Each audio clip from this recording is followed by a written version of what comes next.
Alright, so what are we queuing into? It's gonna be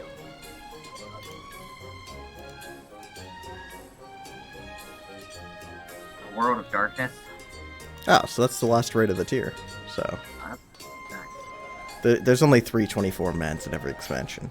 I guess I'll come as a healer in case if you die or something. I'll do White Mage. White Mage is easy. Alright, whenever you're ready.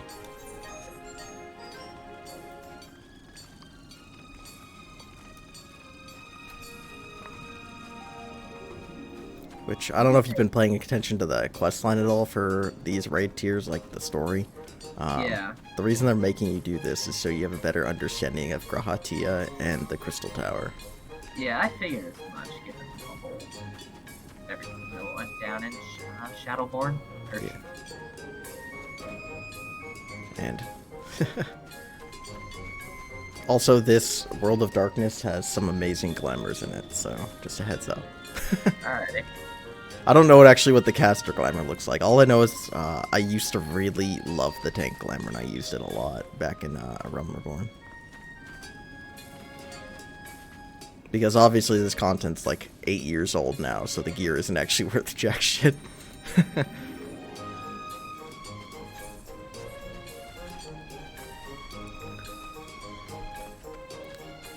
yeah. So after you do this, you can do how far are you in the story? I mean, other than I'm technically up to date on the story, I just have to get past the raid.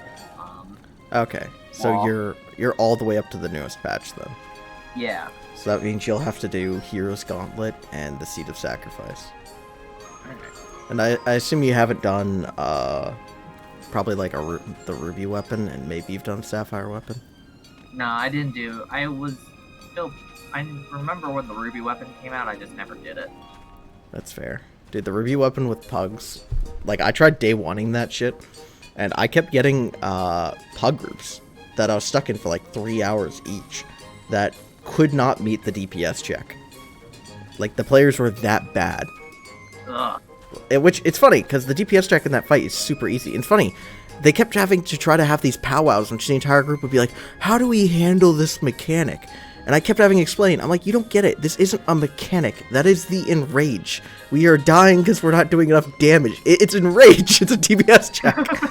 There isn't a way to do this mechanic correctly. You need to do more damage. Yeah. And it's like, I don't even have my parser going. This is the first time I've done this fight. I just recognize an enrage when I see one. And one of the groups, I even figured out exactly why we weren't meeting the DPS check. Because we had 2 fucking dancers in that group. And the dancer's AoE, it's melee range. Dancer's a ranged class, but the dancer AoE is a melee range combo. And both the dancers were doing their melee combos from fucking 20 meters away from the boss. It's like, that is a melee ranged attack. You have to be within range of the boss to hit it.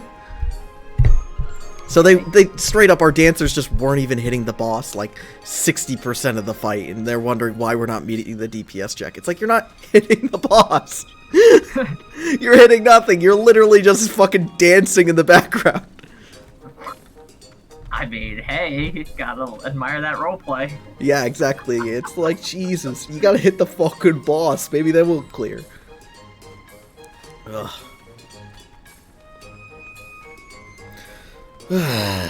But honestly, Ruby Weapon's not that hard. Also, Sapphire Weapon, which you do after Ruby Weapon, Yeah. it's not multiplayer content. It's single player content. Huh. Which is actually a really cool fight. It's just the fight is, it's like one of those duty things that you get into, where you have to like sync and go in on your own. Yeah. It's one of those, but you're basically controlling a Gundam style mech. It's pretty awesome. Oh, that's neat. Yeah. So it's just, that's not even multiplayer content. That's just you on your own, and it's really easy. It looks badass and everything, but it's really not that hard. And Hero's Gauntlet is one of the things that sometimes when Final Fantasy XIV is going to release new classes, they show off the classes in the expansion prior, or 2 expansions prior, or whatever. Yeah. So Hero's Gauntlet, there's some classes shown in that aren't currently existing in the game that people are thinking they might add to the game, and that was them showing it off. And I've been arguing with Sasha about this because one of the classes they show in that is fucking Berserker. And he's like, oh man, we might get a Berserker. I'm like, that's what Warrior is. Warrior is your Berserker. We're not getting a Berserker. Warrior has an ability called Berserk. He's like, yeah, it'd be a DPS class though. And I'm like, yeah, but what would Warrior be then? Who knows, maybe they're reworking Warrior instead then. Well, Warrior needs a rework, but, like, to make a DPS class called Berserker, you'd have to, first off, 100% rework Warrior, which they probably should do anyways. And then you'd bring in another DPS class that's just basically old Warrior. Like, I don't see them doing this. Unfortunately, the number one class that at least the people I know want added to this game,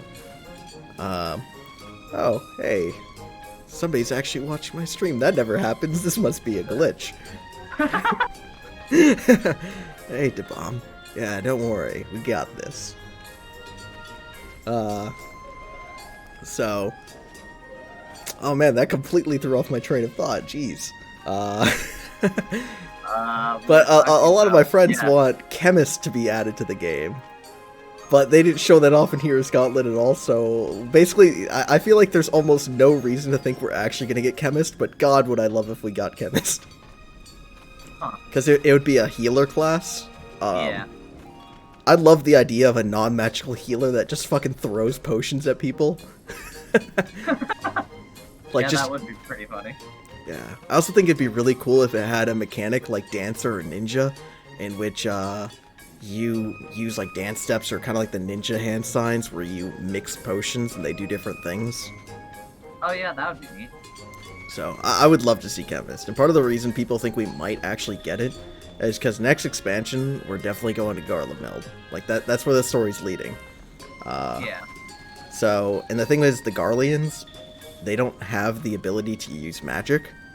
Yeah. So we think next expansion we're getting at least one Garlean themed class, and we already have Gunbreaker, so we can't get that because we already have Gunblades. So the next non-magical based class, we know we're getting at least one healer next expansion, because at this point we really do need another healer because we didn't get one this expansion. So people are hoping for a non-magically healing class, and the only thing people can think of is fucking Chemist. Which, on the other hand, tons of people want Geomancer, but I don't want Geomancer. I think it's too similar to Astrologian. Yeah.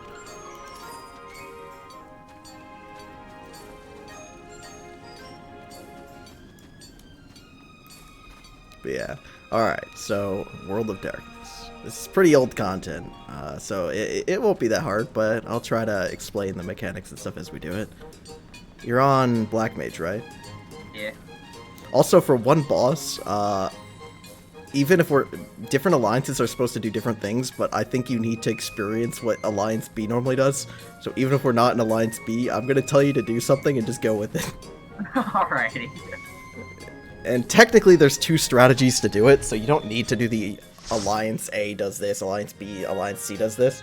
You can do the meme strat, which is my favorite strat from when the content came out, of everybody does what Alliance B does, and then you just speedrun the fight.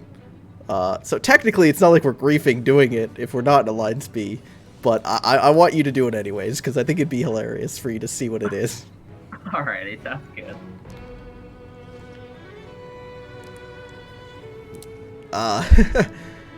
Yeah, DeBomb, I can invite you to join. Unfortunately, we just got into World of Darkness, so I can invite you for whatever we do next, but unfortunately, we're already we just got queued in. But I think after this, just to talk to the stream instead of Mackie for a second, I think after this, I think we're going to do like Hero's Gauntlet. So if you want to, because that's the next part of the story for you, if you want to join in that, you can. Yeah. If you mentioned that a second earlier, DeBomb, I would have totally invited you, but we are fortunately already queued in. But yeah, so these guys basically just tank and spanks. They do have normal Minotaur or Chimera mechanics in which they do like an AoE and a donut. But if your tanks know what they're doing, they're going to silence and stun these guys, so we shouldn't actually get hit by shit. Also, don't stand in the angry floor. You'll see that in a second. That. Don't stand in the angry floor. Yeah. Oh, they're not going to silence this, so we're all about to get paralyzed. I'll unparalyze you. It's fine. I normally don't care to unparalyze anybody other than the casters, because... Alright, now this is just tank and spank. Kill the dragon, kill the ads.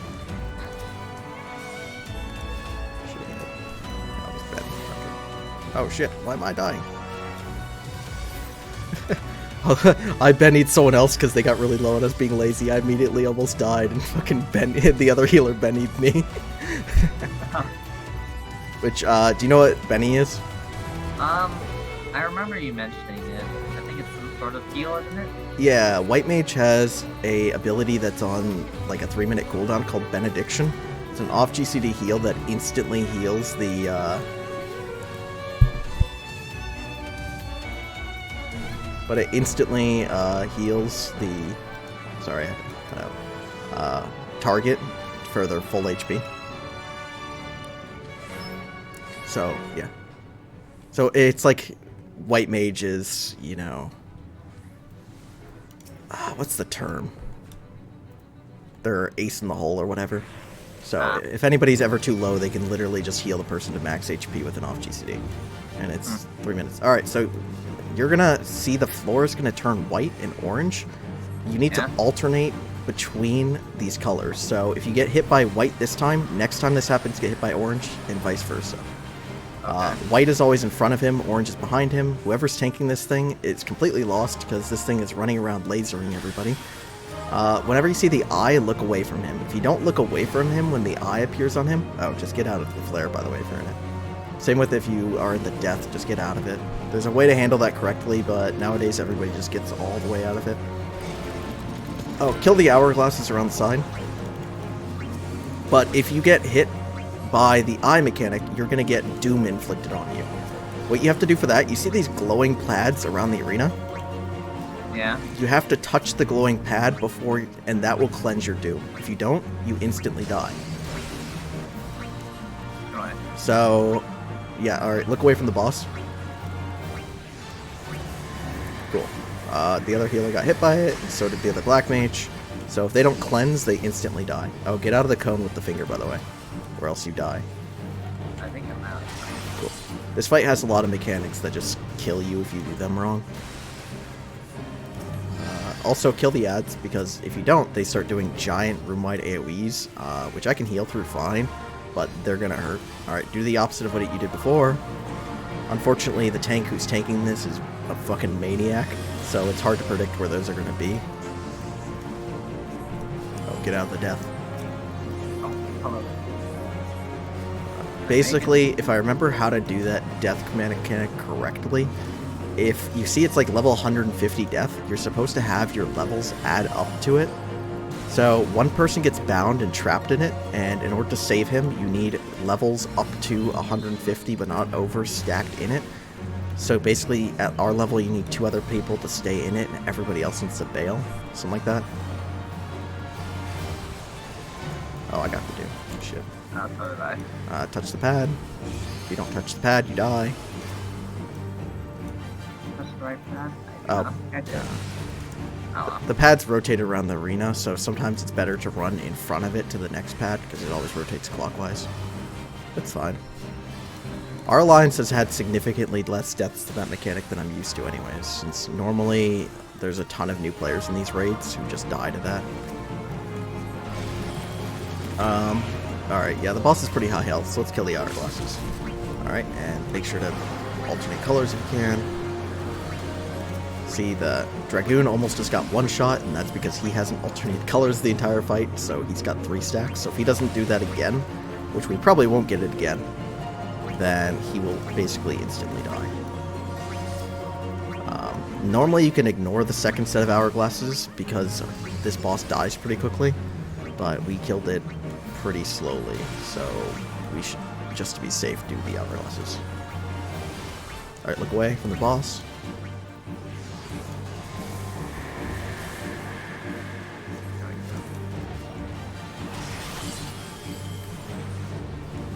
Wow, there's a ton of dooms in our group. Yep. 4 people just instantly died. I'm not going to raise them because I don't want them to get weakness, so they can just return to start and take the shortcut.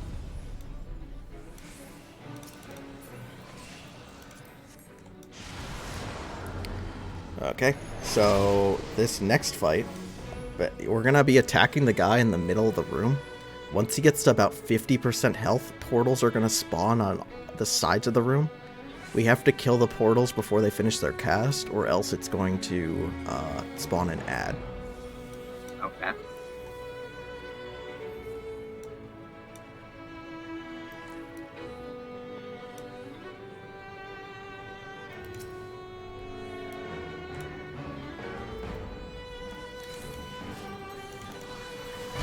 Oh shit, people are being mean in the Alliance chat.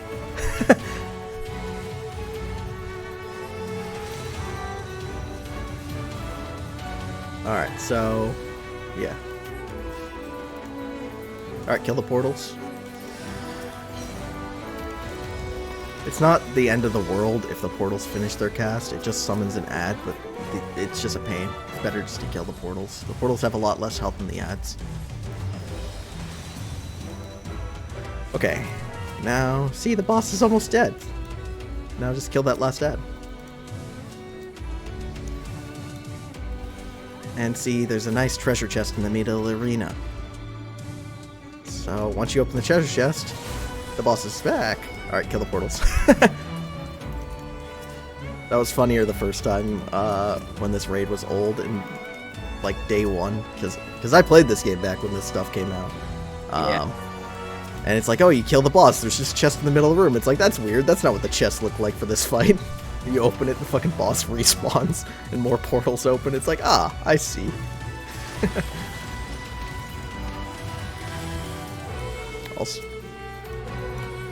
Also, good tip, just in case, I see where you're standing. Generally, you want to try standing more in a group if you can, because healers only have so much AoE range. So, like, the other healer is standing a bit too far back and a little bit too central, so they're not actually hitting you with their AoE heals at all. It's just something to keep in mind as a black mage, because black mages have crazy range that sometimes if you're standing way too far away from the tank and the melees, then the healer's AoEs might not get you as well. Especially if your healer is not as experienced and they don't know how to position themselves more central. Because a lot of healers pretend they're, like, ranged, in the sense of they're always standing really far away, when they should be standing kind of like a midpoint.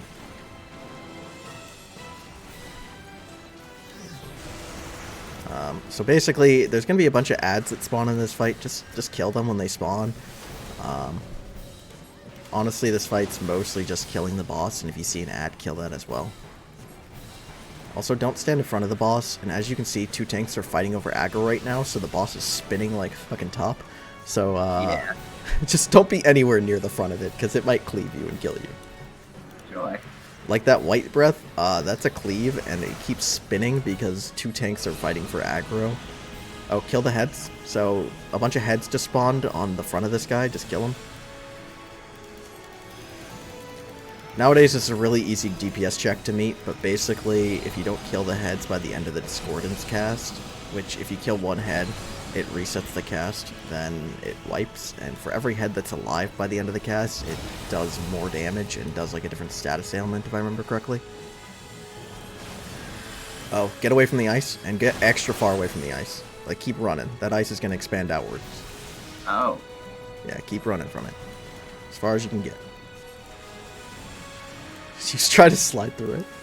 No, I managed to skirt around the edge.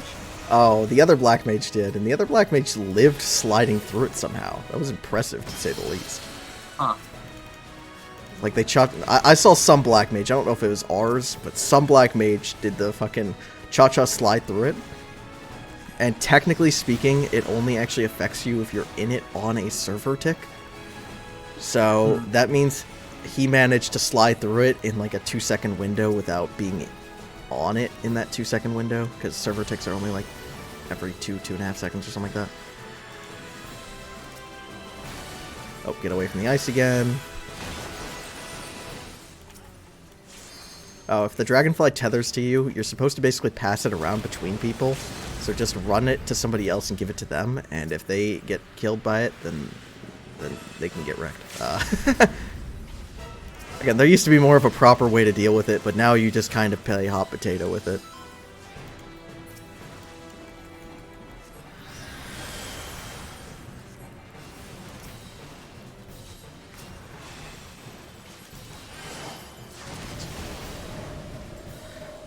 Obviously just avoid the fire. Oh shit, I'm standing a bit too in front of the boss. Yeah, there's the dragonflies. You can't actually attack the dragonflies, you're just supposed to kind of pass them around between people. If you get targeted with something, just try to get away from everybody. And the dancer's dead. This other healer actually has a raise macro. I don't like raised macros personally, because macros slow down weaving and stuff. Like, macros just slow down gameplay in general. And also because I typically try to raise my swift cast, so by the time like, the other healer can see my raise go off immediately, basically.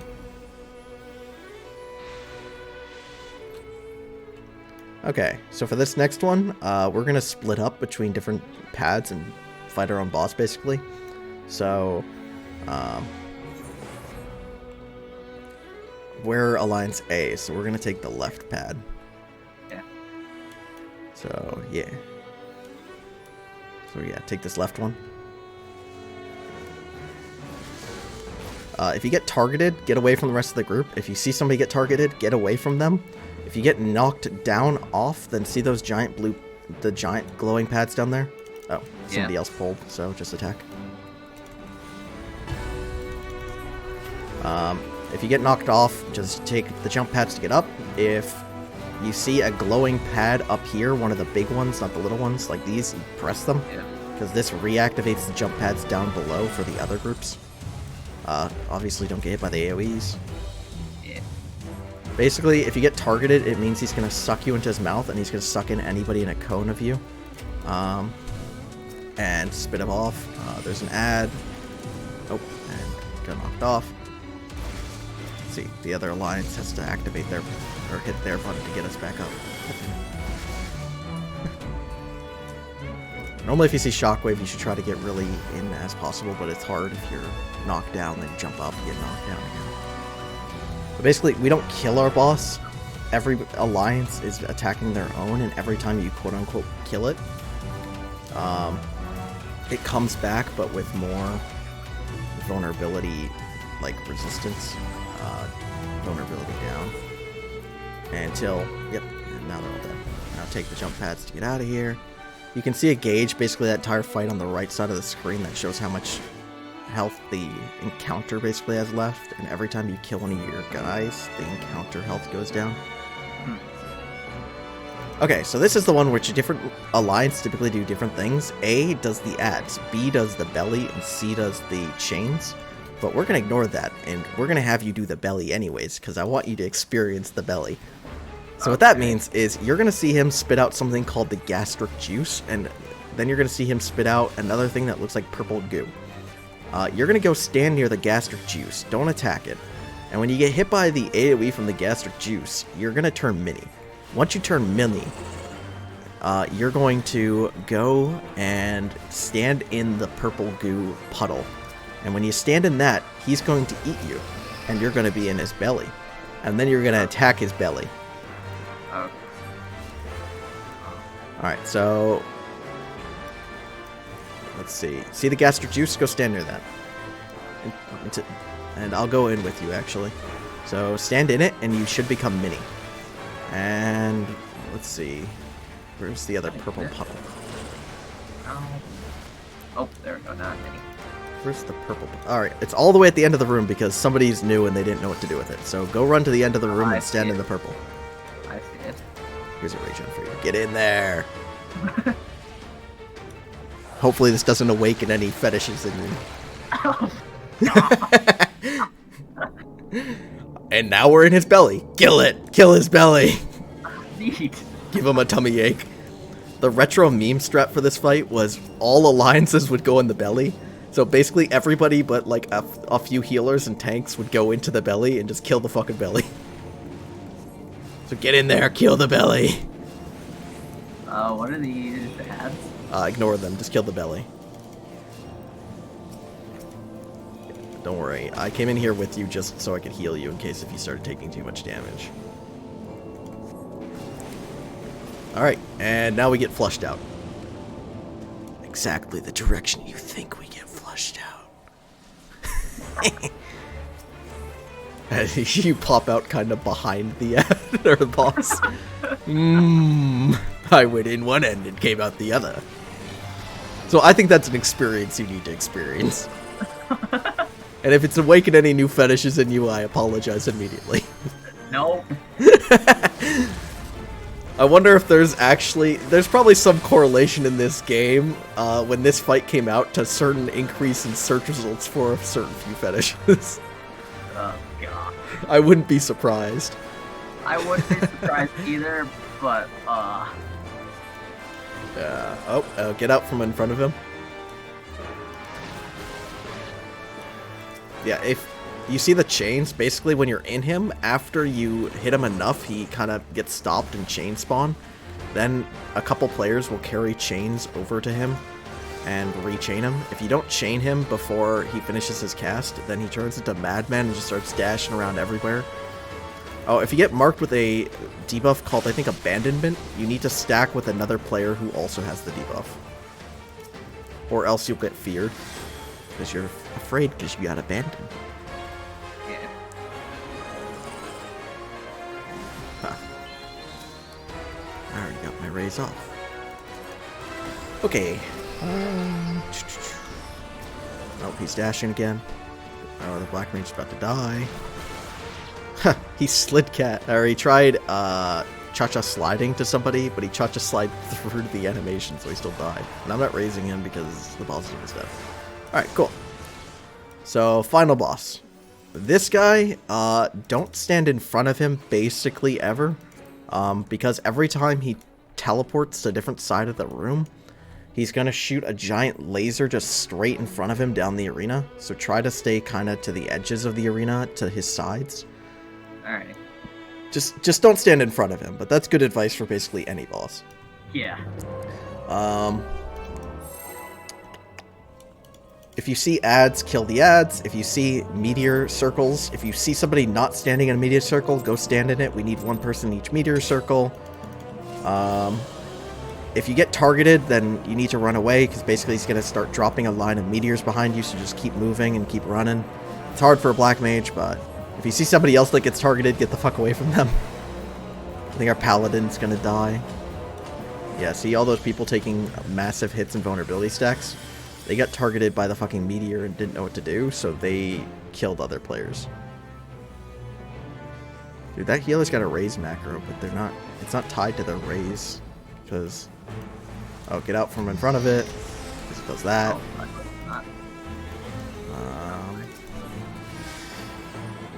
This is a fight where you try to stand kind of near your group, because you can see the other Black Mage out there. He's not getting hit by my ranged heals at all, because he's all the way out there.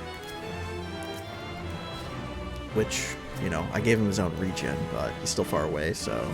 Alright, see, these are the meteors. You need one player in at least each of them. So if you're near one and somebody else isn't in it, you need to stand in it.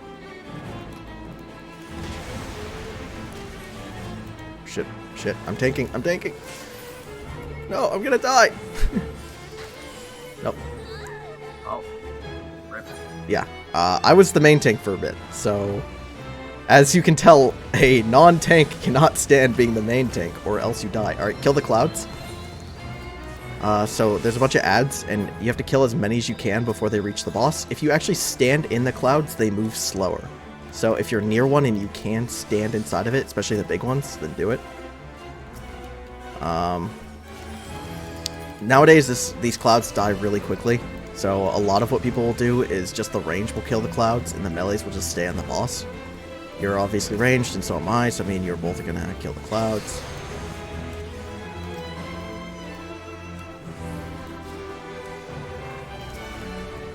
Alright, kill these clouds.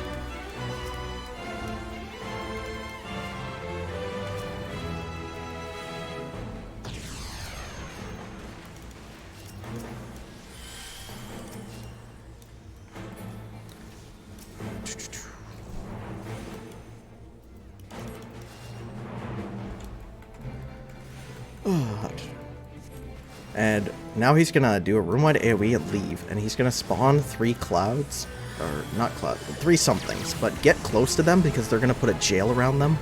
It doesn't matter which one, or go near the one near A, because somebody put alliance markers down. So, yeah. There isn't an A, but go near the one that's not marked with B or C. Doesn't matter, just go near one of them and hit it. You used to try to actually separate by alliances, because these used to be hard to kill, but nowadays, like, 3 players can kill it before the mechanic goes off, and get out from in front of it. Oh, lots of people are getting hit by that.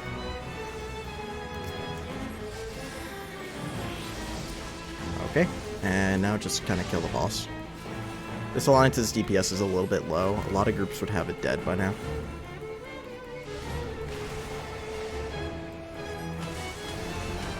Obviously, oh god, somebody's targeted and they ran it right through us. I'll leave the other healer dead. I'll need him in the next 30 seconds. Shit. Oh, I was main tanking again and I died. Oof. Alright.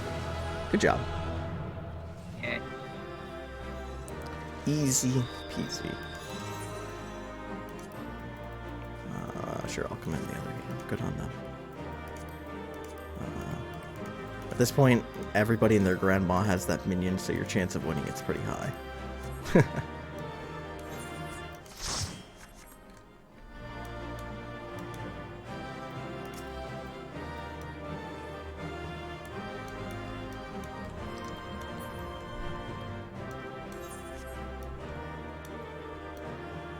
Man. Yeah, thanks to Bo. Yep, and I definitely recommend, since it's your first time in here, watching the cutscene, just so you get more of the story. And you can figure out, obviously, what happened to Grahatia and why he was in the tower and yada yada. And DeBomb says congrats to you. Sprout got the... In the meantime, I'm going to do my dwarf crafting quests while we wait for you to see some cutscenes and unlock some stuff. Which, for the person watching the stream, don't make fun of how I craft. I don't know how crafting works in this game. I just I brute force basically the success on these crafting.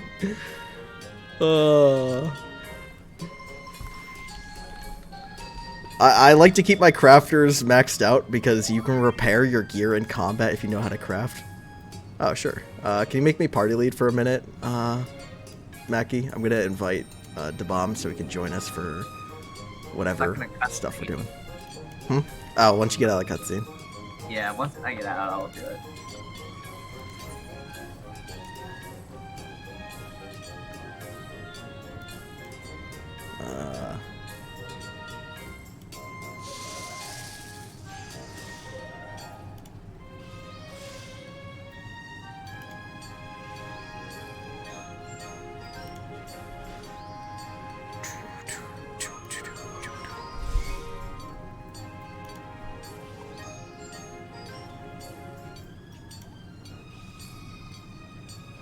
Oh, hello, person. The bomb's sitting right next to me. They found me.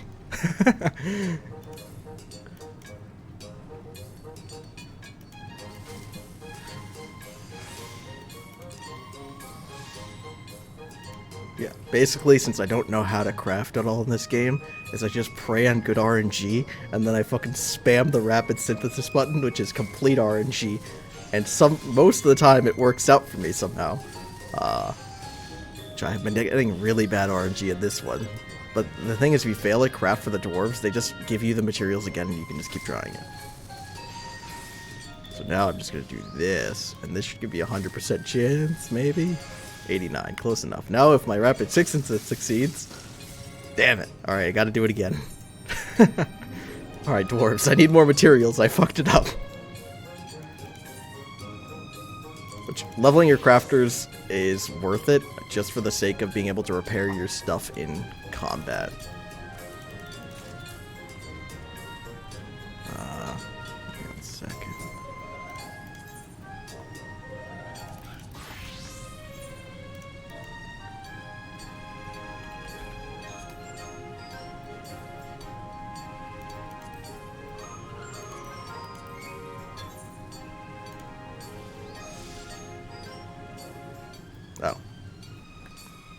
Ah, shit. I already fucked up this crafting. Alright, stopping. Dwarves, I need more materials. I fucked it up on the first step. There's like a button you're supposed to... You can only use at the beginning of crafting. That helps you get more success later on. And I hit the wrong button at the very beginning. At one of these days, I'll force Sasha or somebody who actually knows how to craft to teach me how to craft. But in the meantime, I'm going to brute force it. I mean, I already have every crafters except for 2 at 80, so clearly I know how to craft, right? Right?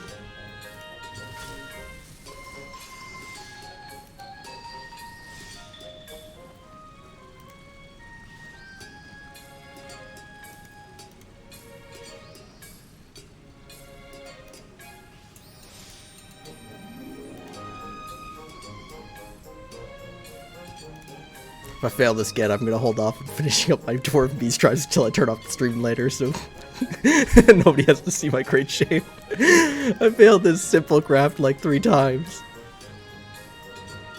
Oh, it's not giving me good quality ever. Did you give him a good lolly-ho?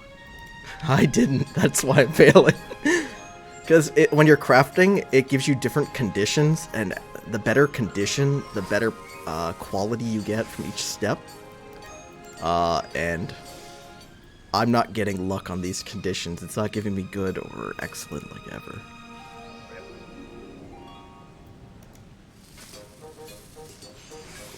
Alright, 47%. Good enough. Let's see if I get it.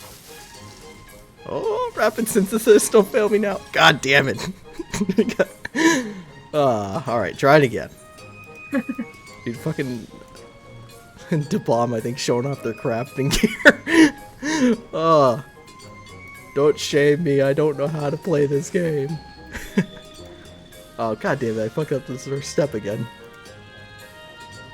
Screw it.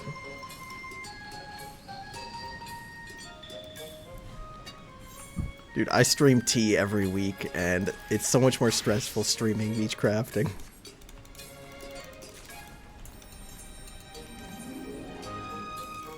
Although I didn't stream tea at all this week because my group was obviously Thanksgiving and stuff, so we decided to just not go this week.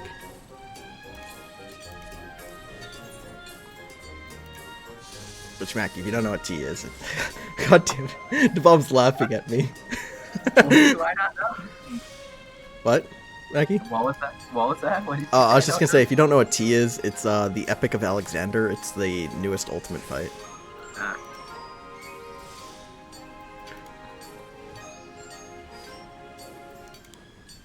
Hey, I'm not a crafter. There's a reason my mentor crown only says PvP or PvE mentor. I don't know how to be a crafter mentor.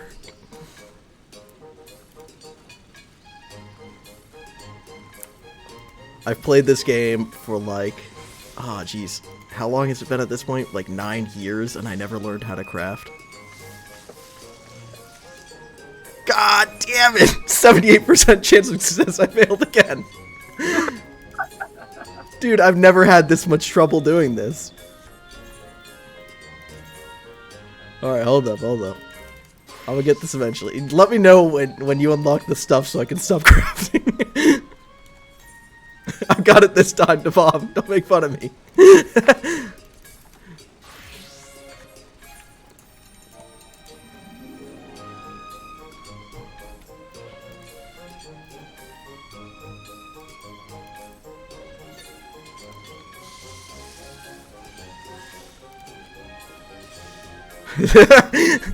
DeBomb sent me thoughts and prayers. Jeez. You know I'm doing really badly when people start then sending their thoughts and prayers to help me out.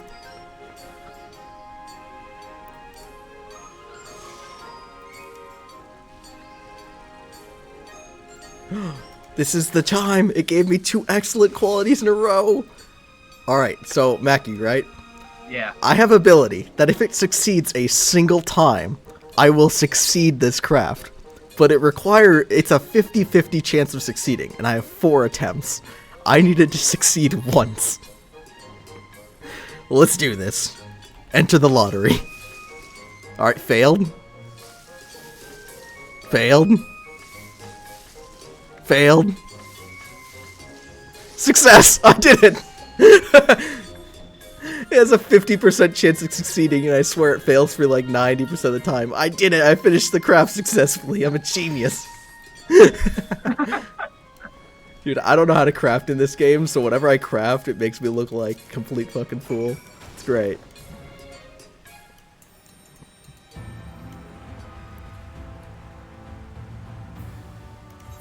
Which, again, it's so funny, because I have 6 out of the 8 crafting classes maxed out, and I don't know how to craft on any of them. Huh. Because the Beast Tribe quests are really easy, and they give you a lot of experience, so... And the thing is, when you repair gear and everything, all you need is the crafter leveled. You don't actually need to do anything. So I can repair all my gear with, you know, one touch of a button. And the reason that's so beneficial is, 1, because it's cheaper than using the NPC menders. And 2, because I can repair inside of content. So it means if my group is raiding or something, I can repair in the middle of a fight. Or while we're raiding, so we don't need to leave the instance to repair my gear. Yeah. So, which a lot of endgame raiders don't have it maxed out, and they still need to leave the instance to repair their gear every once in a while. It's part of the reason my raid group typically will take and break every like hour and a half or so that we raid, just let people repair their gear and everything. Yeah.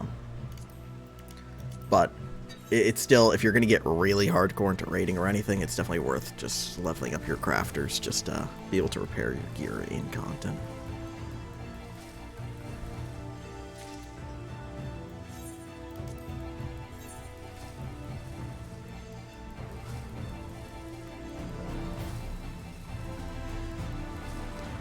Ugh, nice. Fortunately, this craft that I also look at like a fucking idiot succeeding at, I can mash one button and I'm guaranteed to succeed at different craft that they're having me do.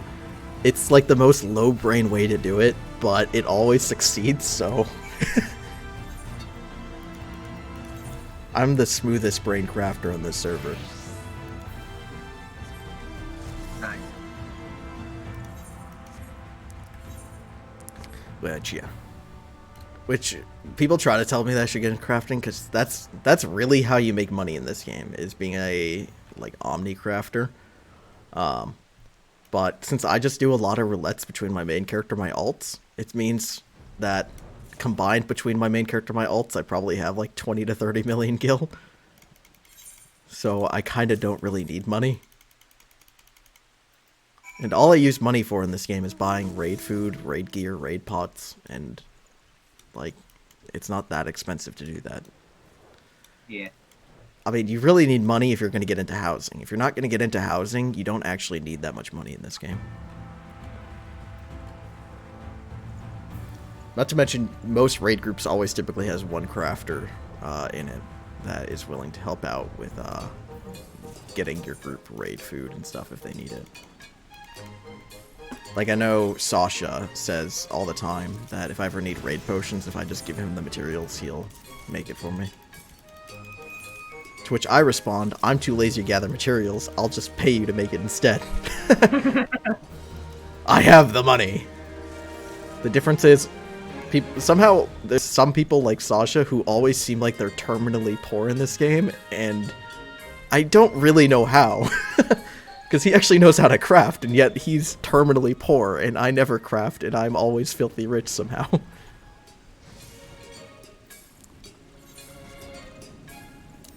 Oh, you made me party lead. Cool. I can invite.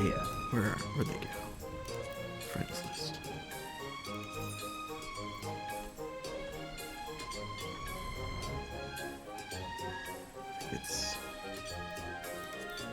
It's Natalie Moonglow.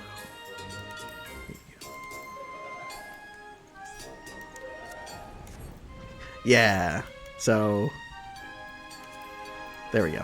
So this is Natalie Moonglow. I have no idea who they are. They're Depom, and they were watching the stream, I guess. But yeah, so whenever we do,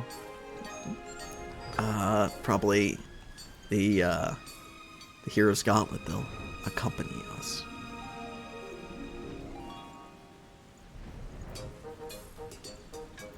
or whatever other content you need to do. Because if you have other dungeons and stuff that you need to do as well, older stuff, I'm down to help out with that.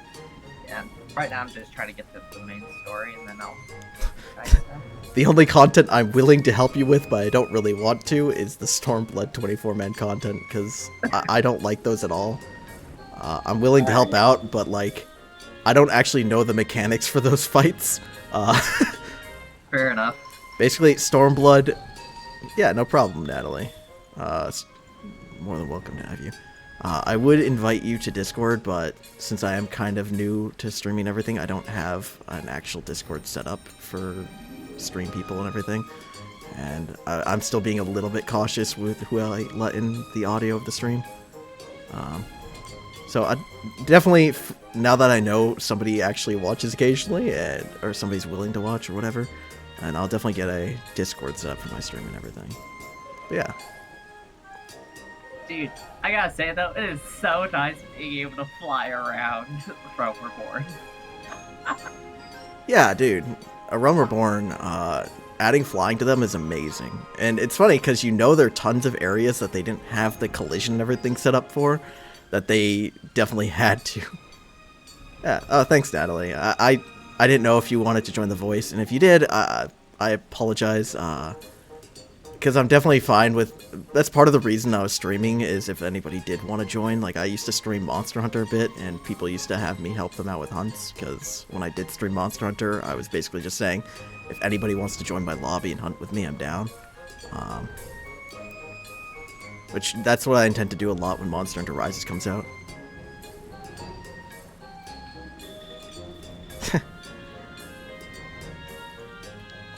Yeah.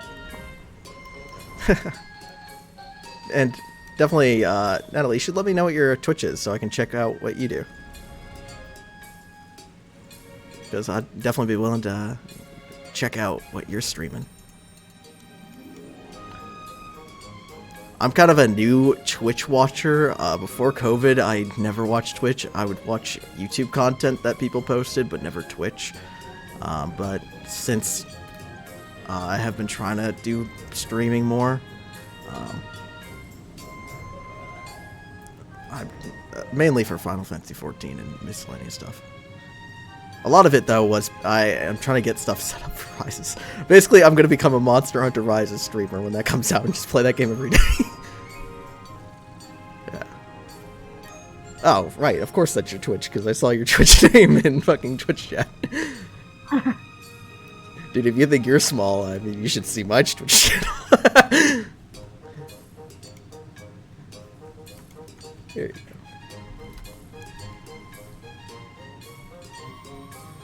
Here you go. I'm gonna give you a follow, so next time you stream, I can see what you're up to.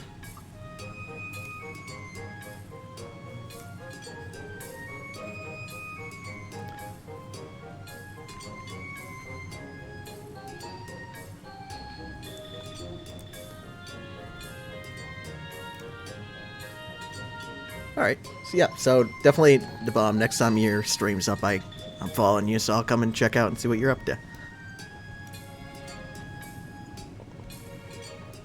Also, I don't know if you raid or anything, DeBomb, but if you ever need a tank, that's normally what I raid on. I'm definitely down to co-tank or help out or whatever. Yeah, no problem. Yeah, like, I have a few friends that stream, and I always make sure to stop in every once in a while and give them a follow. I know that a lot of small-time streamers and everything just... You know, every little follow and every little watcher helps out. Especially people who are trying to actually make a career of this. I have no illusions of grandeur about streaming. I don't actually think it's going to go anywhere. It's mainly just because I like it when occasionally people join me in like Monster Hunter and Final Fantasy XIV and stuff to do stuff. Also because since I played Final Fantasy XIV for so long, I like to stream because I like to think I'm helping other players occasionally learn how to do stuff. Because back in Heavensward, when I used to actually be good at this game, I would do like tutorial streams for how to play different tank classes, because that's back when I was good at this game. I'm sorry to hear that. My static's solely doing T at some point, but if you ever would like help clearing E7S or E8S or whatever, I'd definitely be down to help you out. It's been a while since I've done 7 or 8, but honestly 7's really not hard at all. 8 though is kind of a... It's going to be a kind of a climb.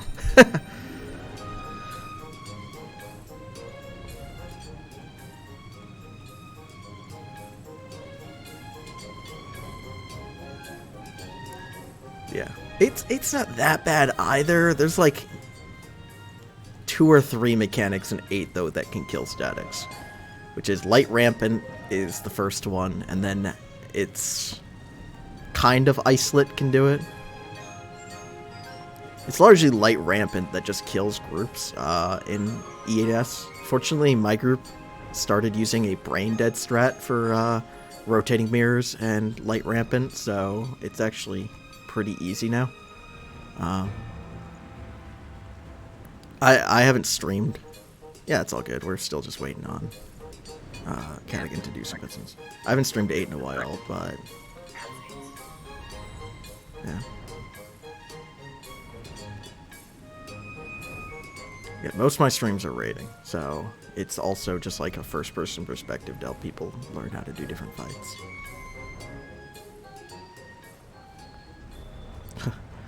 Just the biggest reason I say that, Mackie, I raid a lot, and I've raid with a lot of other tanks and co-tanks and pug tanks, and a lot of tanks have no idea how to properly mitigate. So that's part of what me raiding is. I'm trying to teach tanks how to actually mitigate fights. Especially T, because T, which is the Epic of Alexander, I main tank in that fight, and that fight has 3 tank busters in under a minute and a half, on which all 3 of them affect the main tank, and 2 of them also tank buster the off tank. So as a main tank, you need to be like really on top of your mitigating. If you don't know how to mitigate as a main tank in that fight, you're not going to clear. And your healers will also kill themselves.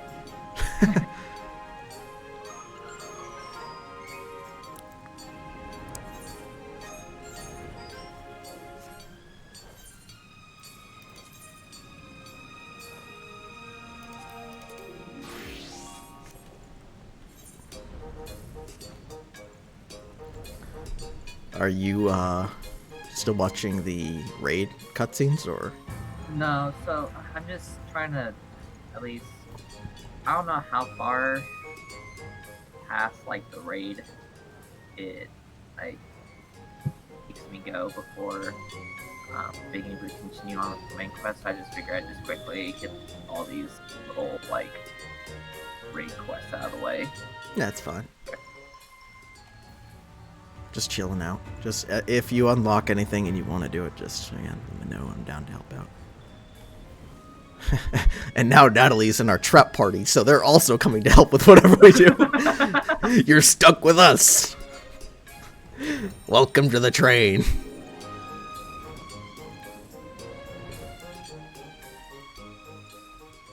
You'll never escape.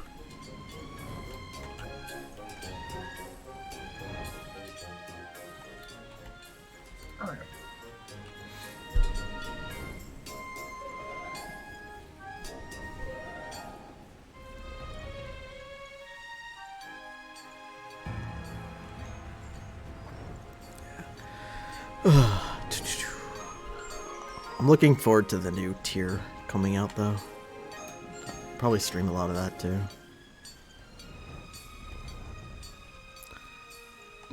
The thing is, T, like, I really enjoy T, and I like progging T and everything, but the current group I know. Yeah, I was just gonna say, yeah, I know how much you liked Epic of Brutus Alexander in general. Yeah, T is awesome. With the rate my group is currently progressing everything, we're not going to clear T before the new tier comes out, which is fine. And we're just going to do the new tier. Then we'll probably have to come back to T. You're going to go forward and back, and forward and back. If we go forward and back, and forward and back, and forward and back. I can't show it on the stream because I have my chat covered, because you never know what the fucking nut jobs are gonna say in raid chat, like in that last raid when somebody's flaming one of the healers. But For those in the party, you can appreciate this. It's a sing-along, guys. We need to sing along to Forward and Back. Can't see it on the stream, but I have macroed the entire lyrics to that song. So that way, back in the olden days, we could sing along to it. So beautiful. Yeah.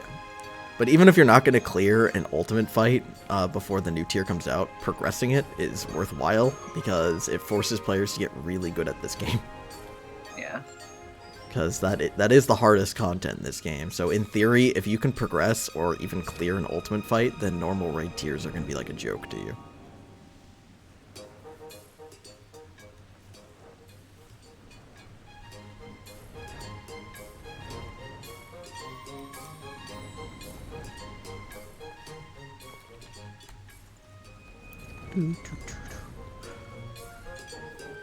A lot of the streams just me flying around the fucking dwarf crafting area listening to the dwarf music. But it's so jolly. How could I not? And they've got tanks. Since I don't know how far away you are from your dwarf, like I don't know if you would ever level your crafters or anything.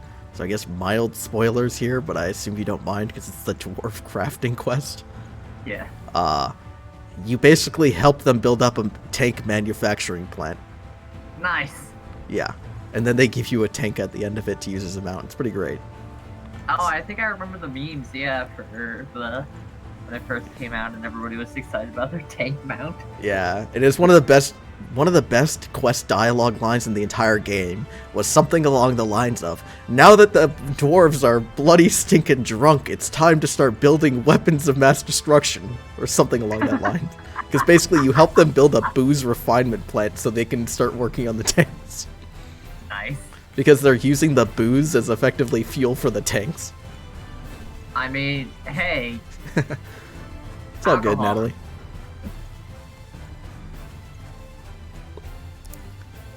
Do you prefer Natalie or do you prefer to bomb instead of switching between the two?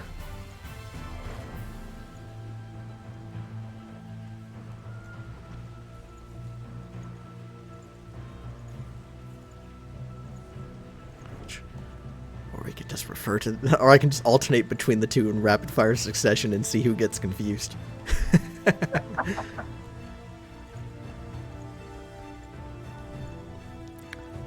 But it's all good. We're still just letting Cadigan watch some cutscenes, and eventually he'll unlock stuff. There's the MSQ now. Yeah. Alright, so we can stick with D or Devon.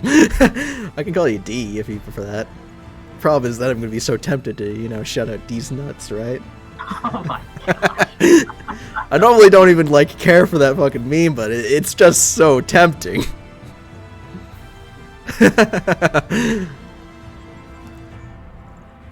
Alright. Meanwhile, I'm probably giving them some PTSD. They probably get that fucking meme on their stream all the time, and they're like, oh god, no. Stop. But, yeah. We're just letting Cadigan go and unlock. I think if you're caught up on the story, it's gonna be Heroes Gauntlet next. Probably, maybe. Okay. If I remember the story, which is a dungeon. Yeah, right now I'm just talking to Morin, the librarian dude. And then after that, it's probably Seed of Sacrifice, which Seed of Sacrifice is really easy or really hard, entirely depending on which pugs you get stuck with. Because, I've been with pug groups in Seed of Sacrifice that they'll struggle for the entire time period and run out of time, and then I've been with other ones. I day one cleared Seed of Sacrifice, and my pug group was clearly a cut above the rest, because I think we only wiped once. Oh, nice. Meanwhile, 3 months later, I was trying to do it on, or probably 2 months. I don't know how long the patch has been out at this point. Yeah. I was trying to do it on my alt, and it took 3 different pug groups until I eventually got through it. Yeah, the story for this expansion's been pretty solid so far. Although it's definitely been a bit sad with the death of Emmett Selch followed up by the story of Elidibus. Which I don't want to spoil anything, so I'm not going to stay too much on that until you clear the stuff, but Elidibus is definitely an interesting character.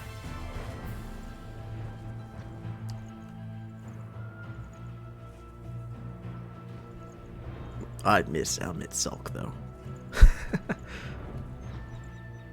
Dude, Emmett Selch was best villain. He's Bay villain. Everybody's talking about the new trailer for, what is it, 5.4, I think is the next one. With Xeno, or whatever his name is. The dude with the katana who came back from the death through the artificial echo, that guy. In which he, like, breaks his katana at one point, and everybody's like, oh no, he's breaking the way of the weeb to transcend it. Because they're like, he's no longer going to wield a weeb sword, I guess. Which is a shame for him, really, because the weeb sword class is the highest DPS in this game, so he's going to not deal as much damage. Yeah. Who knows what's happening with him. I feel like the problem with Xeno, or whatever his name was, I feel like that's his name, but I feel like I'm saying it wrong. I think it's Xenos with an S at the end. Xenos? Yeah, I feel like the problem with him as a villain is now everybody's going to compare him back to Emmett Selch.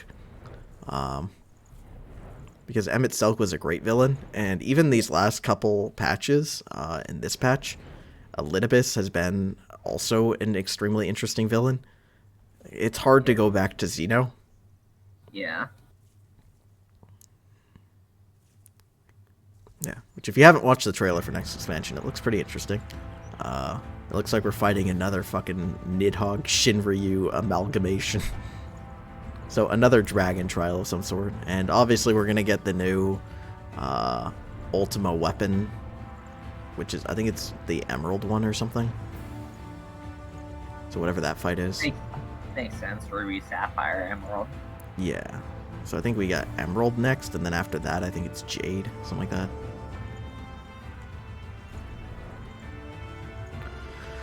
Here I was expecting it to be Diamond and Pearl next. And then we'll have all the legendary Pokemons. Come on, we all know the best Pokemon is Slowpoke. Like, come on. Have you seen the EVs on that boy? No fucking speed. I've got a perfectly IV trained fucking Swampert. I'm ready for this, everybody. Jeez. Xenos, that's what it is. Yeah. It's a villain during... So, a rant against him or for him? Because I'm gonna have to go look up this VOD.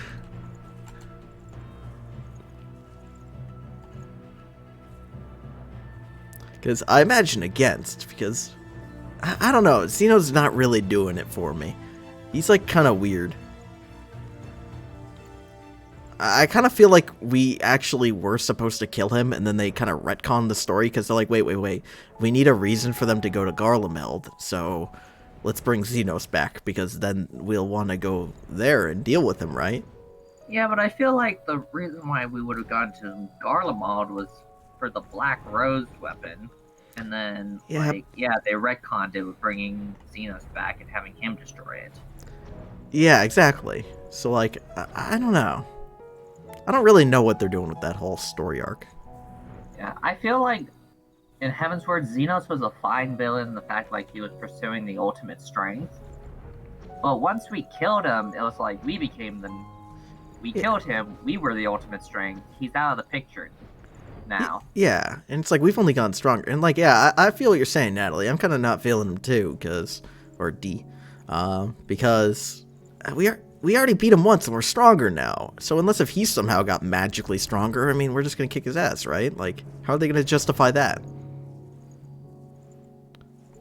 Like, it makes sense when he kicks your ass at the beginning of Stormblood, then him being the villain for Stormblood, because then you come back and kick his ass. But we've kicked his ass now. Like, what is he going to do?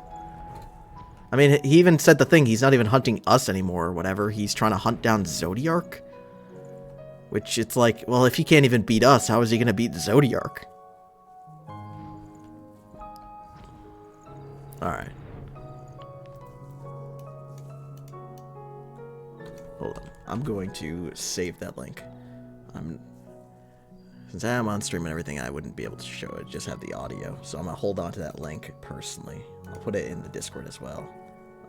Actually, yeah, I need to make a stream Discord. Because I don't actually have one yet. I'm going to put this in my own personal thing, and I'm going to watch through that video later when I am not on stream and can do that personally. Just because I do want to see your thoughts on this as well, because I'm curious basically everybody's thoughts on what's going on with Xeno and where this is going. Because the problem is this expansion had such a good story, I mean, it's going to be hard to follow it, you know? Yeah.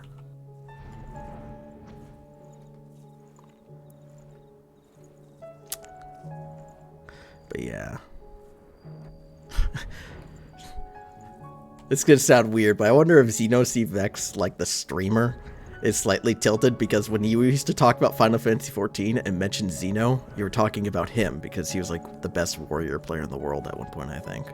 But now when you talk about Xeno in Final Fantasy XIV, you're talking about an NPC. I wonder if we got tilted that they kind of quashed his brand a bit. I think he still streams, though.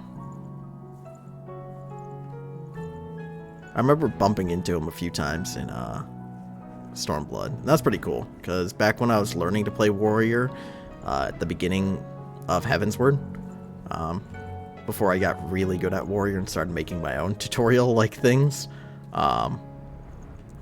he's actually the one I originally watched to learn how to play Warrior. So it was cool bumping into him in Stormblood. It seems like he's actually a genuinely good dude, because since I have run around in this game for like 9 years at this point, I've played with a lot of people. Like back in Heavensward, a lot of the people I played with were literally like the best player in the world at their role. Like I played with Rai Nagisa, which, at least in my mind, and I think in a lot of the community, back in Heavensward, he was unquestionably the best Astrologian in the world. And same with Tiamat Pendragon, which once they figured out that the dude who was outranking him in FF logs and everything was fucking cheating his parses, Tiamat Pendragon was one of, if not the best Dragoon in the world. So, since I played with a lot of people who were absolute top of the game in this game back in the day, they've played with a lot of different streamers and everything. And it's actually interesting how many streamers and YouTube people in this game seem nice in their videos and everything, but in real life are horribly kind of toxic people. Like apparently Mr. Happy's a complete asshole. Not that I've watched his videos in a long time, but it's interesting figuring that out because a couple of the people that I raid with regularly have known Mr. Happy personally, raided with him a lot and stuff, and outside of his videos he's not nearly as nice as he seems to be or something like that. But again, I'm kind of going off of hearsay here. It's not like I personally know, so I try not to put too much faith in it, but these are people who I've known for a long time telling me it, so it just sucks to hear, because this game, a lot of what it's known for is the fact that it has a very friendly and helpful community a lot of times. Like, a ton of WoW players that come to this game I hear all the time about how they're like, oh my god, this community is so nice. So it's like weird to hear about when... Yeah, exactly. He has kind of a dismissive attitude in a lot of his videos. There's always a few. Yeah. Bad apples, I guess. Yeah, it's just interesting to hear when it's like the community's renowned to be so nice, and then there's some faces of the community that apparently are assholes. Oh, that's good to hear. I've heard Xeno and Mystek or whatever are also like genuinely good people, so it's like nice to hear that. I think Mystek is the one that, when I do look up a guide, she's the one that I normally watch. Alright, that's good. I'm trying to remember. There's a couple other people that I remember, that people I was saying play with said that they're actually assholes, but I don't want to, unless if I actually remember who they are. I remember Mr. Happy, people saying that about him, but I don't want to drag anybody else's name through the dirt without actually remembering exactly who they are, so, at some point I'll have to re-ask them who my friends were talking about that they played with that are complete kind of dicks. But yeah, I've had friends that have raided with Mystech before, and they've all said that she seems pretty nice. It's actually the same couple people who said that they've raided with Mr. Happy and said he's an asshole, said that Mystech is actually nice. So, same source there. Dude, I have no idea who I've raided with. Sasha all the time tells me, he's like, oh, you remember this person? We're going to be raiding with him again this Saturday. He's like, he used to raid with us much in Heavensward. And I'm like, who? Like, my day of heaven, back in Heavensward, I just joined pug groups and stuff all the time, and Sasha would drag me into parties all the time, and so would fucking Purist Bordeaux, and basically all the people I knew who were really good at the game would just drag me along with them because I was a mechanics whore of a tank. So they just drag me everywhere because I would do all the mechanics. So I have no idea who I raided with back in Heavensward, for the most part. So there's tons of people I raided with who know me, but I have no idea who they are. So God knows if I raided with any of these streamers before. The only one who I can say without a doubt I definitely never raided with was Zeno, because I was a warrior at the time. So of course I didn't raid with him, because he was also a warrior at the time. And for sake of tea, I'm still a warrior.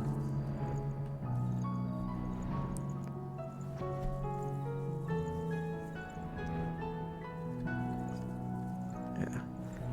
So how's the story going? Alright, I'm helping a little girl pluck grapes. You're doing what? I'm helping a little girl pluck grapes. Oh, I remember that. Yeah, you're the best grape plucker around. Dude, have you done the Dark Knight questline? No. You should 100% do it, just because it's so good. And one of the themes of the Dark Knight questline, at least from 0 to 50, is how your character's pretty much tired of being everybody's fucking errand boy. But the Dark Knight questline in this game is the best questline, like, ever. It's so good. I remember you telling me about Dark Knight. Also, Dark Knight is super fun to play. But definitely recommend it, because it definitely makes jokes about the fact that you're basically everybody's fucking errand boy. And obviously Dark Knight's all about being basically kind of a vigilante and breaking out and being more selfish and being more about liberty and freedom, but also being more about the self and only doing what you want. So, not being everybody's errand point's kind of part of the Dark Knight niche, you know? Yeah. Since I power level alts, because I'm trying to get more and more alts leveled up so I can do more pug raiding in future tiers. You ever get your Shrek alt up? Oh, I haven't touched fucking I have an alt on Balmung called Shrek the Destroyer. And he looks just like a ripped Shrek. And I don't think I've touched him in like a year. I need to level him, but I keep forgetting to play him more. He's got the shepherd's tunic and everything. It looks exactly like Shrek's outfit. He's basically a ripped Shrek, and his name is Shrek the Destroyer. And it's funny, because that's my most interacted with player. Like, every time anybody sees Shrek the Destroyer, they want to chat with him.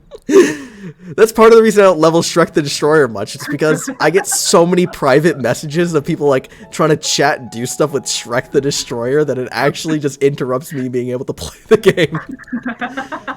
Because I'm trying to just do stuff like level and everything, do the main scenario, and then everybody wants to chat it up with Shrek. Which I understand it, because I would probably message Shrek if I saw him too, but still. Yeah. Dude, Shrek is love, Shrek is life. Dude, Shrek is love, Shrek is life. Which, Maggie, have you actually watched that original video? Yes, I've seen it. I was about to be like, I would be concerned if you have or haven't. Honestly, I'm concerned either way. God, nobody watched Shrek is love, Shrek is life. Although I 100% recommend, there's a video that YouTube recommended to me at one point. So this says wonders about the content I watch on YouTube. I think it was like Shrek ASMR Part 2 Boyfriend Roleplay. Oh, for fuck's sake. Which implies there's a Part 1 that I have never seen. But you're goddamn right, I clicked on that video. I have the link saved somewhere, and it is... Oh, it is, it's a thing that exists. I mean, this is coming from the guy who made an ASMR 50 Shades of Grey video.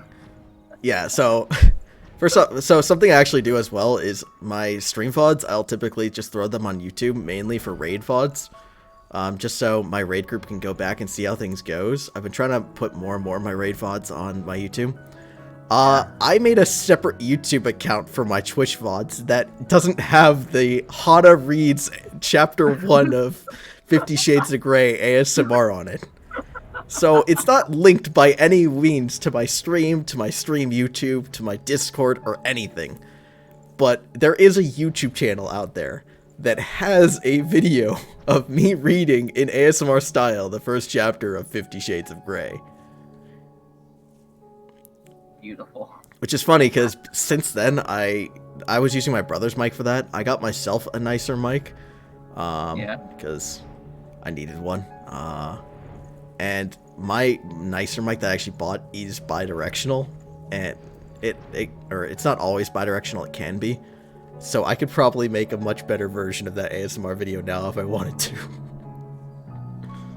So, like, here we go. Here we are here. Which one's bidirectional? Hello. Let's talk ASMR. Now I'm in one ear. Now I'm in the other.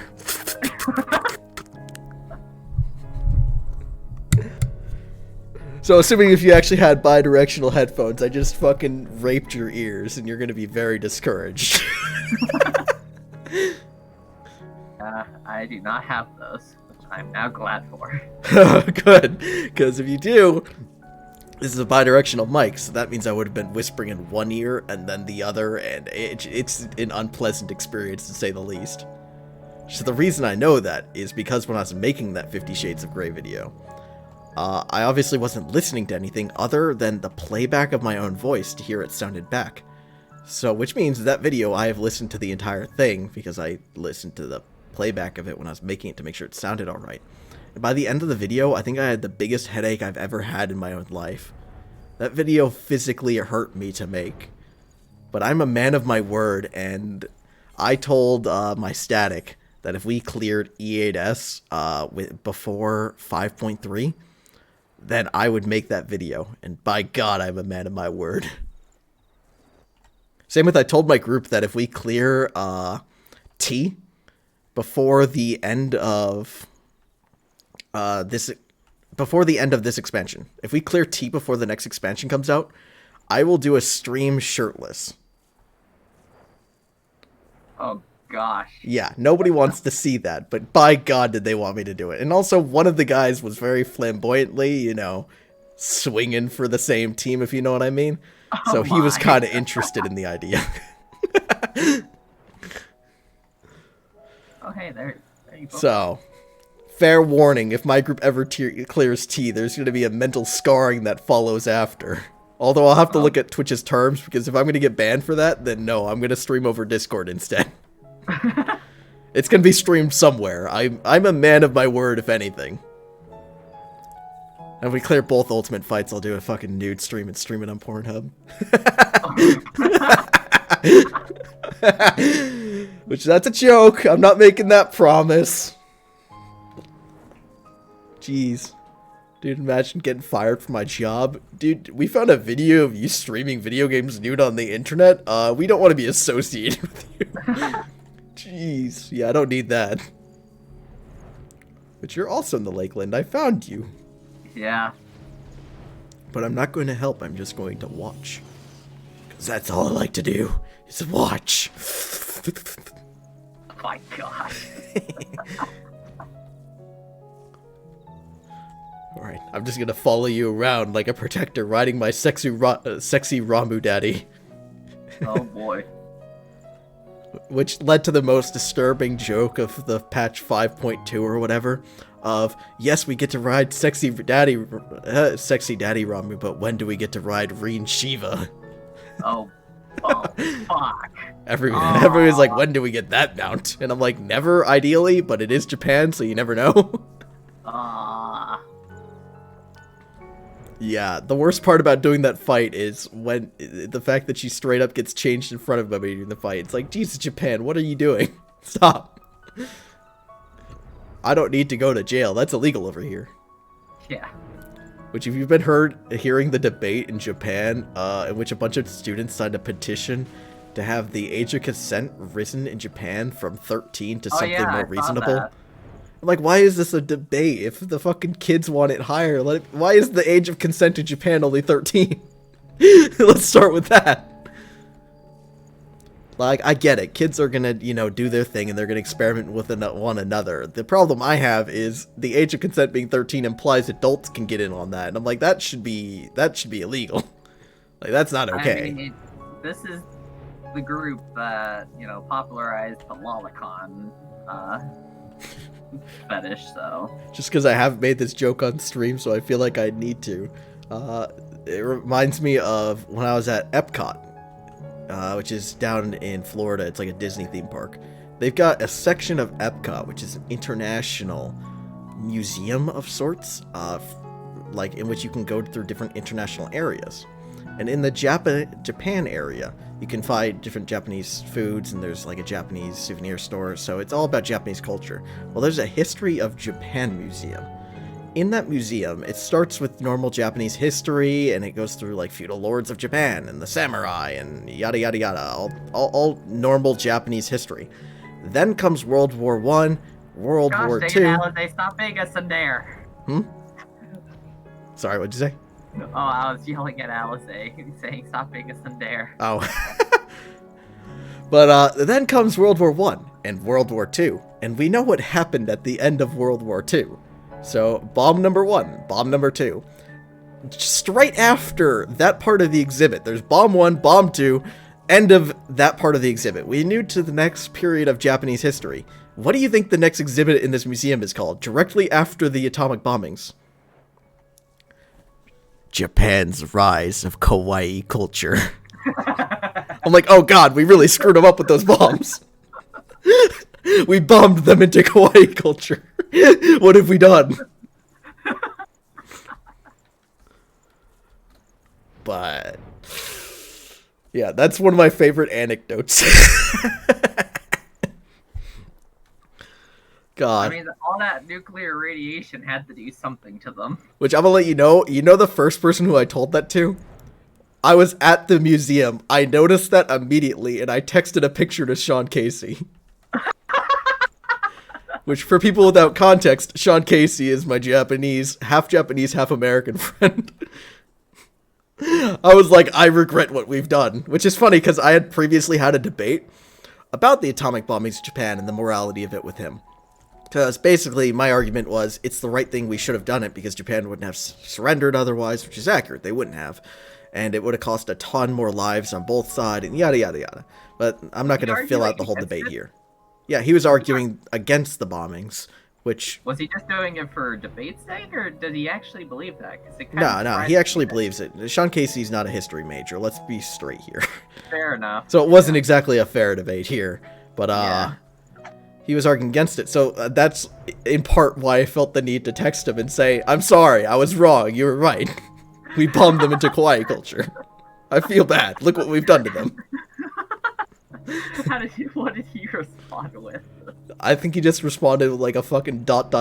first, and then he eventually responded with something more in-depth. I can't remember the exact response. I could probably scroll back my text to find it, but I think his initial response was just like fucking 3 dots. Like, he didn't know how to respond to what I've just said to him.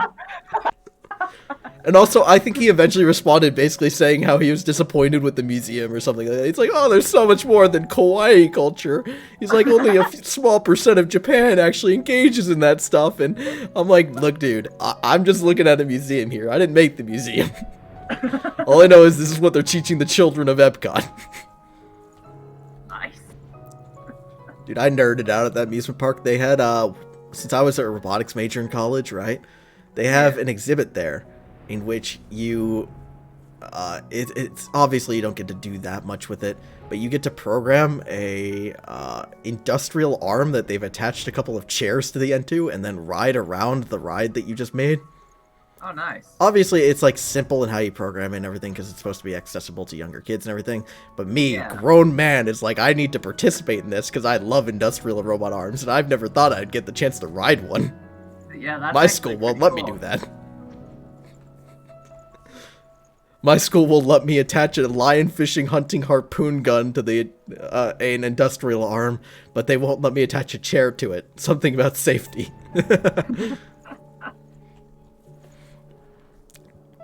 But, you know. Alright.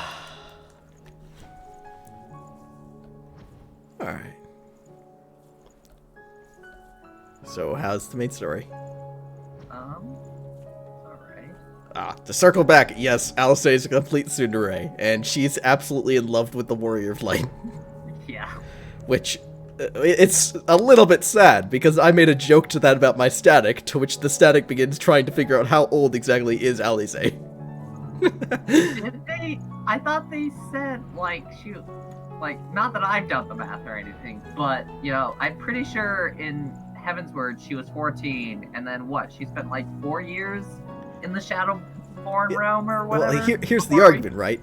Because Heavensward, she was probably about 13, 14. Stormblood, now she's about 14, 15. But now that's she's right. been in this world for probably about, I think it's 3 years, right? Something like that. Yeah. So Yeah, the argument 4 years, is like, she might technically be 18, but here's the argument. Only her soul, not her physical body, has been here for 3 years.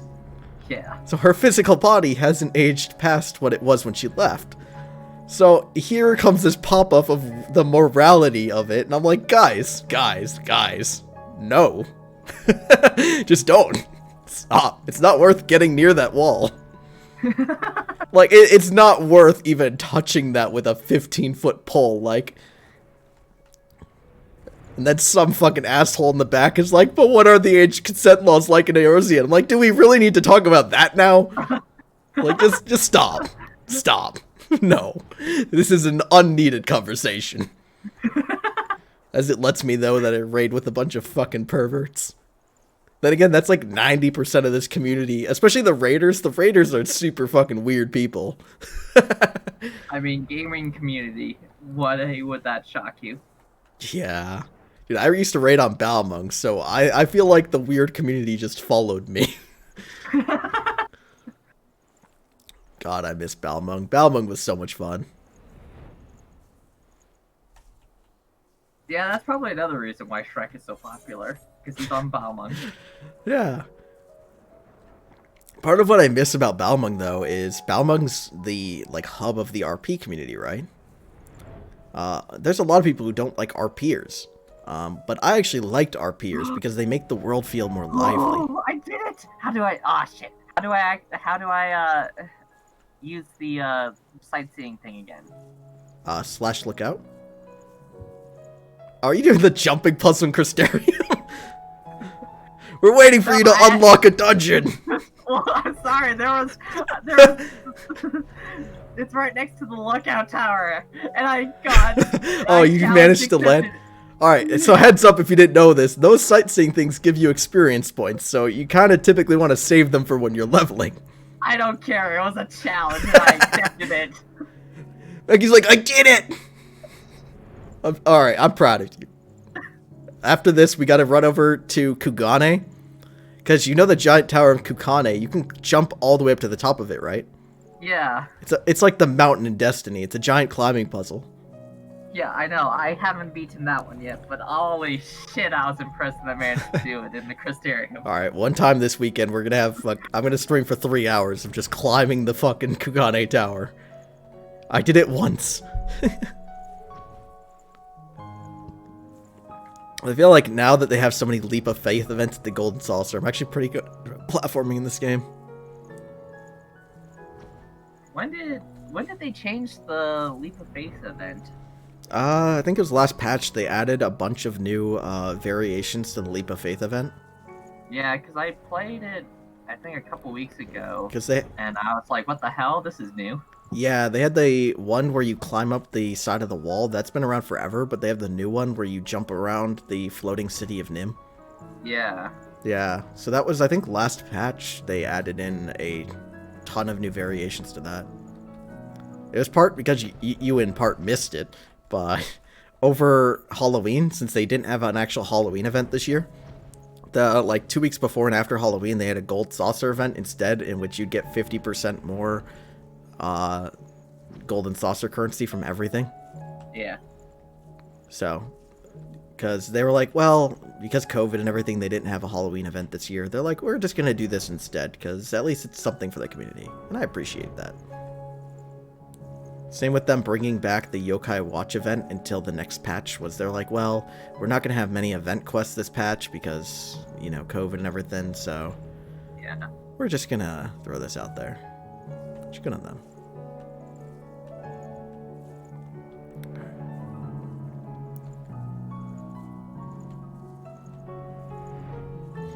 Which, you know,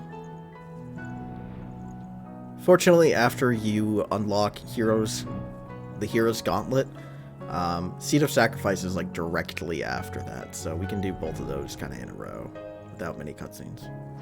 And Seed of Sacrifice is kind of the end of this patch, so after that little cutscene and wrap up that comes after that, we can just kind of do whatever. Although I definitely recommend watching the cutscenes around Seed of Sacrifice. Yeah. Especially the ones after, because you need to figure out what happens with Grahatia.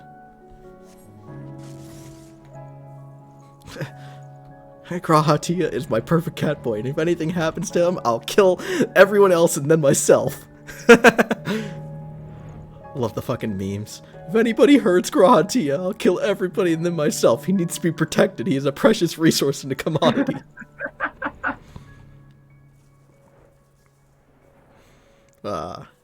Yeah. Grahatia is everybody's favorite waifu.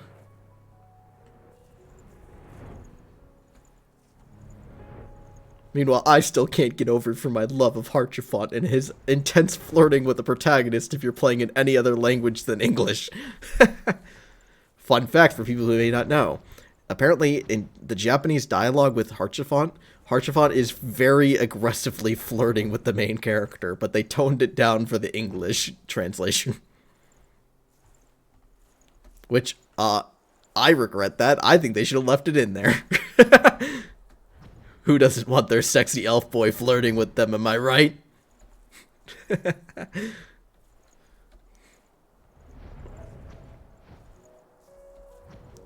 Rip Harchifont.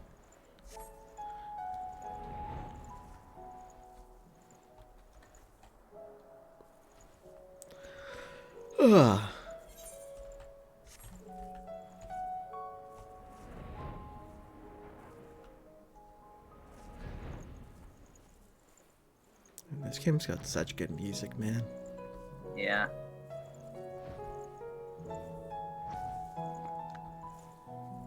Especially, a lot of people don't know this, but the Amaro mount, which you get for having every single Disciple of Magic and every single Disciple of War class at 80, actually has its own custom music. I thought the Amaro mount was just having, like, one of each class, like, doing each of the three, Nope. like...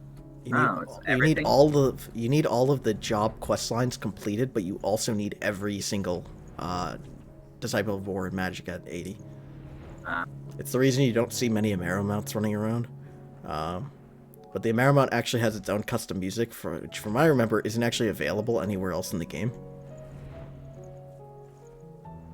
And it's like the definition of nostalgia adventure music. That's neat. Which, hold up, I'll use my Amaro mount on stream for anybody who wants to hear what it sounds like. Which I have to turn on the mount volume music, because I don't normally have the mount music on, because I like the world music a lot.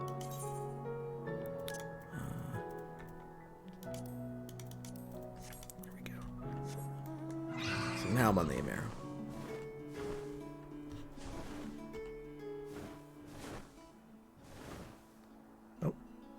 Oh, right, it only plays if you're moving. If you stop flying on a mount, it, like, stops the music. It's like such, like, calm, nice adventure music that you just want to go do stuff to, you know?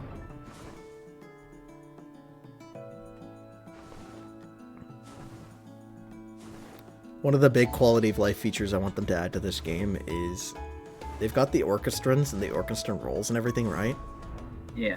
I want them to add an orchestron mini, which your character can carry around and listen to music on. Oh, that would be neat, yeah. Yeah, to let you use like orchestrons mobily, and basically just make it look like a little mini orchestron iPod or something. Yeah. Like, orchestrons are nice and all. It's nice being able to set your own music in your house and everything. But I'd really like it if I could carry one around on me and play any orchestron music I want. So while I'm doing questing or whatever, I could listen to. Forward and back and let's go forward and back and let's go forward and back. Exponential entropy and let's go forward and back. 1 foot forward. You've done that fight, right? Yeah, I've done Nice. at least some of Alexander with you. Well, that's the 11th fight in the tier, so Probably haven't done that one yet. yeah. But, Which that fight's... to be honest, I'd probably just listen to the Twinnings music all the time. God, I love that. Well, the Twinning music is a remix of other Alexander music. I know that. Dude, if you want to hear the best fucking BGM in this entire game, look up the Alexander Prime final phase music. So the final phase, when you fight Alexander Prime or whatever, amazing. Like, that's music. It's like when Proof of a Hero comes on when you're fighting Fatalis. Like, if you don't get amped and start doing amazing, something wrong's going on. Like, it's so good. Yeah. Problem is, it's only in the final phase of the hardest fight currently in the game, so... Yeah. Good luck getting to hear it, unless if you're watching it like YouTube or something. Mm-hmm. Like, my group hasn't even made it that far, so I haven't been able to hear it in game. I just straight up Googled it, because I'm like, I wonder what the music sounds like for this. So it just blew my socks off. It's so good. Which, fun fact, part of the reason that my raid VODs, I always rip them from Twitch and put them on a YouTube so my group can rewatch and see things that we learned. Yeah, the Twinning music is really good. It's part of the reason that that's one of my favorite dungeons. Right alongside of Harm Vale and Dismal Darkhold, my favorite 3 dungeons in the game. But I always have to rip VODs for this game and put them on YouTube for my raid to watch them later, in part because VODs get deleted, and YouTube is easier to parse and go through what mistakes people make and everything and learn from them.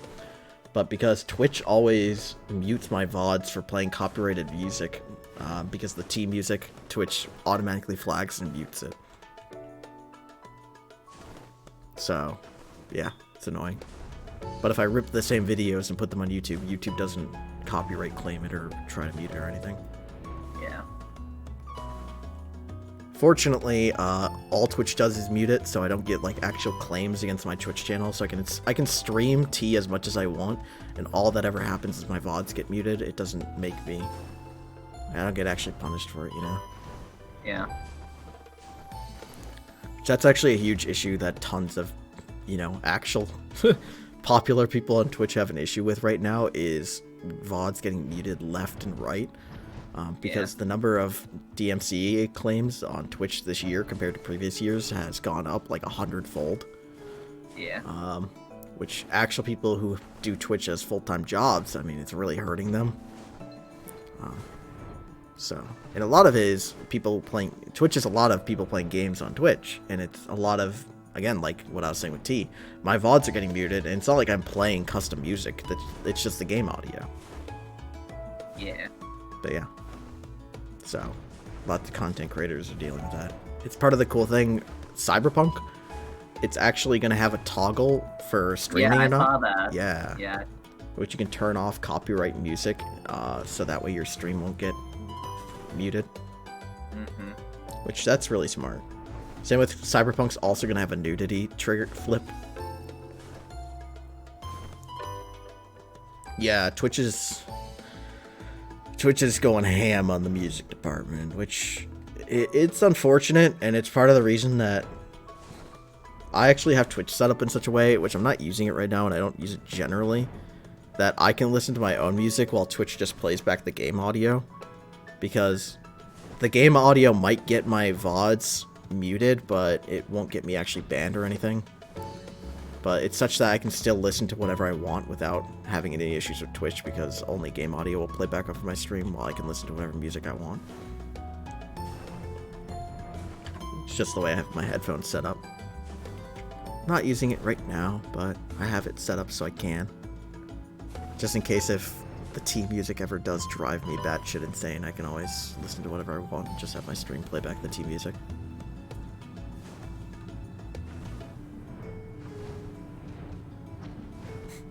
Also, when I do T, I probably sound like an insane person because I have my stream set up so only,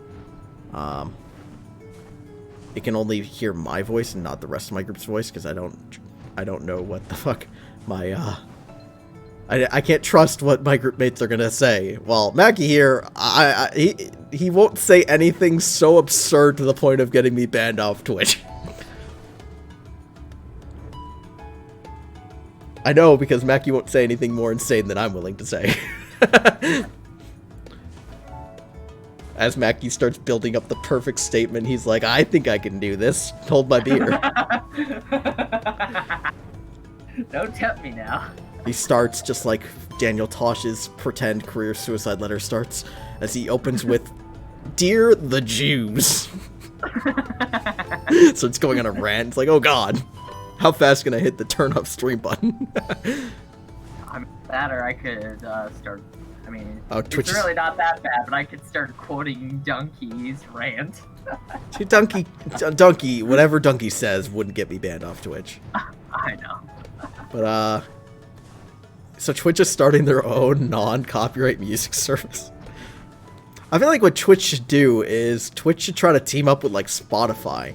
And they should arrange like a deal with different artists and stuff that like a streamer can pay some amount of money to Spotify to be able to play whatever Spotify movie they want on the stream, and they make it like appear as a window on the Twitch stream of the Spotify music playing or something.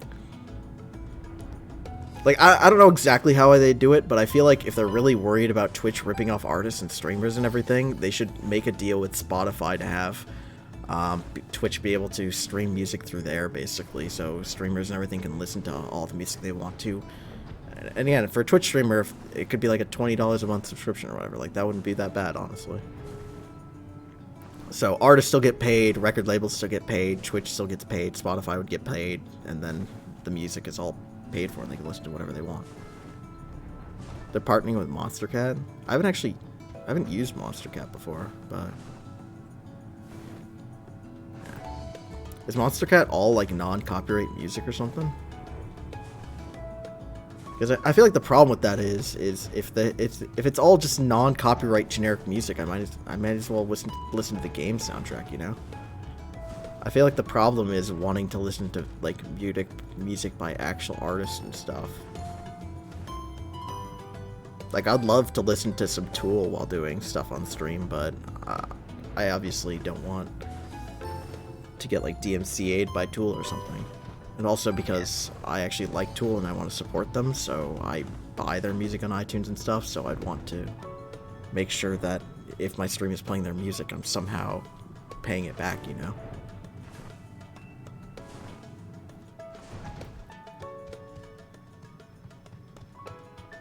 Okay, I see.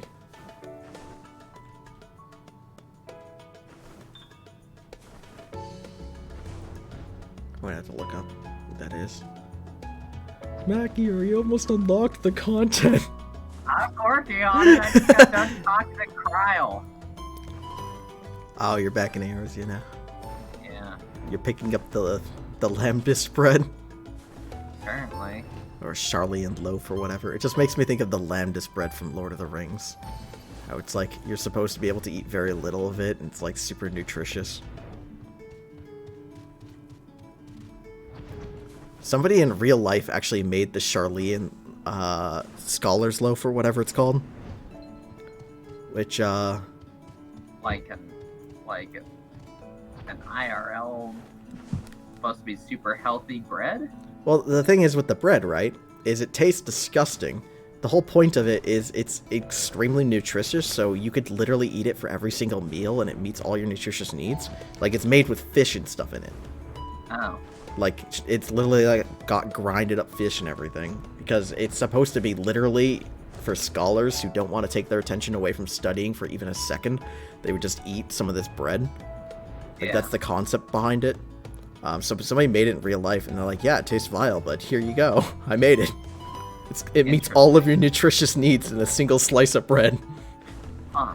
So it's got tons of carbs, protein, all the vitamins you need, but it's just disgusting.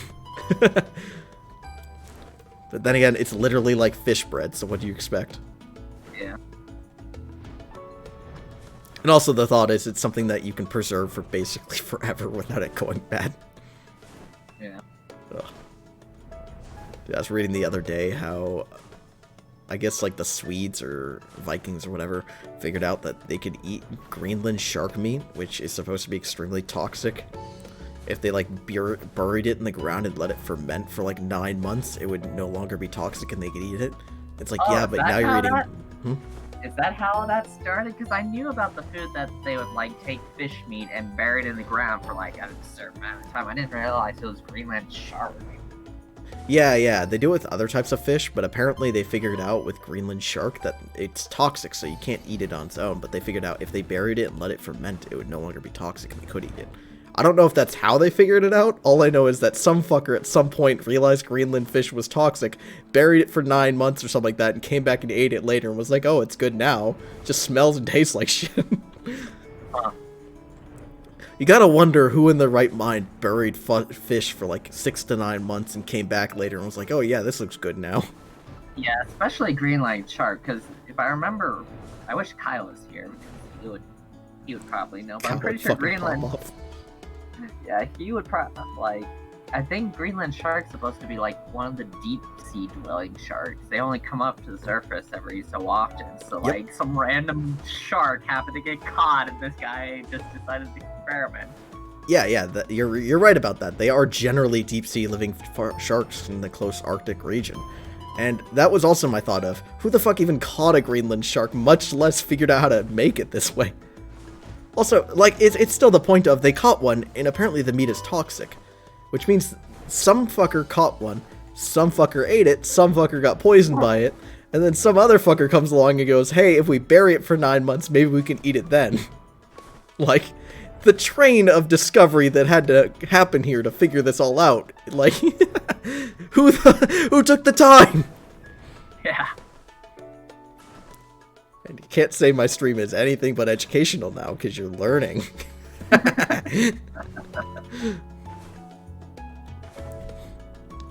I only teach people educational facts so they feel like they could have lived without. That's my niche.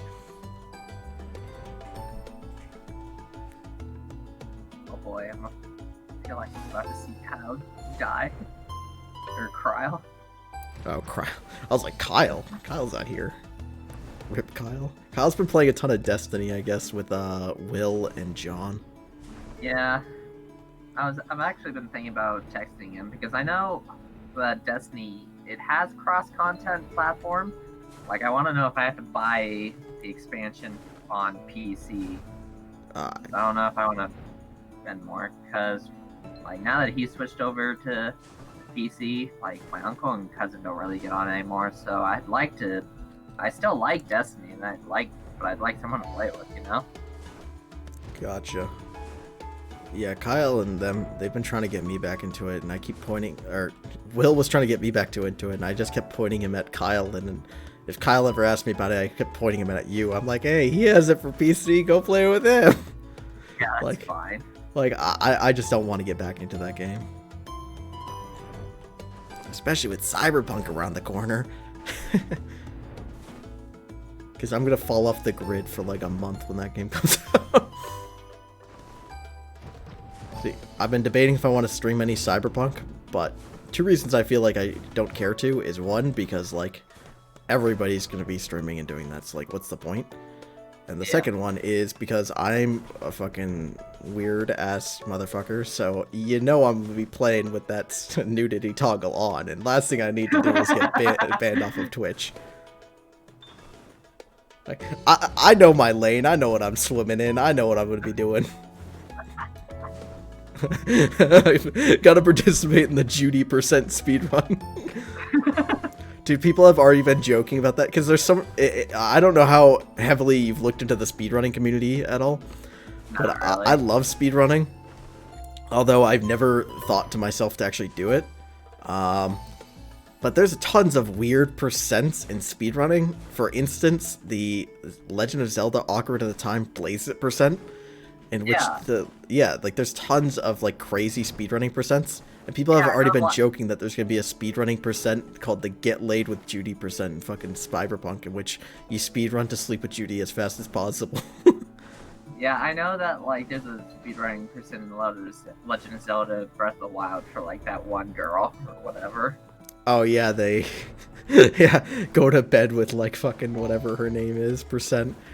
Yeah. Which it's 100% what it sounds like. You just go to their house and like sleep in their bed and you win or something like that. Yeah, something like that.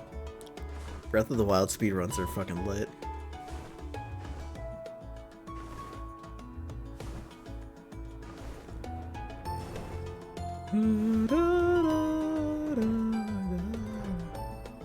Like the I feel like the memes where it's like your first run of Breath of the Wild, you do everything. Your second one, come here, Ganondorf, I'm gonna beat you with a stick.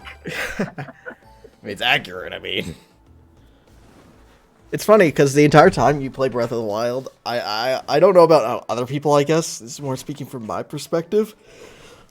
I was trying to do everything, like free all the divine beasts. So when I finally got to Ganon, I had done basically everything. I had the Master Sword, I, freed all the divine beasts, I had all the armor upgraded, like, I was crazy ripped, I had all the food and everything.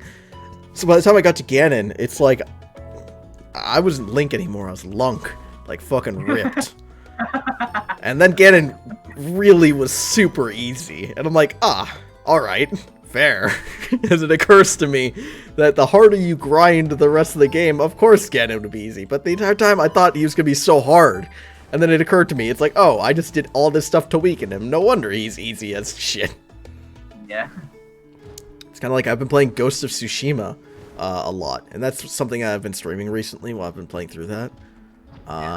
That game, first off, fucking amazing. Great game. But I spent a lot of time basically grinding and maxing out my sword and my bow and everything. And now, at some parts, I'm like, oh, I'm playing on hard difficulty. I thought this would be harder. And then it occurs to me, with how much time I've spent grinding, I've got fully upgraded armor, fully upgraded bow, fully upgraded different ghost weapons, fully upgraded sword. Of course these fuckers are easy. I'm killing them in one hit. Yeah. It's like playing Pokemon and complaining the game is easy, and then realizing that you're 20 levels above your opponent. Like, of course it's easy.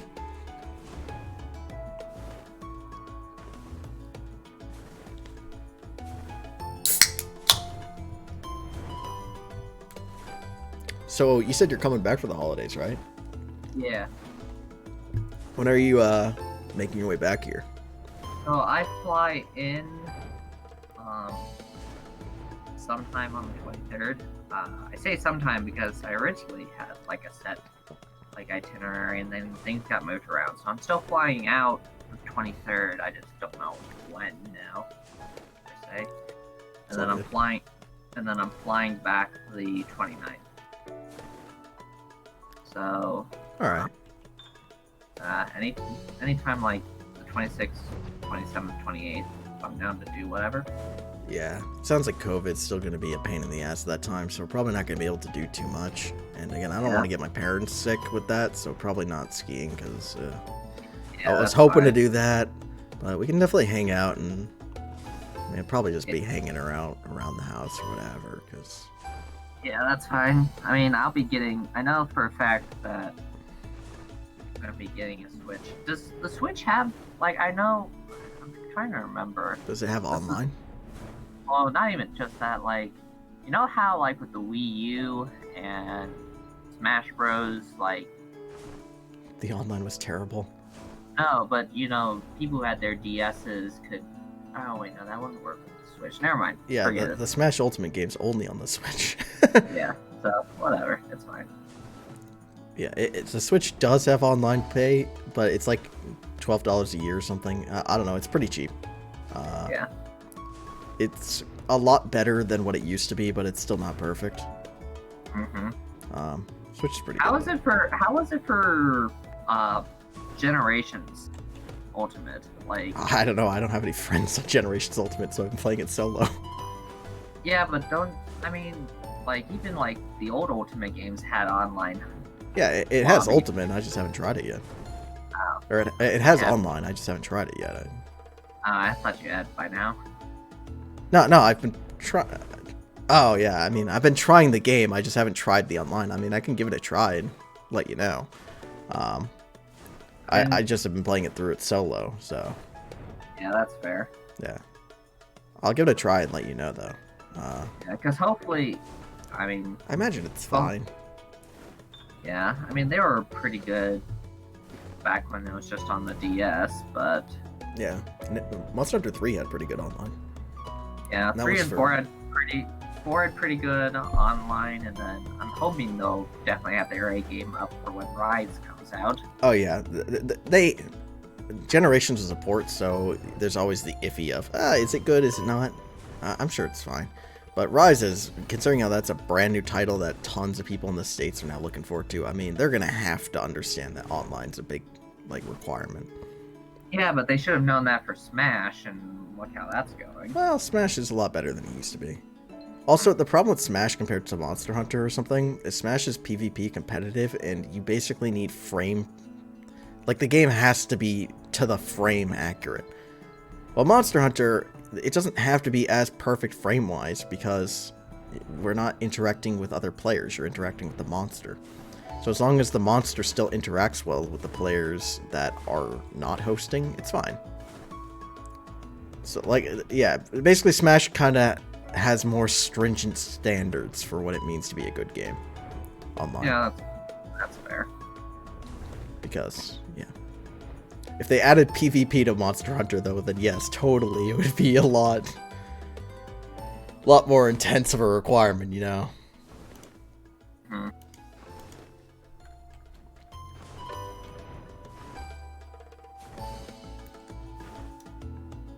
So, how's that unlocking going?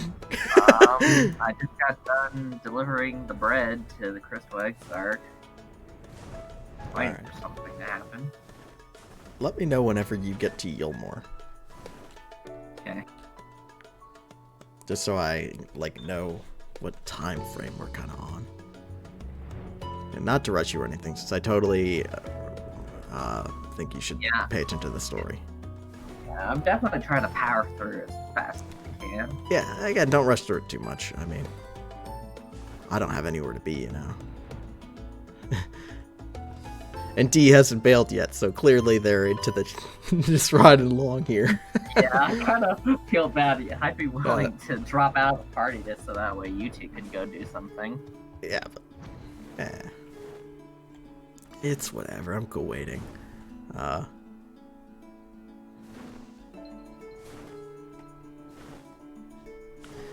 We're just chilling. It's fine. I'm enjoying the conversation. It's okay.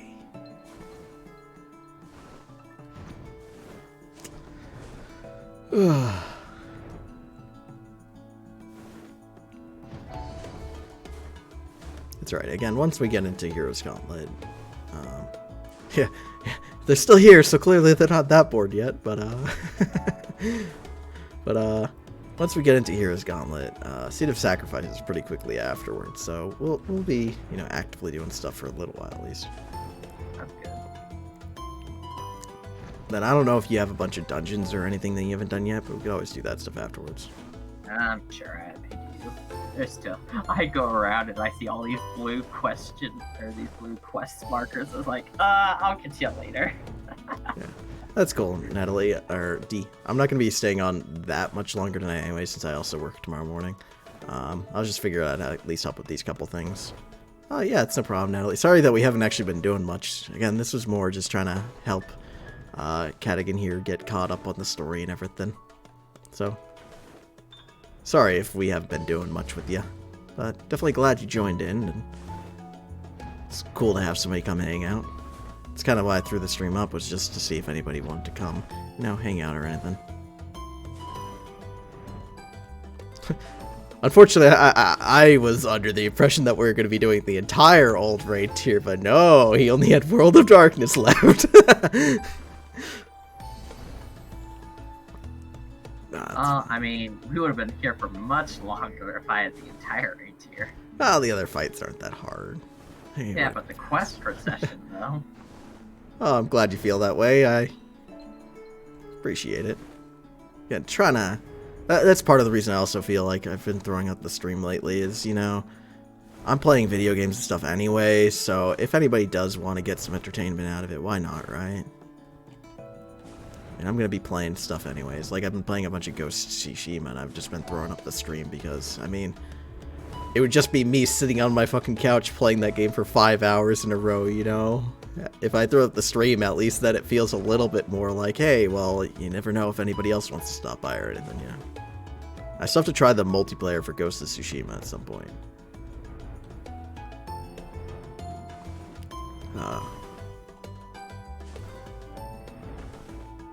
Yeah, no, I'll definitely, I followed you on there, so I'll definitely come and check you out and see what you're up to. Yeah. It's definitely cool to have another streamer come in and chat a bit. And I'm going to try to get an actual Discord and everything set up on my stream. I didn't know if I'd need it, since I didn't know if anybody would actually come in here, since a lot of what I was doing here was just to try to capture some VODs or anything. But, well, I know.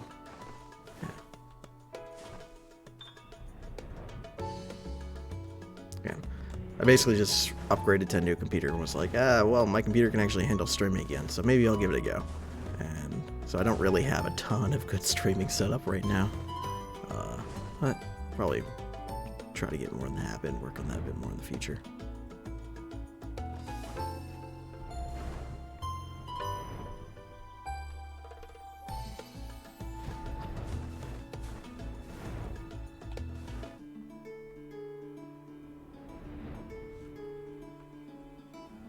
Yeah, I'll give you a join.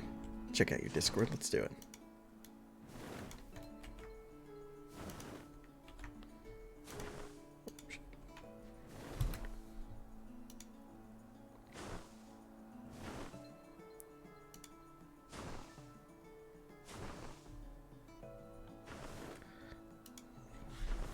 There we go. Just joined up.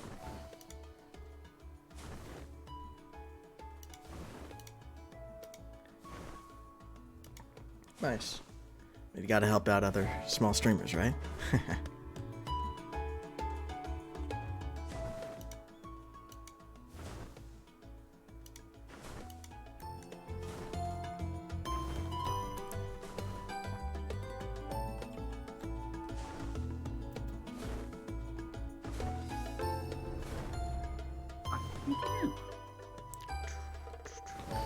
Yeah. I'll fuck off a little bit. And if anybody ever does watch this VOD on YouTube or anything, or if anybody's actually in the stream, I have no idea how to tell if anybody's actually watching me, I'll be entirely honest. I haven't figured that out yet. So, definitely check out D's stream and check out D's Discord and everything.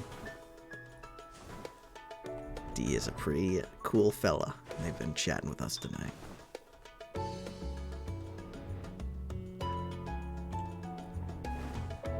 Because I'm definitely going to be keeping an eye on when D next streams, and I'll check out, watch their stream next time.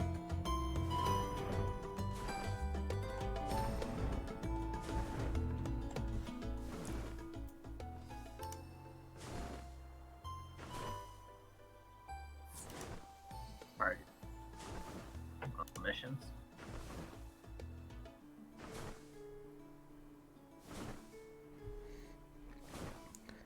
Oh wow, lots of different chats in here.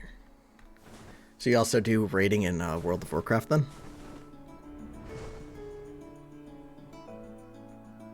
Cadigan's left the party. Where did he go? I have to go do a mission. A mission? Yeah, where you ride the ethereal stream.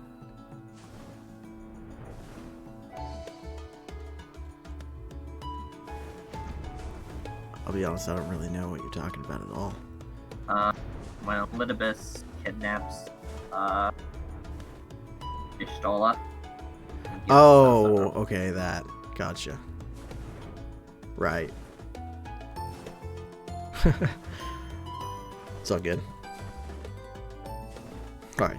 I forgot that you had to do that as well. Alright, so we're probably going to be chilling here for a little bit longer. So again, sorry D if you wanted to join us for more actual doing content. This ended up being mostly just like a kind of chatting stream while Cadigan got caught up in the story. So, but appreciate you coming and hanging out. I like your stream, or your Discord name, D-House.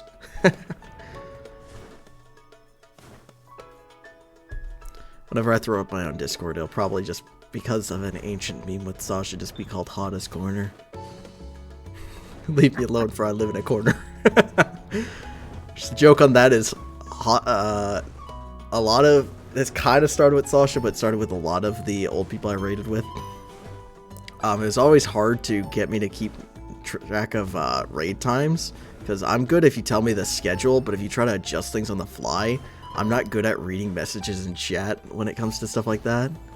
And it's because a lot of people in raid chats and everything would all discuss in the same location, the same times, as well as anything else they want to talk about, so I'd have to scroll through like 100 messages to see if raid times were adjusted or anything. So eventually they were tired of me not paying attention to their completely overbloated group chat, that they made Hottest fucking shit corner. Where they could just put raid times and shitty memes they wanted me to see in there. So I obviously responded by filling it with a bunch of my own shitty nihilistic memes and Shrek ASMR, obviously. And thus, Hottest Corner. So it's full of raid times and shitty, like, lowbrow content. Love it. For I'm Hada and I live in my corner.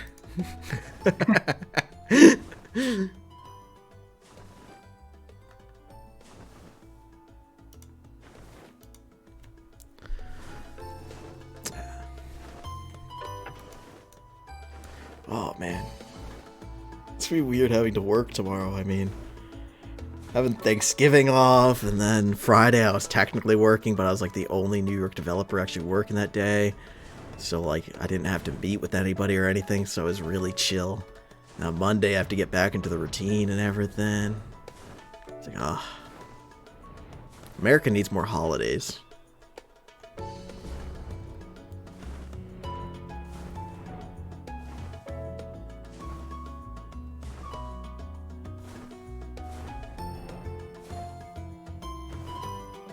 Yeah.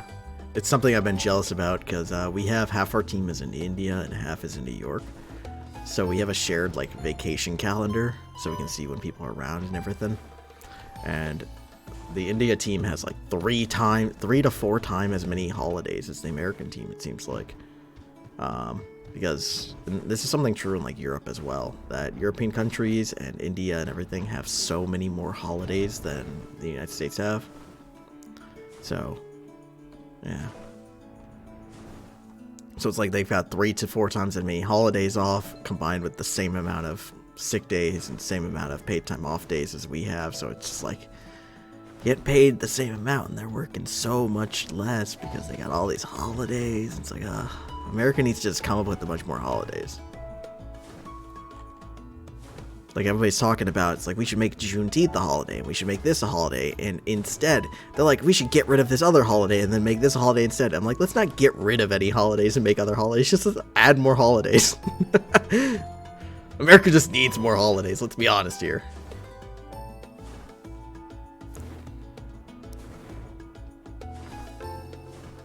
Also, the states should 100% switch to 4-day work week for a lot of at least office workers and stuff.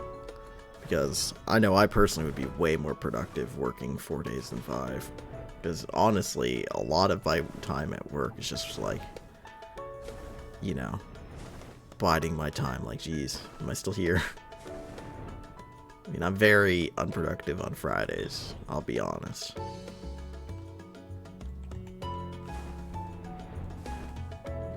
At least Friday afternoon, it's just like, be there eventually.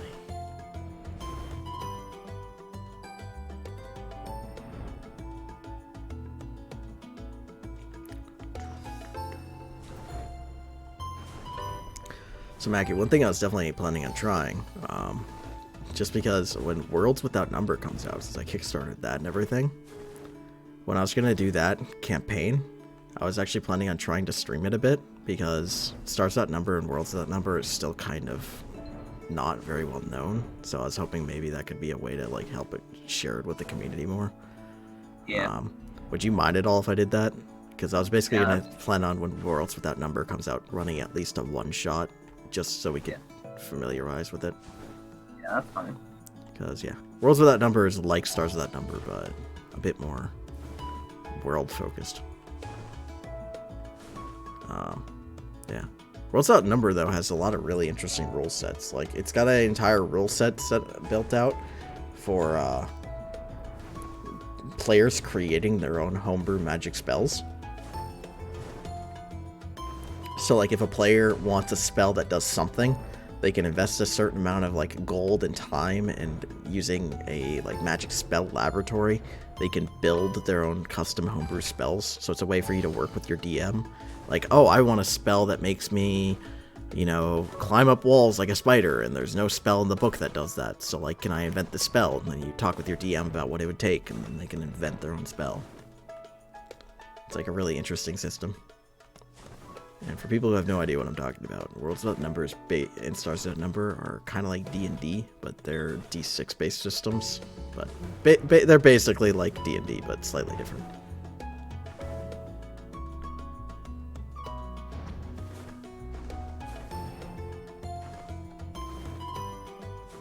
Yeah, unfortunately, Fantasy Grounds though doesn't have D&D or Stars Without Number plugins or anything, so it's a little bit hard to run.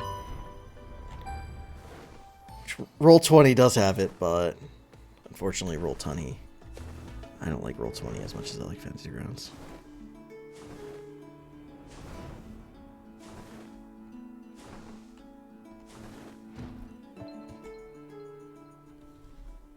Come on, you bastard. Blackbait. Are you fighting Elidibus? No, I'm fighting his shades, and right now it's the shades of the King Thoradin and his knights. Oh yeah. I thought that was a really cool part of the quest where you're basically fighting all of the various NPCs that you fought throughout the game's story. It's like a really interesting segment. Which I'm not sure, which we were talking about, but I'm not showing on the stream at all right now. I promise it's a cool segment. But, yeah.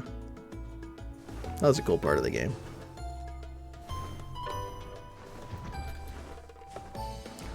I would like to think it, I don't think it's the case, but I think it'd be really cool is if what they did for that part, they tried to match up stats with a lot of these enemies. Like when you fight some of the various characters, they actually use the kind of health and, you know, defense and stat blocks that these characters had back in the original expansions. I don't think they did that, but I think it'd be really cool if that was the case, because then it actually would show how much stronger you've become. Yeah.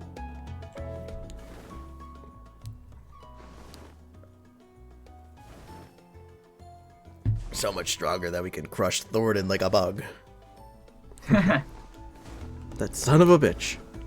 He killed Haurchefant and deserves to die in the most painful way possible for his crimes. Yep. Which leads to, like, the saddest... Dark Knight's, like, such a sad questline, because it's kind of supposed to be. One of the things that... I forget where in the questline it actually mentions it, but it's somewhere around the ability where you... Dark Knights have an ability called the Blackest Night. And it's like Dark Knight's best ability. It's an amazing ability. And basically it's a shield that's only on a 15-second cooldown that you can toss on yourself or someone else. And if the shield breaks, it like gives you a free attack. Like, it's pretty awesome. But basically, somewhere around getting that ability, your character has like a reflection of if they had this shield, they could have saved Haurchefant. Yeah, I remember you telling me about Jesus. Yeah. Well, Dark Knights are kind of fueled in part by their own regret and despair. So, rip Haurchefant. Which, at the Fan Fest, they still put together a Haurchefant memorial every year, which is hilarious. I mean, it's just what he deserves. Yeah.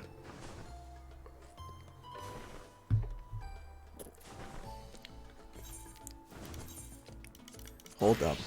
There's something I just realized. I currently have somebody in a trap party with me.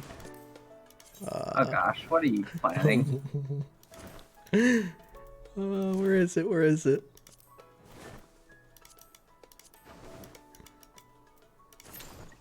Yes, accept the queue, accept the queue. What are you doing? Do it. Come on, D, we got this. Are you going into fucking, not ES, but whatever that raid tier is? No, it is a surprise. Yes! T3! I knew it! I love T3! I fucking knew it! Alright, we gotta race to the end of this, let's do it! And D's like, what the fuck is I just gonna do? Don't worry, this is T3, you'll be fine, let's go! Come on! First one to the bottom wins! Oh shit, how do I... There we go. Yes! T3! Yeah! Let's go!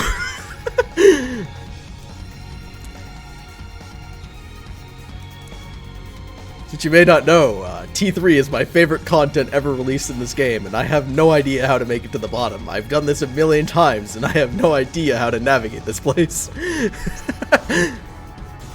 It's elevator hopping simulator. Go, go, go! It's T3. Every time I get somebody in a trap party with me, or whenever my raid lead tells me to queue in, I always queue my group into T3. And that's why they don't let me raid lead anymore, because they're like, he's just gonna queue us into T3. I mean, at least they're learning. Yeah, they learn not to trust me. Haha! Now we're splitting up! I just launched D one way and I went the other way. I don't know which way is the correct way.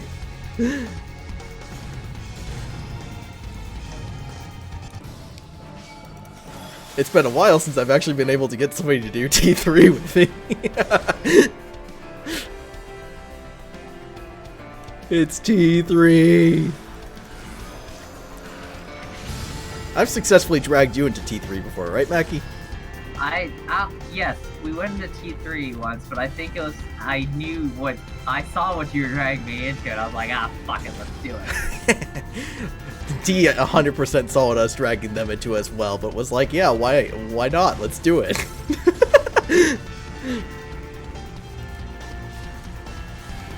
It's T3.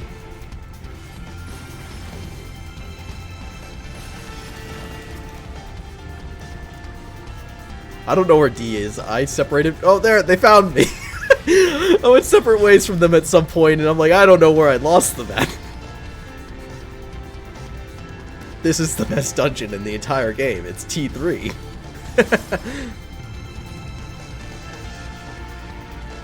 Go, go, go. It's the first time they've done T3. They just got the achievement for navigating the place. Nice. It's funny because I don't even know where we are. I don't know how to get to the bottom of this place.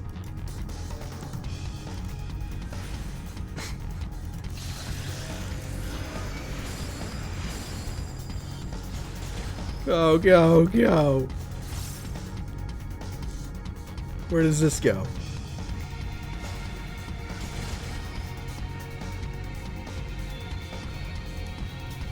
Yo.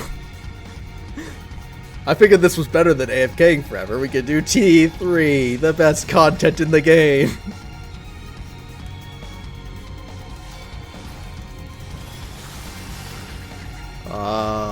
This way?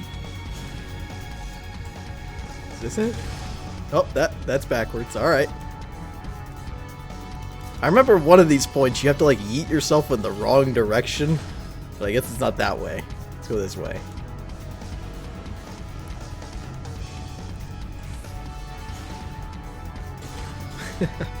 Where are we going? It's funny, T3 was so bad when they originally came out, they let you skip it. No, it was like a little bit after it came out, you were able to somehow skip. Hey, we did it! We completed T3! Turn 3 as an... Alright, that was a good speed run. 4 minutes? What's the world record for doing T3? I don't know if Natalie knows, or D knows where the ending is. I just ditched them in T3.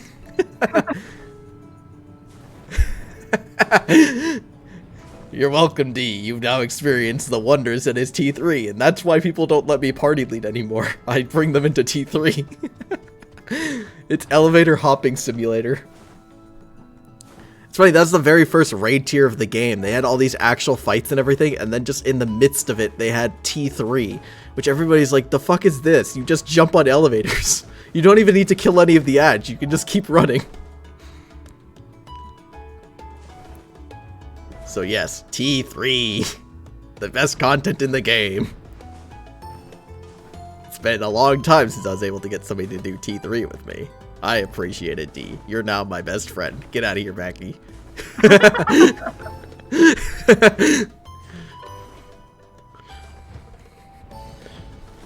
So how's the instance thing going? I'm about to fight Olympus. See, it's you can only leave me party leader for so long before I realize what type of power I have. The ability to queue into T3. For a meme, back in Heavensward, I queued into T3 to see how long it would take the queue to get me in. And I think that the needed role at the time was like DPS. So I queued in as a Dragoon. And it took 4 days before I left the queue. The queue didn't pop. I was in it for like 4 days and the queue never popped. There was never 8 people interested in doing T3 for 4 days. Like the game just couldn't find anybody who wanted to do T3 for like 4 days. It was great. It's funny because the entire time I was in there, I think there was like 3 or 4 other people that were in that queue with me, which I guess it could have been different people rotating in and out, but it seemed pretty steady. So there was like 3 or 4 other people just waiting in queue with me to do T3 for like 4 days. Like, I'd go to sleep, come back to my computer, boom, still in the queue for T3, never popped. Which, if it did pop, it would have made me feel like an asshole, because I wouldn't have been around, most likely, when it popped, so it would have been popped when I was gone, so everybody else in the queue would have been like, oh my god, it finally popped, we can finally do T3, oh, someone didn't accept, alright, we gotta wait 2 days for somebody else to join the queue.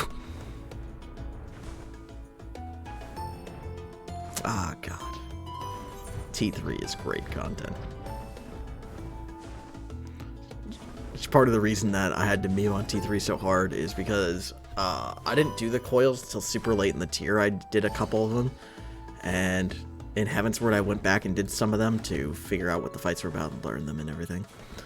But my friends never took me to T3 because they just skipped it. They're like, well, why the fuck would we do that? So eventually I forced them to take me to T3 because at one point they made the mistake of making me party lead, and now it's my favorite thing ever. T3. But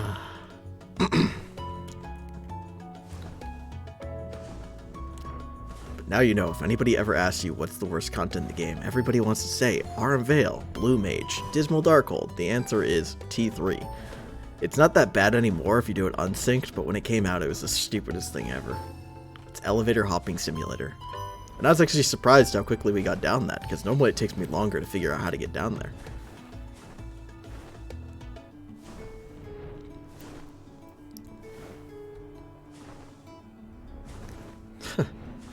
I'm curious. I want to look up Final Fantasy XIV T3 speedrun and see if anybody's done it. Oh shit, people have done a T3 speedrun.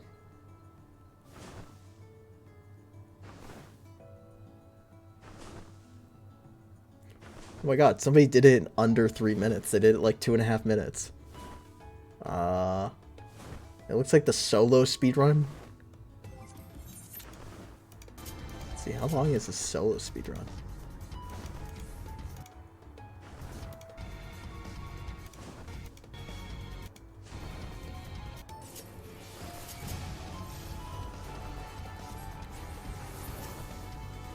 I see how they did this solo speedrun so quickly. They did it on Red Mage, so they could dash to enemies and like backflip away from them.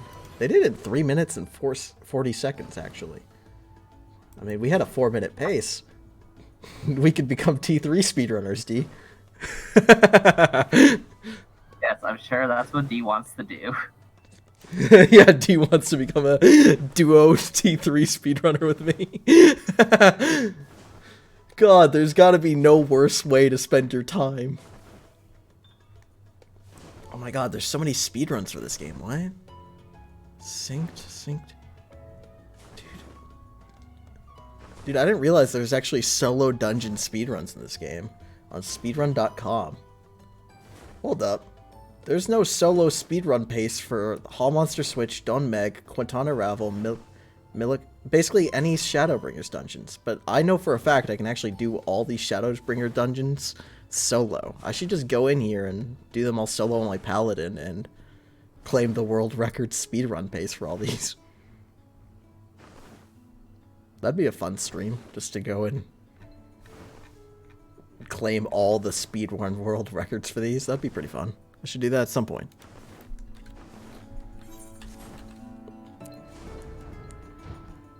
I mean, I already have done, like, the hardest part in theory of Amarant is doing the final boss solo, and I've actually soloed that final boss on Paladin. Because I was playing one of my alts, and my entire party died, and they're like, oh, well, this is going to be a wipe. And guess who didn't wipe? The Paladin, who soloed the final boss from about 60% health. Nice. Which, Mackie, if you remember that boss, the boss used a giant laser beam. And you have to get onto those little side platforms to get out of the way. And the side platforms break, and it's like a soft enrage, because eventually there's no side platforms, so you just have to take the beam to the face. Well, if you're a crafty Paladin, clemency and cooldowns can get you through it. So you can just take the beam to the face. And if you can take the beam to the face and you can properly manage your mana while still doing good damage with your physical stance and doing all your prominences and everything, then you can, in fact, solo that boss on Paladin extremely easily. Nice. So my entire party thought I was some sort of god, and I'm like, guys, clemency's just broken. I'm not good at this game. Like, it's not that I'm good, it's that Paladin is busted.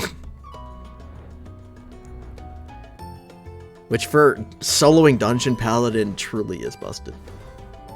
Alright, now I'm actually curious in doing that. Like, that'd be fun as hell to just go and solo a bunch of these dungeons and claim the world records for them. Because it seems like somebody did it, all Stormblood and prior dungeons, people have gone and done these solo. But they're not synced, they've just done these solo, which means I feel like a lot of these people just turn off the sync and then they go and do these lower level dungeons unsynced, and it's like a really easy way to speedrun them. So I feel like the reason there's not speedrun world records for these Shadowbringers ones is they're actually hard to do solo. You have to actually have some sort of decent understanding of like how to play one of these, most likely tank classes, really well. Because a lot of these bosses and tank busters hit so hard, I imagine you'd probably have to do it on a tank class nowadays. So, yeah, I just feel like a lot of these people probably don't know how to actually solo a dungeon really well on tanks. I mean, that's one of the reasons I like playing Paladin. Alright, yeah, definitely thanks for coming, D. Sorry we didn't really do anything with you other than T3, but I definitely appreciate you just coming by, and if you want to do T3 ever again, you know where to come. And I'll definitely check out your stream next time you stream. I got the follow, so yeah. It's nice meeting you, though. Sorry we didn't really do anything with you.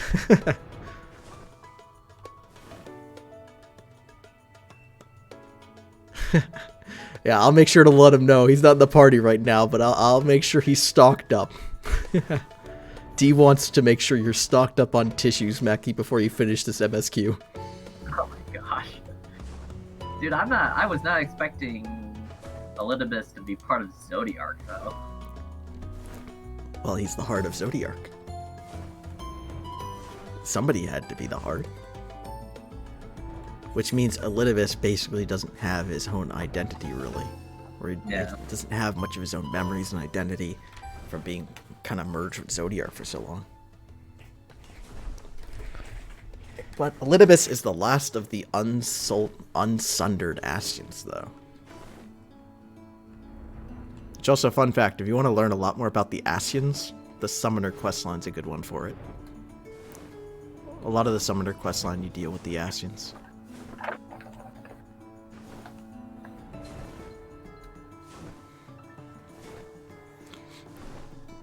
But yeah.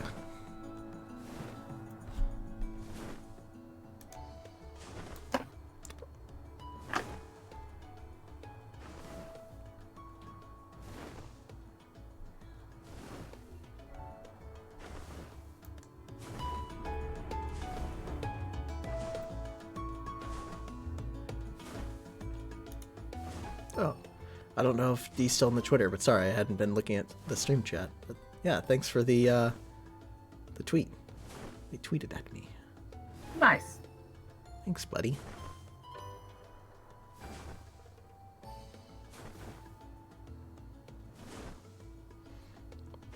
I don't know if they're still here, but D's a solid fella. That's part of the reason I threw up my stream was because back in Heavensward, it was a way that I used to help a lot of groups clear stuff. Is I could throw up my stream and they'd be like, oh, hey, if you're not doing anything tonight, we saw you're helping groups clear, like, A3S, or not A3S, I didn't do it a lot then, but like A7S or whatever. And I'd be like, oh yeah, sure, I can come help out. And so that's why I've been in part doing this more. But my other computer couldn't handle it very well anymore. So now that I've upgraded to a new one, I figured I'd throw up my stream more. Again, it's not so much because I actually expect viewership, because I personally don't like my own voice, so Yeah. I can't imagine other people liking it. It's again more of like a seeing if anybody wants to run content with me type thing. Yeah.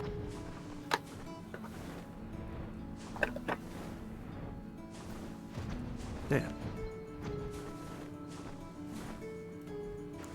Which now I feel bad because I hadn't been looking at the stream chat at all for some of the messages Dean put in there, but yeah, it's nice. Huh. D's. Apparently when I dragged them into fucking T3, they said they'd been shanghaied. You're trapped. Welcome to T3. Gah.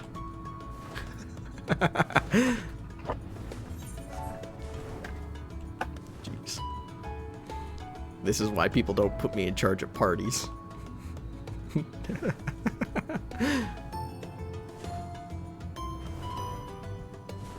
I think that's the best reason to be in charge of parties.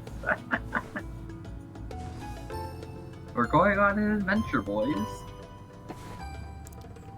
Yeah, that's another reason since D's still in the stream chat, it looks like I started streaming as well, as it's definitely a nice way to, you know, work on a bit more improv and communication and everything as I try to pay attention to the stream chat. Still not used to that yet, because I'm used to just focusing on the game or whatever. So it's something I'm trying to pay attention to the stream chat over there and, you know, talk with people and stuff.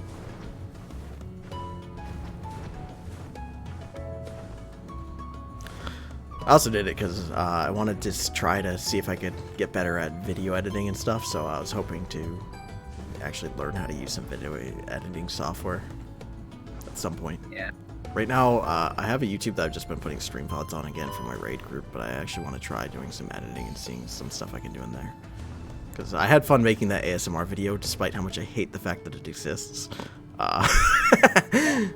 So I figured I could play around with the video editing and stuff in that space anyways.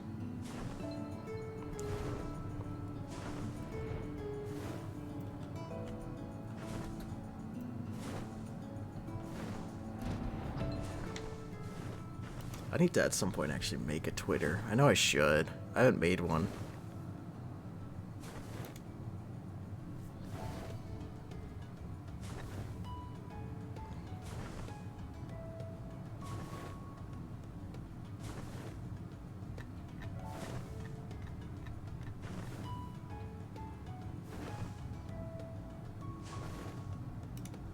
Yeah. Now I'm searching for the Chaos Emeralds. I need to collect all of the fucking dragons, the Chaos Emeralds, so I can bring his waifu back to life. I think that was the story of Sonic the Hedgehog Or Sonic Oh, Adventure no. Battle 2? I thought it was his daughter or whatever. Am I thinking of Shadow the Hedgehog? No, Shadow was in love with this, like, underage girl in Sonic Adventure 2, and she, like, died saving him or something, so he's trying to get all the Chaos Emeralds so he could, like, bring her back. But instead, he had a fight montage with Sonic the Hedgehog as they took on a giant space lizard. And I guess that satisfied his need. Dude, that game's story is so fucking weird. And I just remember there was like this underage girl that Shadow was absolutely in love with. Which I guess maybe it's not underage. Like, how old is Shadow? I guess Shadow might be like only a few years old. Or I guess, yeah, when the game came out, I guess technically Shadow was only like 2 years old. So maybe it was her robbing the cradle. Holy shit. All I know is it was a fucked up scenario. It was kind of weird, and it didn't really occur to me how weird it was until I was significantly older, and I was like, wait a second. And then later, Sonic comes along, and Sonic fell in love with a princess, so like, the hedgehog-human relationship things are, I feel like the Sonic series should have stayed away from that. Then again, Sonic hasn't been good in a long time. With the exception of Sonic Mania. Sonic Mania is a fantastic game. Dude, didn't you like Sonic the Werehog? Define like. I like a lot of things out of a sense of Schadenfreude, so... I like Cool Cat Saves the Kids as a movie, but that doesn't mean I think it's a good thing that exists. Dude, Cool Cat Saves the Kid is a masterpiece. Dude, you're so lucky you missed out on Velocipaster during last movie night, because I hate that movie with a passion. What? You saw Velocipaster? What? I didn't. Yeah, I thought you were supposed to be watching Conan. we were, but only me and Sasha showed up initially, and he wanted to watch Conan with his brother. So instead we watched Velocipaster, followed by Bill and Ted's Excellent Adventure. And you want to know why I hate Velocipaster? Why I hate it so goddamn much. I mean, it can't be worse than Rubber, can it? No, it's probably better than Rubber. But I hate it for basically the same reason I hate Rubber. The thing with Velocipaster was trying to be bad. Velocipaster at no point was trying to be an amazing movie. That movie was an attempt at making a bad movie. So I hate it because it's a bad movie, but it was trying to be bad, so it accomplished what it wanted. But it's hard for me to enjoy, because part of what I enjoy bad movies are for the schadenfreude of it all. The fact that somebody was trying to make something good, and this is what they came up with. Like, Cool Cat Saves the Kid is hilarious, because Derek Savage is a fucking maniac. That's why that movie's amazing. Not because the movie's amazing, not because the movie's just bad. The movie's amazing because of the fact that there's some guy out there who thinks it's a work of art, masterpiece that he has created, and it is hilarious. But Velocipaster, they knew what they were making. They were trying to make what they're making. So it's hard for me to make fun of, because it's like Rubber. Whenever somebody's like, oh my god, why the fuck did they do that? That's so hysterically dumb. And it's like, yeah, but like, they did it because it was dumb. Like, at one point, they literally have a car explosion, but instead of having the car explosion, they have literally the text pop on the screen of carexplosion.png. And people are like, that's fucking stupid, why'd they do that? I'm like, they did it because it's stupid. It's like the reason I hate the movie The Incredible Bulk. The Incredible Bulk, at no point in making that movie did they think they were making a good movie. They knew what the fuck they were making when they made The Incredible Bulk. And yes, I'm saying The Incredible Bulk, not The Incredible Hulk. Yeah.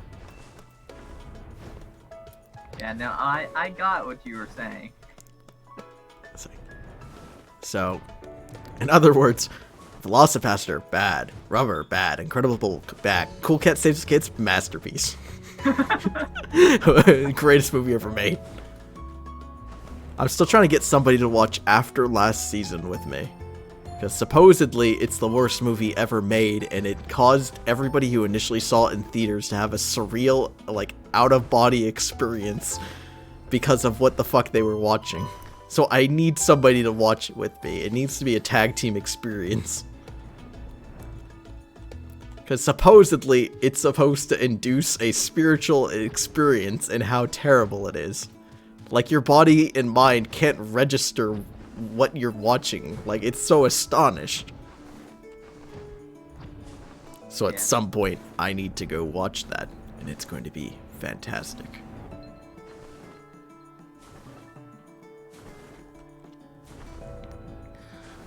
Ugh.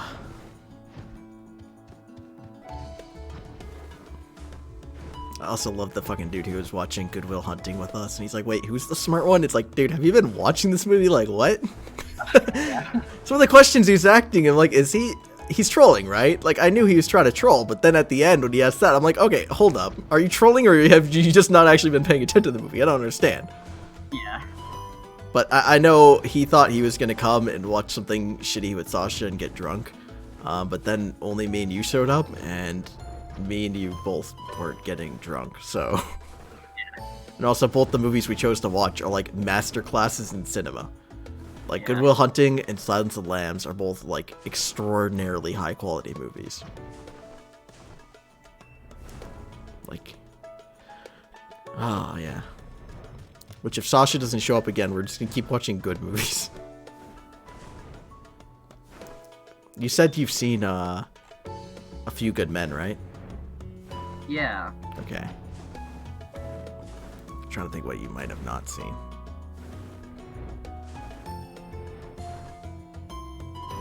I assume you've already seen basically everything Miyazaki has ever made, right? I haven't seen all of them. I do have, like, some of them I own that I need to watch. But, plus, I actually have a coworker who, she owns the complete collections. And she said, like, if I ever wanted to borrow them, she's fine with me doing that, so. Oh, just borrow them? You're not going to take her up on a little bit of a movie night? She's married. Oh. Wait, Mormons are cool with the whole polygamy thing, right? No, not anymore. There is a subset of split-off sect of Mormonism that still practices polygamy, but no, the main body does not support it anymore. Apparently, Pornhub released its, like, yearly most search results, by state or whatever. Yeah, I saw Kentucky had Among Us for some reason. Yeah, Kentucky had Among Us. Did you see that one of the states, I think it might have been Utah, had Mormon? Yeah, it wouldn't surprise me. It wouldn't surprise me if the Utahns had Mormon. Yeah, but, like, what does that mean? Like, why does it matter if the people in the porn are Mormon? Like, how would you know? Are they, like, preaching in it? Like, I want to search it just to know what Mormon porn is. Like, when I saw that, I actually hadn't thought to search that yet, but when I saw that that was the #1 search result in one state, I was like, what does that mean? What exactly is that? Yeah, no. And then another state, which I think it was another one of those states that's, like, predominantly Mormon, had orgy, and I'm like, polygamy's gone now, so this is what they're searching. I can't remember which one that was. I had to laugh that, of course, fucking California had cock as their... I didn't see that one. That's pretty good. Which state was it? One of the states had Trump. I don't remember that. Now I'm curious. Yeah, it was like South Carolina. It was like one of those fucking southeast states had Trump, and I was like, holy shit, why? Like, why would you even want to see that? Like, even if it does exist, I don't want to see that man nude. Like, God. Why would you want to see that? That would be scarring. It'd be like agony. But, nah, you know there's somebody watching, like, Borat for that one scene. Dude, I was watching Borat for the one scene. Are you kidding? You found that person. No. I was watching Borat to see the reactions of you guys watching that one scene. Oh, you definitely got a reaction. Yep, I did. That's why we're watching Bruno at some point. Which, like, according to... I don't know if I agree with her on this, but according to Moist, she feels Borat's worse than... Yeah, Bruno is worse than Borat, especially when it comes to that stuff. Which it might be the case, because the ending of the movie, they basically had a riot on their hands due to a little bit of man-on-man in the WWE arena. Alrighty, I'm teleporting to the Yule Bar right now. Cool. So should be almost at Hero's Gauntlet then.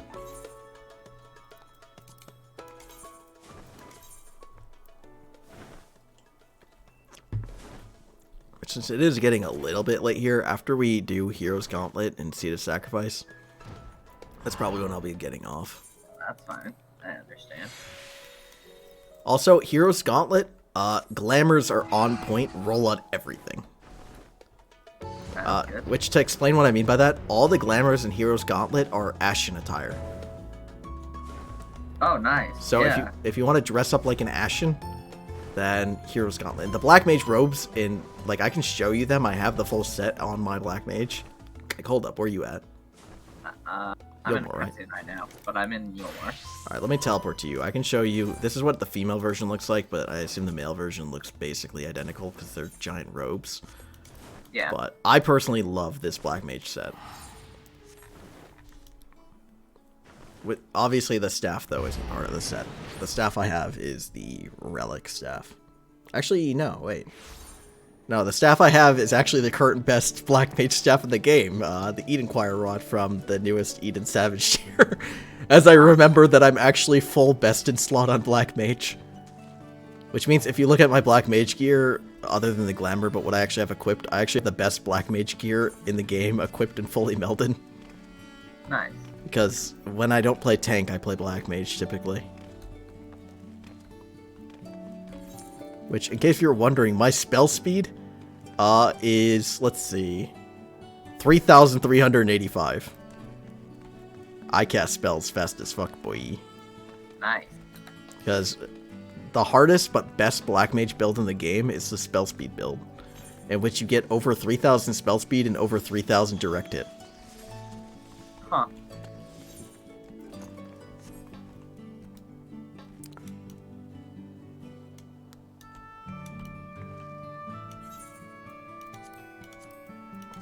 Also, the Ashen Glamours from that dungeon, they do have face masks as part of the glamour, like the Ashen face masks. Yeah. But those can be turned on and off with the visor. So Oh, if that's you, cool. yeah, if you don't like the face mask but you like the hat, you can turn the face mask on and off, which is nice.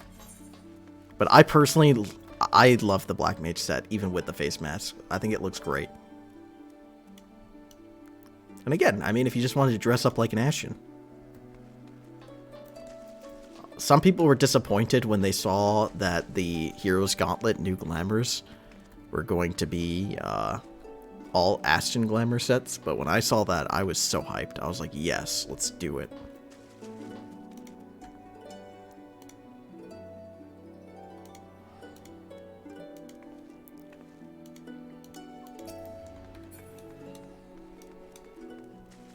Which I'm obviously not going to queue on my Black Mage because then the dungeon might take a long time.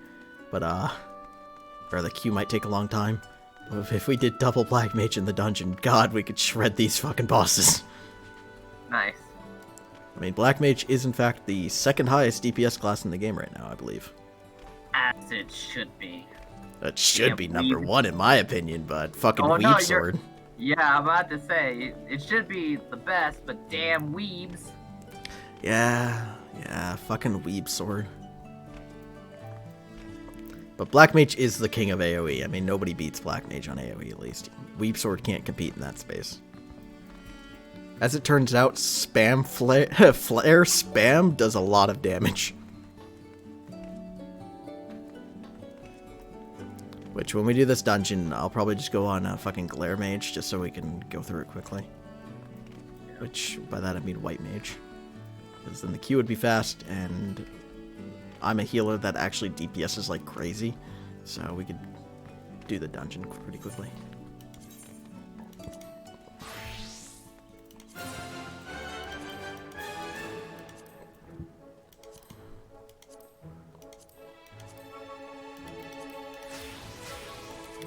Switch up all my glamours. As everybody can see on my stream, all of my fucking cringeworthy glamours that I have. Hey, don't judge me. I know what I'm into. Leave me alone.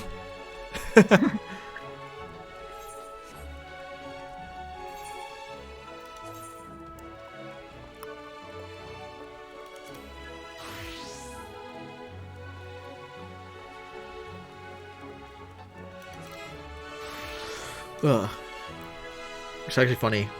My number one best geared class is Gunblade, and then it's Black Mage after that. Like, my Black Mage is better geared than all my other tanks other than Gunblade.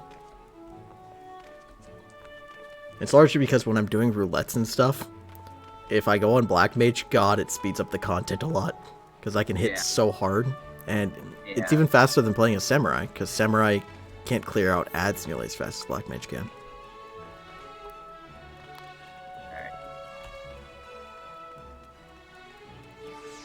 Nope. And where are you at? Main scenario teleported you somewhere. I've lost you. Well, I assume you're seeing the star shower and stuff.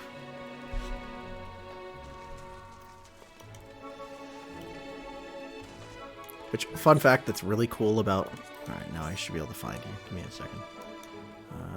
That star shower effect that you're seeing in the sky, right?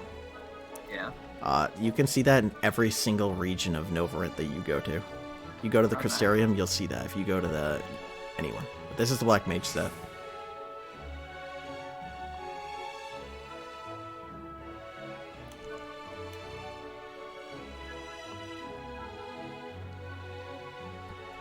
Oh, sorry. Let's see. Full 360. I personally really like it. Yeah, that's actually really cool.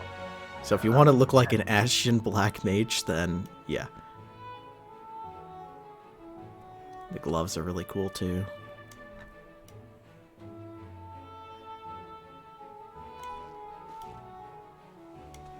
Personally, I'm an edgelord, so I like the staff more, but yeah, that staff looks a little... Well, you don't... the staff isn't part of the set.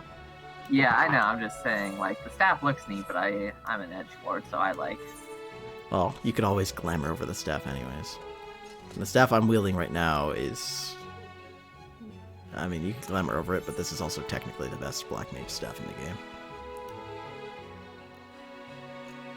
I doubt I'm ever going to get good enough to do that kind of rating. Well, if you ever want to do Savage and stuff, I'm down to help you out. I mean, it's not as hard as people like to make it out to be. Alright, hold up. Wait, let me switch to Light Mage. Yeah. Also, you Hold on, queued us yeah. into World of Darkness. There you go. Because our queue would take forever if we queued in as 2 DPS. Alright, so remember, just Heroes Gauntlet, not World of Darkness 2. Oh yeah, I just missed out. Yeah, I saw the first time around it said, out of 24 people, how many we had. I'm like, wait a second, that's not Heroes Gauntlet. Heroes Gauntlet is a dungeon. 4 people. Alright, since I'm a healer, this should be really quick. Okay. And if this takes more than like 5 minutes, I can always switch to tank and see what happens. Yeah. And for Seed of Sacrifice, I feel like I should come on healer. But, I don't know. The problem is, if I come on healer, then I'm going to have to carry the group like crazy. If I come on tank, then I can kind of help out the healers, and then I'm going to pull the bosses to the right spots.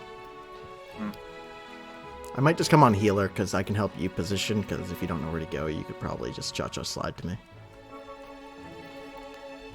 Well, obviously as a tank, you typically don't want to cha-cha slide to them, because then you'll get cleaved.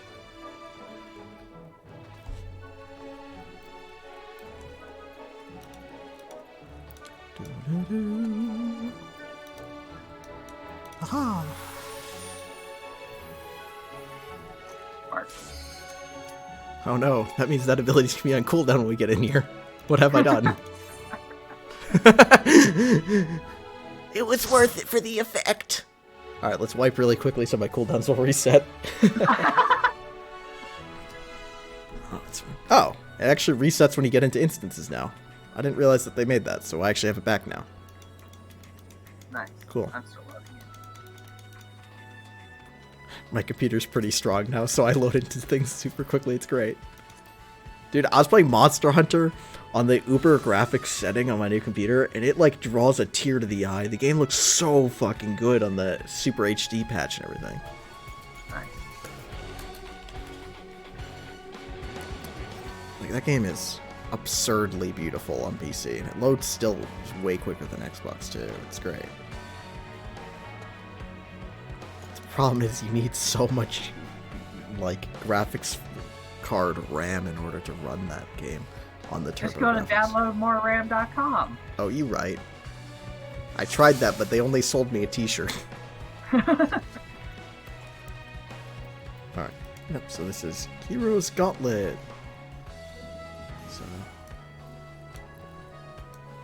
So this is Elidibus summoning heroes from other worlds to come fight us, so... Yeah. This is a dungeon that people are looking at the classes of heroes shown here, and we're seeing if there are any classes that we don't currently have in the game, and trying to judge what classes we might get off of that.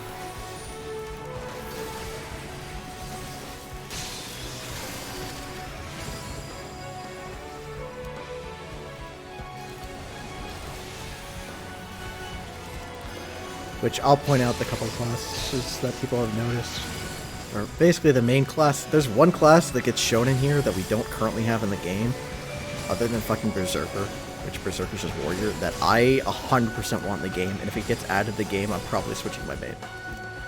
I don't think we'll get it, but I'll point it out when we see it.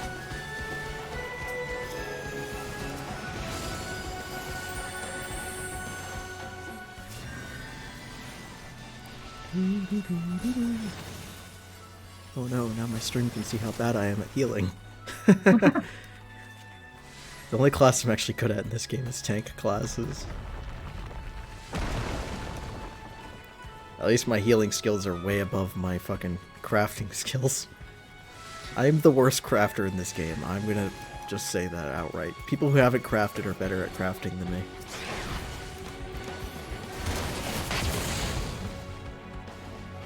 Yeah, a lot of this dungeon's pretty cool because different adventures that you've met throughout your Shadowbringers quest come and help you. Yeah, I know. Like the Talos, the miners send it down to help you and everything. I think some of the dialogue of this quest actually switches based on if you've done all the role quests or not. Some of the NPC dialogues. Yeah, that makes sense.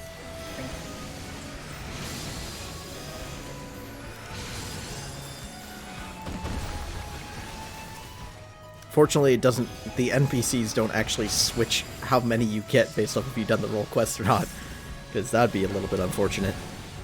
Because that means if you haven't done as many, you don't get as much help from the NPCs. I was curious about that because when I first read this on my main, it's like, well, I know all these role quest NPCs because I already had all the role quests done at this point when this came out. But on one of my alts when I ran it, I figured out it's like, okay, so the NPCs don't actually change based off of the ability of role quest NPCs or not. All of them show up nonetheless.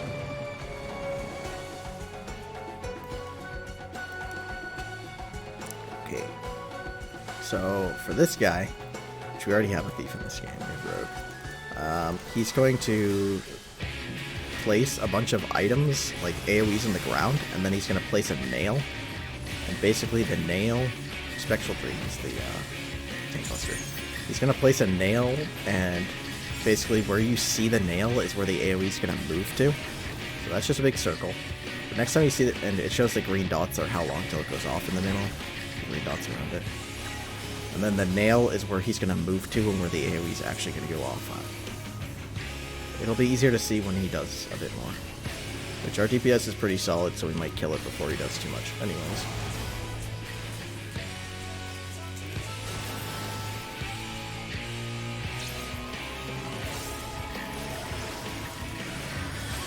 You can just stand still, you don't need to run away.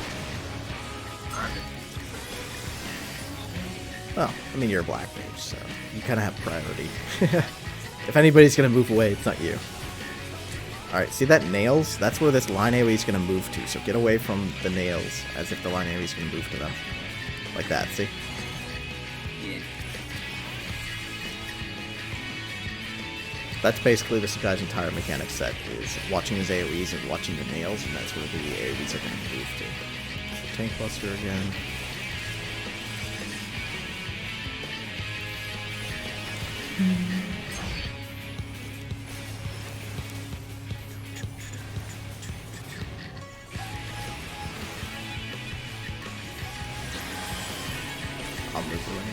Oh, yep, nails.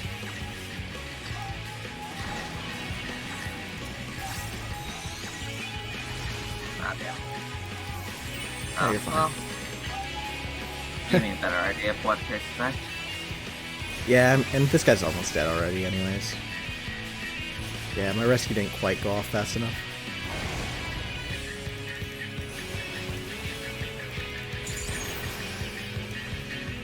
I'm gonna save my Afflatus Misery, my Death Lily, until the next set of ads. Alright, cool. Now we just need to, in a second, there's gonna be a portal. There we go. This dungeon's also cool because we were in Almarang, and now we're in Ilmeg. Right?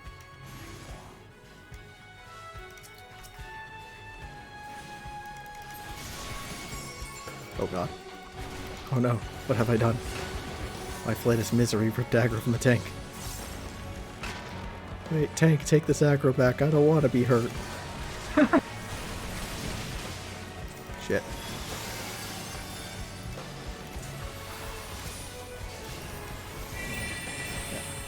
And this boss, this was a boss for the Ilmeg dungeon. Now he helps us by turning all the enemies into frogs instead of turning us into frogs like he did in that dungeon. So even dungeon bosses are coming to help us out.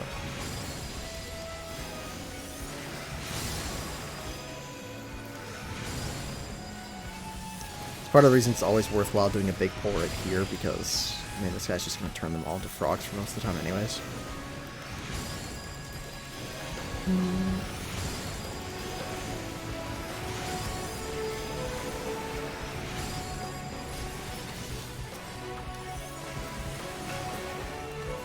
Nice.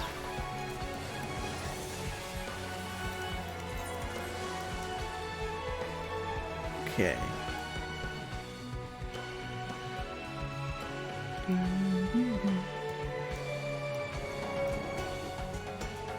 Now we've got the Meros helping us out.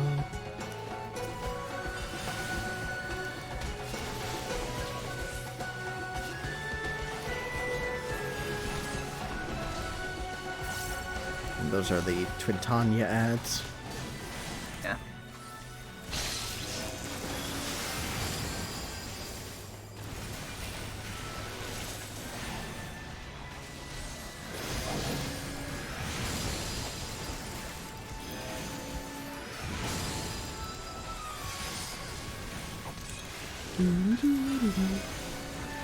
Feed the blood lily, feed the blood lily, feed the blood lily!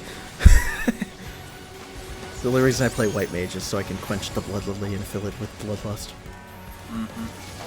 Alright, so this next boss is the class that I want added into the game. The chemist. No, I want Chemist, but this job is the one that I truly want. Oh, a necromancer. Yeah. Alright. I don't think we're gonna get it, but if we get a Necromancer in this game, I'm switching my main and I'm becoming a Necromancer. And I'd be really surprised if we get a Necromancer. Did you get pulled out of an AoE and then move into it? Yeah, by accident.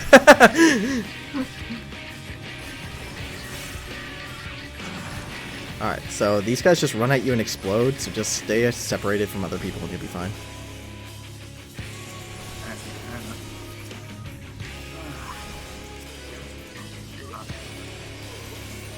Alright, now get away from them.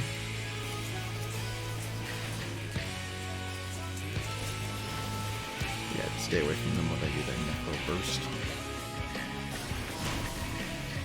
Nice.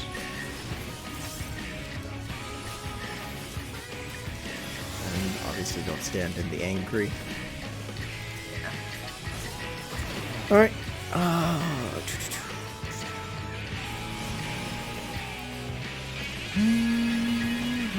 You can actually stand in these. These are just summoning the things. They don't do damage. Alright, now get away from everybody, so spread out. These guys are going to grab onto you and hold you still, so you can't escape these guys' explosions.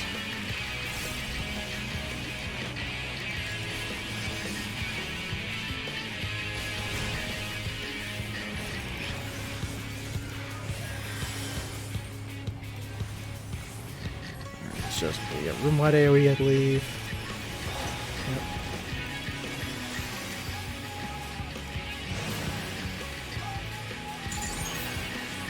Blood Lily, nice. So these guys are gonna chase you, so drop them somewhere and then get away from them, because then the next guys are going to trap you to the ground. There we go. So get away from your first guy.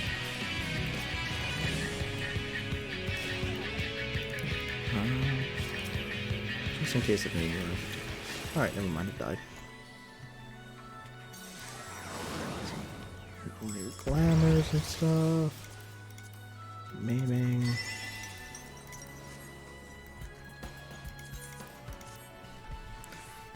Also, fun fact, since T level sinks you down to the previous tier, technically the best in slot for last tier is better gear than the best in slot for this tier for T.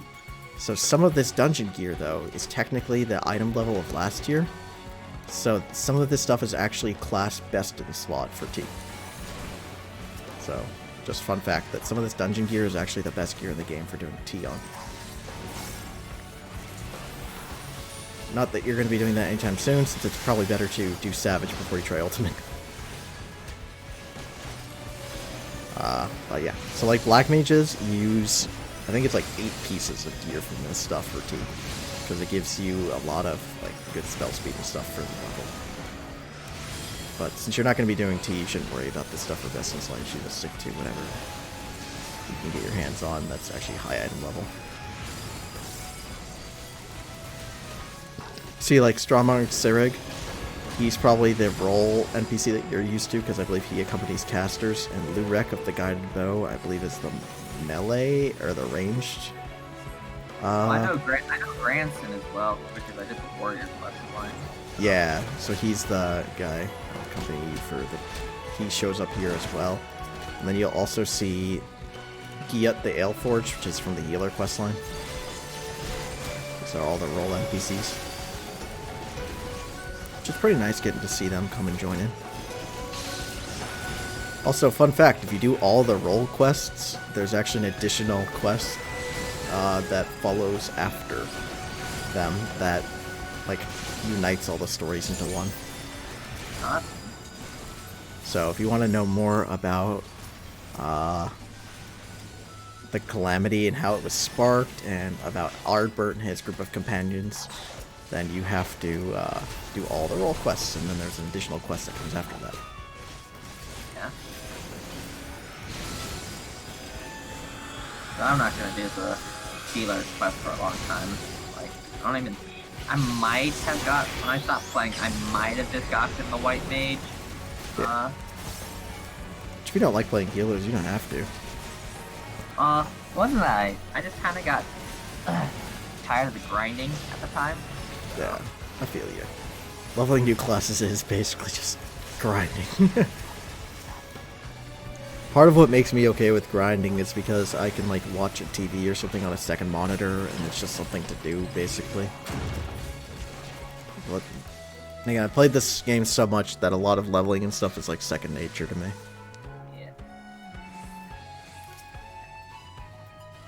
Like, I played through all of A Realm Reborn, and I didn't max all my classes until late in Heavensward, so I paid for, like, several years before I tried grinding all my classes, you know? Mm-hmm. Alright, I mean, this is Realm Reborn is pretty long and tedious anyway, so... Yeah.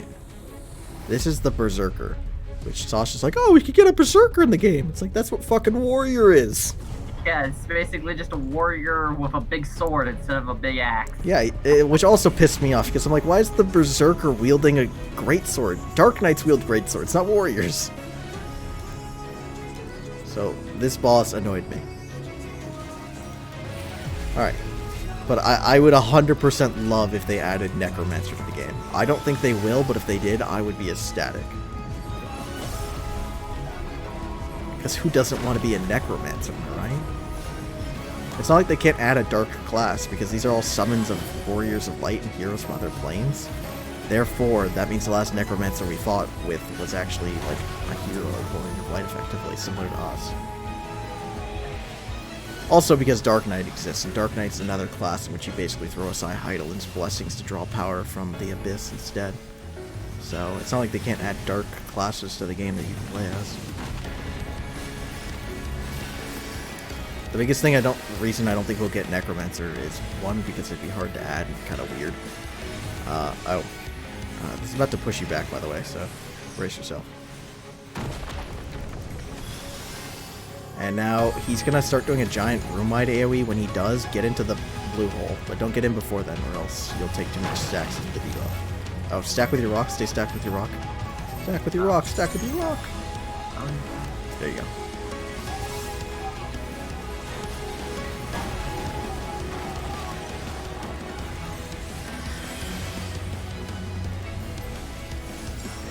Alright, and wait for it. Alright. During this, get in the hole.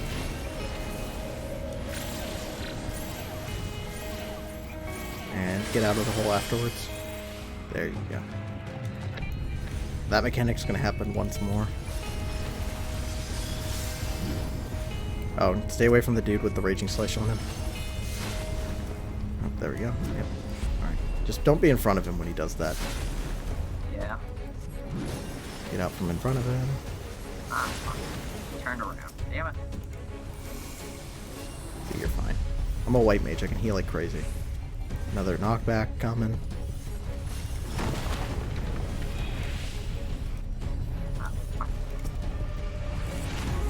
Get in the hole.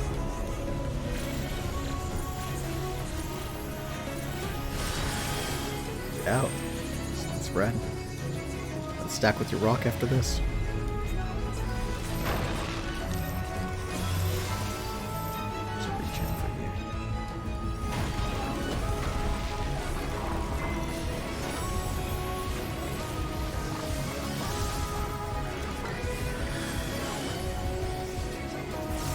I keep forgetting Plenary Indulgence exists. One of my white mage AoE healing abilities. Same with Temperance. I'm too hesitant to use it, because it's a really powerful skill. Which, if you want a limit break, or if you want the other black mage to limit break, it's up to you. But one of you guys should limit break. We don't have a melee. And limit breaks don't scale with gear at all. It's just literally, they do set damage, so it doesn't matter who does it. Cool.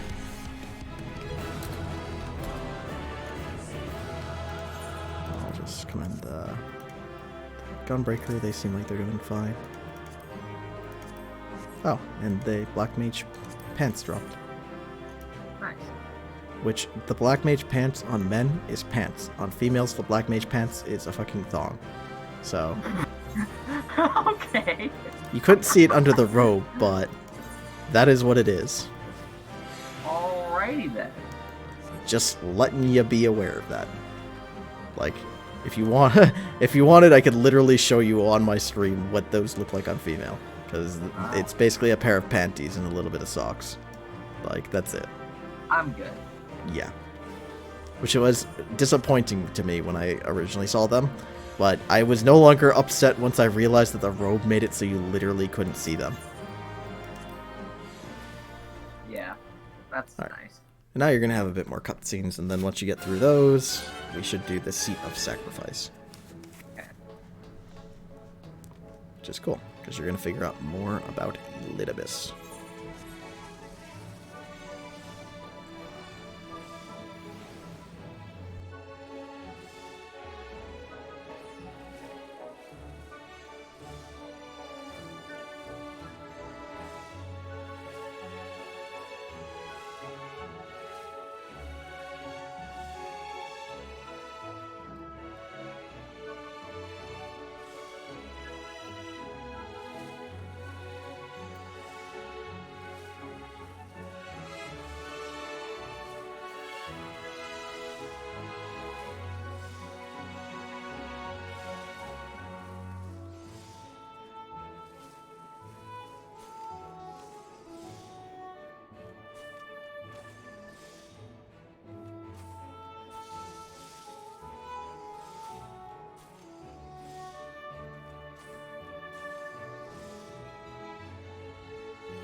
While I wait on you to do that, I'm gonna go hit the restroom real quick. Be back. Okay, sounds good.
Alright, and I'm back.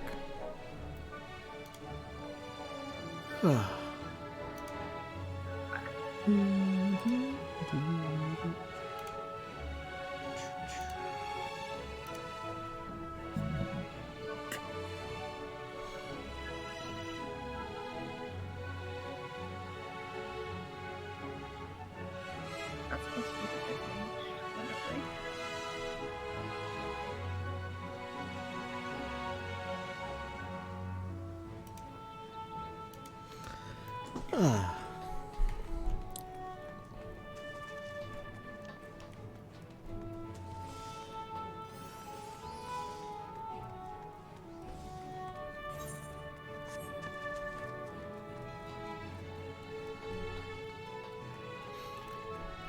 Make sure you have your music on whenever you see the sacrifice, because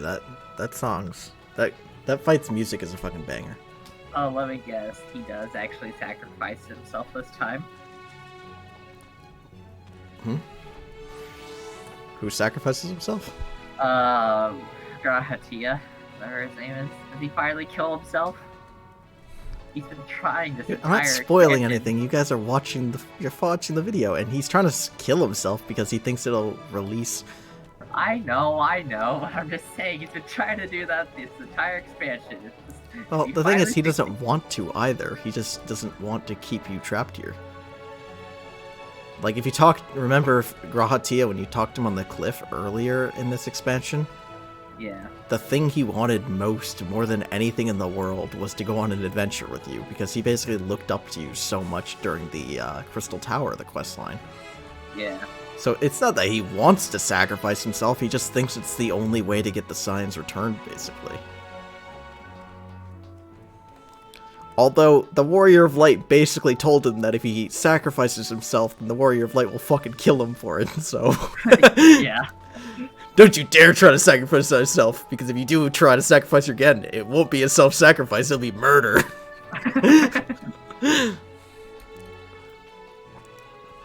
It's like, I'm gonna kill myself. No, you're not. I'm gonna fucking murder you. But... yeah. I like Grahatia.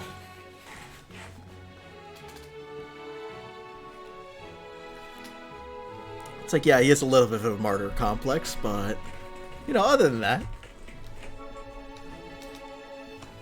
It's also, once your character realized who Grahatia was, your character basically doesn't want him sacrificing himself again, because he already did that once with the Crystal Tower. Yeah. So it's like, you don't want him doing it again, because it's like...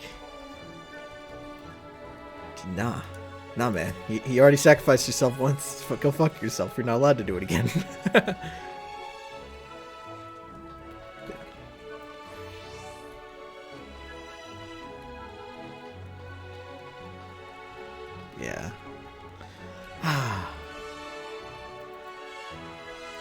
Again, I don't want to talk too much or spoil anything, because you're about to see kind of the wrap-up and culmination of everything anyway, so...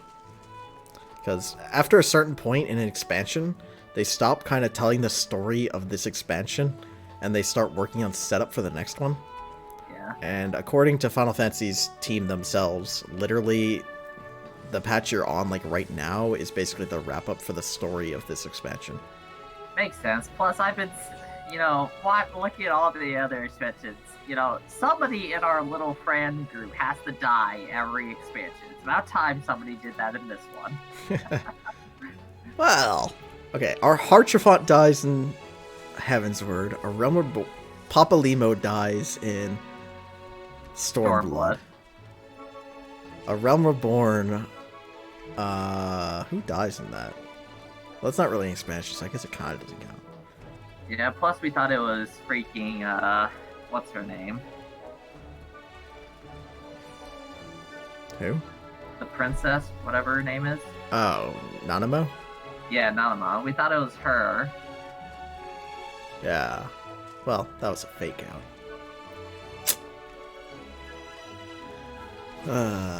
But yeah. Rip Harchifont, rip Papalimo. They will be missed. Plus, we also thought in Stormblood that fucking, shit. Why can't I remember the samurai's name? Gosetsu. Yeah, Gosetsu. We thought he had sacrificed himself, too. Yeah. And then he came back with, what is her name? What? Tsuchi? Yotsuyu. There you go. Yeah, I know it had the and Tsu in it. Yotsuyu. Yeah, then they made her a pity case. Well, to be fair, her life was, like, sad and tragic. There's a reason she turned out the way she did. Oh, I get that, but even still, they like to make characters that we like and then fucking kill them. Well, yeah, that's the whole point. It makes you feel angry at the enemy. Dude, one of the biggest driving forces in why what made Thornton such a good villain and what made him after him is due to the death of Archifont. You know how much of that boiled people's blood? Especially considering how, if you played the game, like, when it came out, right? A lot of After Heavensward, before Heavensward, or Realm Reborn, Yeah. a lot of those quests, there were, like, again, there's like an entire year and a half worth of stuff there. A lot of it, which you're accompanying Harchifont. And they reduced the number of quests a lot over the years to make it less of a grind. But that means a lot of the players, if you started playing now, then you play through, you do all the quests quickly, there's not that many of them, you get to know Harchifont, he's a chill dude, he helps you out a lot, he has faith in you, like, he's a good guy. And then he dies. Yeah. But, like, a lot of people, it's like they had been doing stuff with Harchifont for, like, a year and a half or 2 years. And then when he fucking dies, I mean, people were fucking blood boiling, like, they're gonna chase Thornton to the end of the earth and fucking tie him up by his toenails, you know? Like... Yeah. They got some bloodlust in there. Same thing with Papalimo. Was it basically gives you like a bloodlust drive to go kill Shinryu. Yeah. Because it's like, well, fuck that guy. He killed my homie. Floppy. Or, yeah.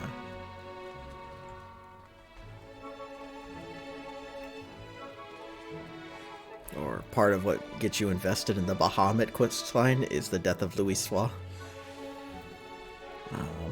Because Louisoix is the one who, in the trailers and everything, stands against Bahamut and sacrifices himself.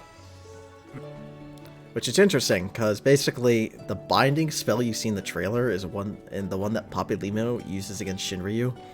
Is basically a spell in which you sacrifice your own soul to bind even as thing as powerful as a primal for a time.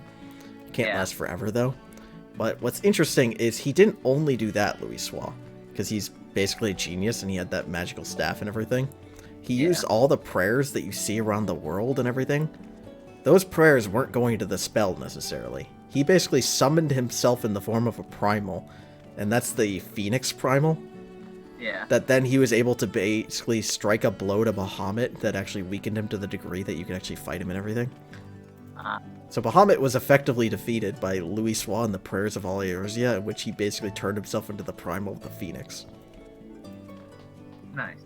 It's part of the... But reason that Summoner at max level, you have your 3 primary summons, which is Titan, Garuda, and Ifrit.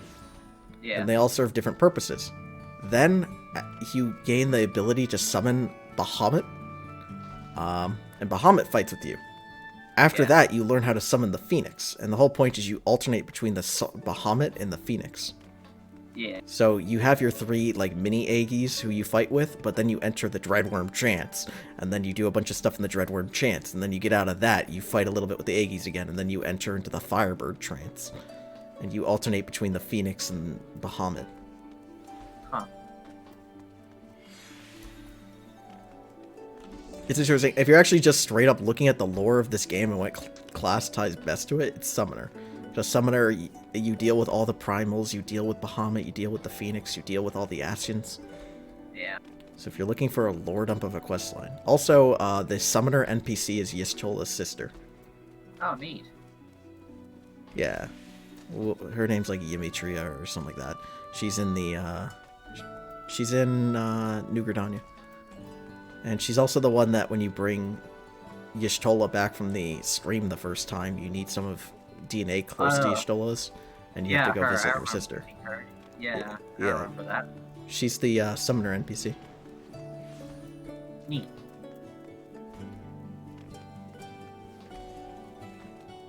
Also, Summoner's a great quest to level, because if you level Summoner, you level Scholar. If you level Scholar, you level Summoner. They share the same base class, so if you level one, you automatically level the other. So it's like a twofer. But what that ends up in is it ends up in a ton of players either only playing one or the other. In the sense, like, I love Scholar, but I rarely play Summoner. And there's tons of players who are the opposite, where they play a ton of Summoner, but they don't play a ton of Scholar. Because you technically only have to play one to level the other. So I played a bunch of Scholar. So I basically got Summoner to 80 without ever playing it. Huh. So that's kind of the downside of the binded quests, in the sense that I basically got Summoner to 80 just because I was leveling Scholar. So, like, you know, freebie. Yeah. Yeah. But then there are tons of players who also, again, will play both and they like it and everything. Yeah. I don't know. Summoner's pretty cool, though. They had to rework it at the beginning of this expansion, but the rework seemed positive. I mean, if I remember correctly, at the beginning of this expansion, they had endgame raiders. It might have been in the beginning of this expansion. It might have been late last expansion. I don't remember exactly when, but at one point, Summoner, players were playing it for World Prog because it had a raise and everything, so it's a pretty good Prog class. Like, it's a good halfway point between Black Mage and Red Mage. Because Red Mage is low damage but high utility. Black Mage is high damage but low utility. And Red Mage and Summoner's like a mix of the two, and mid damage and mid utility. Yeah. So it's a good like halfway point. But Summoner was so painful to play. Like, it hurt people's hands to play it optimally. That endgame raiders, by the time they were progging the final fight, they literally were switching off to Black Mage. They're like, they're like, Summoner hurts my hands to play. Because all the, like, because you're commanding, the ways you had to command your own character and command your pet to do a variety of stuff simultaneously was, like, physically ailing the raiders. Yeah. Fortunately, they fixed that, in that summoning your pet commands are now part of your own actions. So when you command your pet to do something, it takes your own action, so you don't have to, like, weave pet commands with your spell. So it's not like you weaving spells and pet commands anymore. Instead, it's like, it's just part of your natural rotation that you alternate between using spells and ordering your pet to do different things. Yeah. So, yeah. Cal told me he'd only try this game out if there was a pet class, and I showed him Summoner, and he's like, no, but I want, like, a dog companion. And I'm like, okay, well. They don't have that. The pet class we have is Summoner. Or Lena. Who? Oh, The the left girl. dancer. Yeah. Well, she has a weird relationship with the Exarch. Because she loves the Exarch, but kind of like a father, not so much like a lover. Yeah. too many people interpret it as like a lover relationship, and it's No, I kinda know she weird. definitely loves him as like a family member, Yeah. but Well, it's because so she's sad to see her. the Exarch took her in when she was really young, and yeah. So basically, the Exarch's Lena's father, adoptive father. So, you know.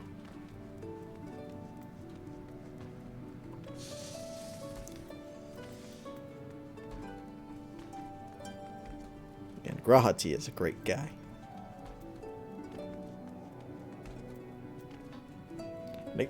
It's also, again, just sad to think about what Grahati has been through, because he basically had to witness the apocalypse, and then he single-handedly had to bear the responsibility for trying to avert it.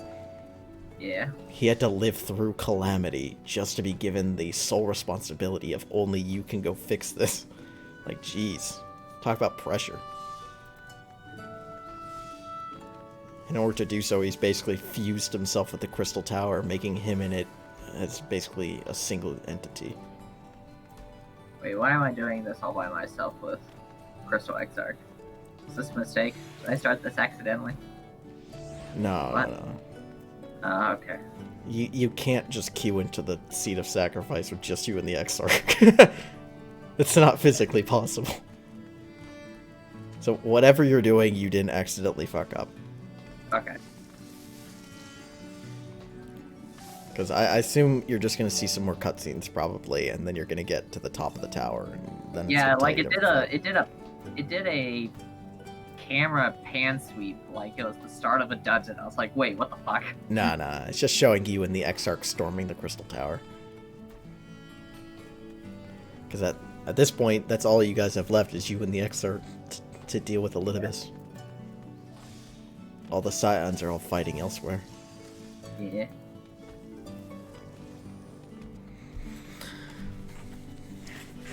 You have to deal with Elidibus. Because he's being a little bit of a pussy. Yep. Alright. But we're almost there. So whenever you finish up that, we can go and do Seat of Sacrifice. I'll probably just heal it, just because a lot of healers, especially pug healers, are pretty bad. Don't get me wrong, I'm a bad healer, but at least I know how to keep people alive. Yeah. Assuming the biggest reason I'm like nervous about it is because you know 1,000,001 people are going to be doing stuff that's just going to get themselves killed, and it's like, oh, how many people am I going to be raising? But yeah, all in all, the Seat of Sacrifice fight's really cool. So yeah, some of the mechanics are a little bit harder to explain until you see them, though. So you'll have to get in there and see a few of them. A lot of the fights, though, just about positioning yourself based off of different like cues and animations.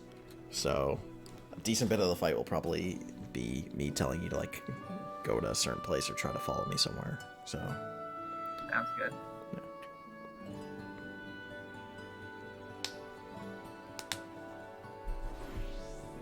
it's gonna be pretty good stuff.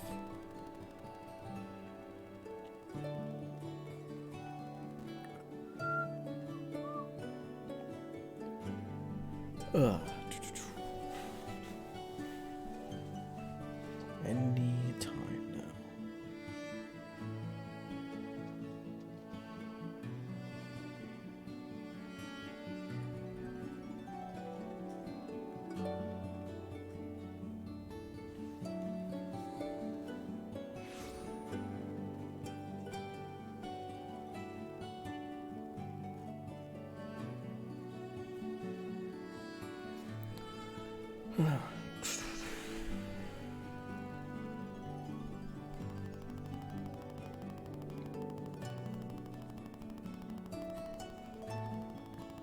I'm just scrolling through Reddit. Reddit needs more content. I've already scrolled through this content today.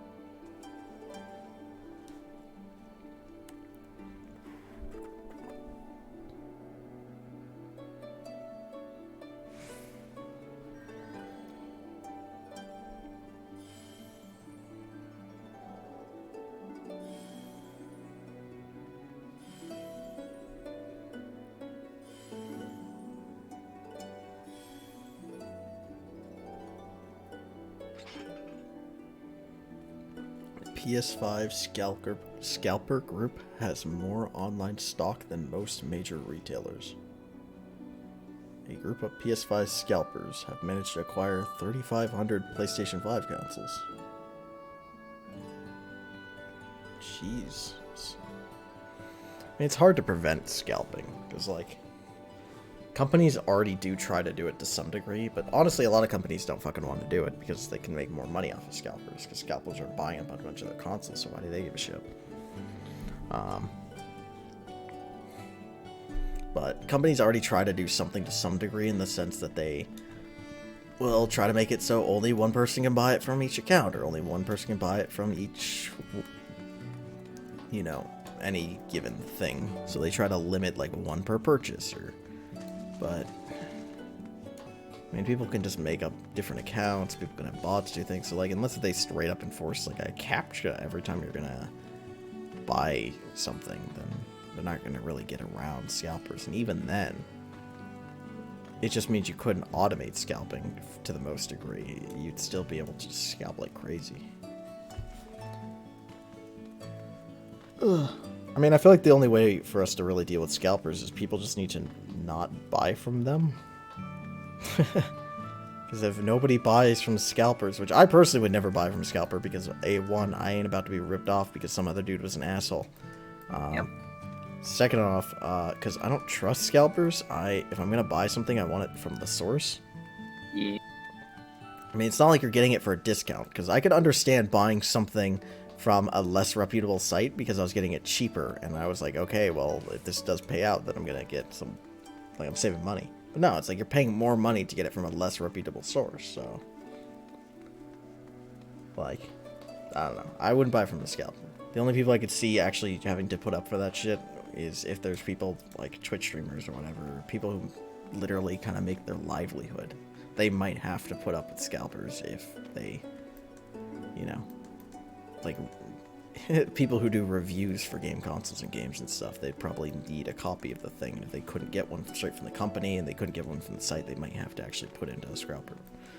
But I just feel like it seems stupid to me that anybody else in the world would be willing to pay a scalper's inflated prices rather than just wait. It's not like there's not going to be more stock eventually. Especially considering if you don't buy from scalpers, eventually the scalpers are just like, how much money are they going to invest in things that they're not going to use, you know? Yeah. I don't know. Every time I see anything about scalpers, they're always like, the companies have to crack down on this. It's like, yeah, the companies probably should crack down a little bit, but like, the real solution is you just don't fucking buy from them. It's like, how do you even crack down on that well?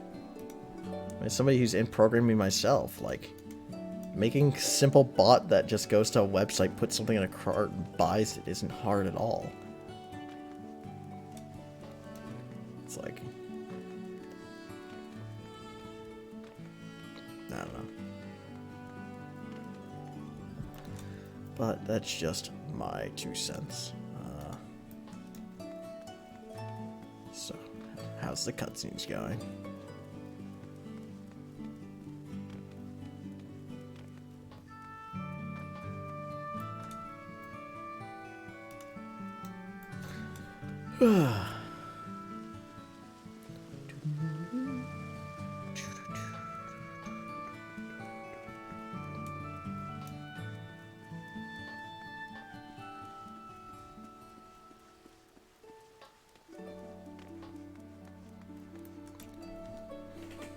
Yeah, it's the problem with doing the MSQ.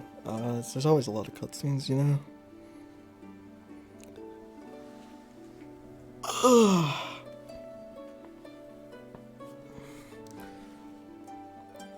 Fortunately, after you see the sacrifice, you can view the rest of the cutscenes without me here. There's nothing else in the story, like, dungeon-wise, so probably after see the sacrifice, just bail for the night, and you can watch the rest of that stuff without me. Then if a different day, if you wanted to go and do a bunch of any other content you haven't done yet, I'd be down to help. Yeah, that's fine. Or again, if you ever want to try doing an Extreme Primal or Savage content, we could always give it a go sometime. Yeah.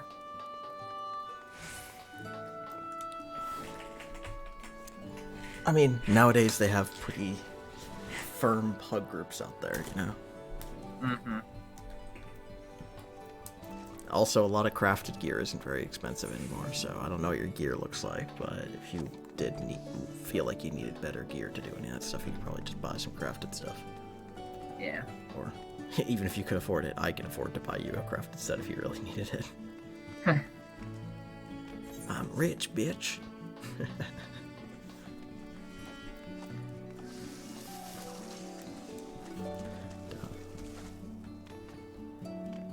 But in the meantime, I'm just listening to Yulnor's relaxing music. My biggest regret in doing the Seed of Sacrifice is now that meteor sky pattern, I can't see that anymore. I actually thought that looked really cool. I know it wouldn't make sense, but I actually wish that was kind of a regular occurrence in this game, was just random meteor showers. Because, I mean,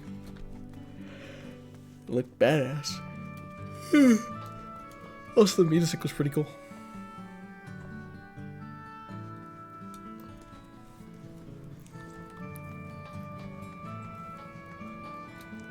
So, supposedly Square Enix has said that Final Fantasy XIV is not going to receive any more races or anything next expansion. So I'm hoping if they're not going to give us any more races, that they at least finish the ones that they already gave us. Because we need bunny boys, and we need female furries. Like, not that I probably wouldn't even play either of those. I just don't like the idea that we have Viera and Rothgar, and they're both, like, single gender limited. Like, the classes just don't feel done, you know? Yeah. I mean, it'd make more sense if, like, lore-wise Viera would, like, hermaphroditic or something, but that's not the case. There are, in fact, male Viera. It's more like Rothgar. It's like... So it just feels like the races aren't done, you know?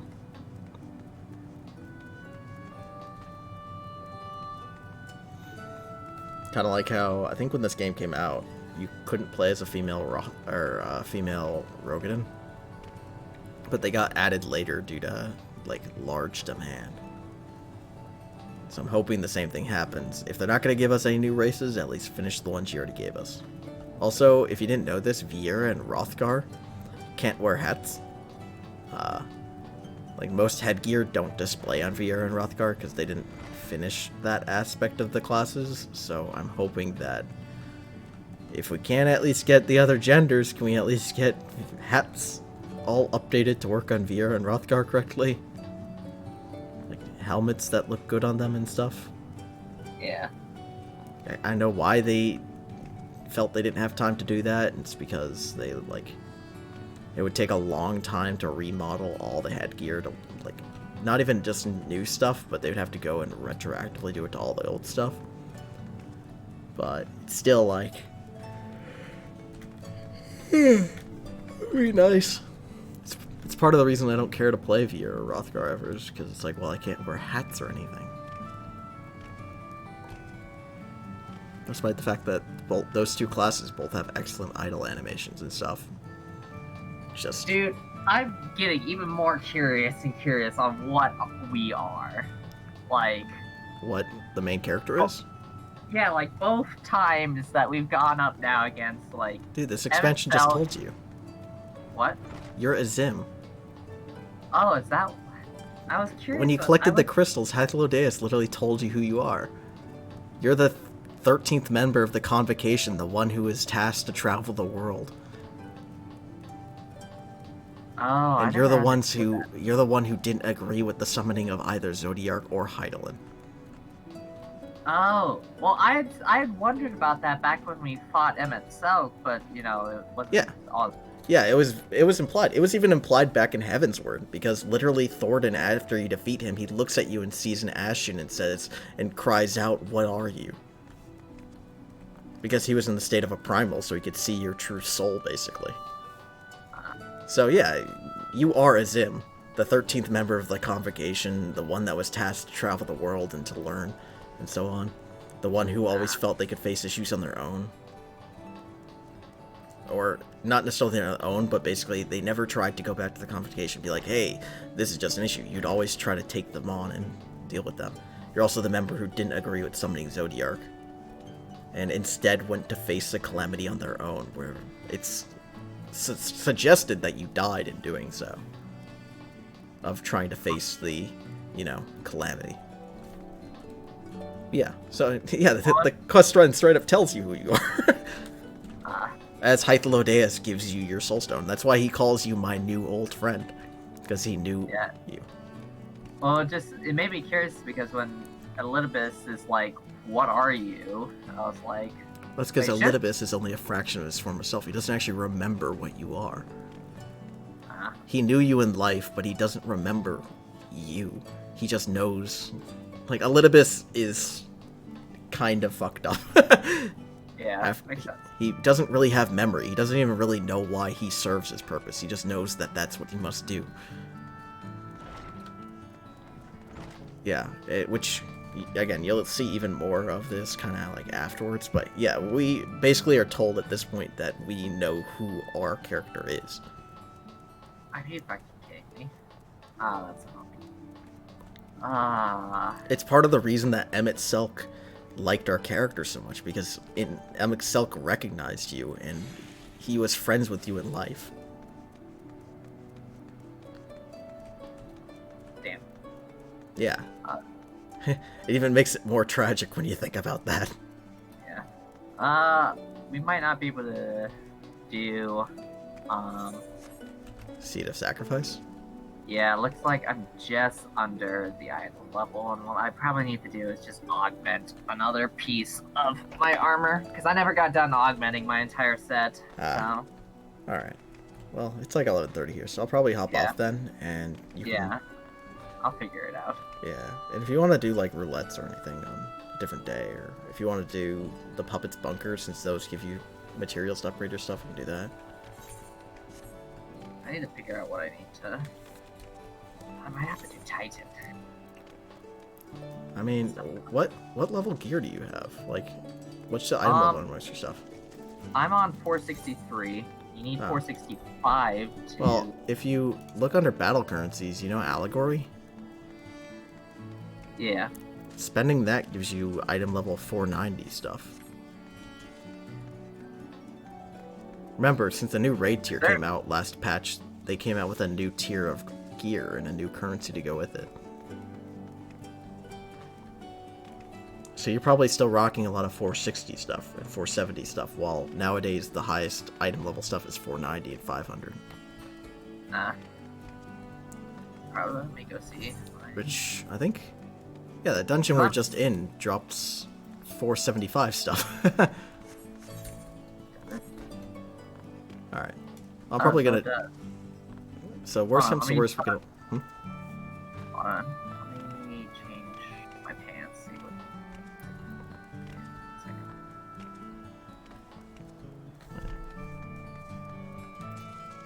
Or give me a second as well.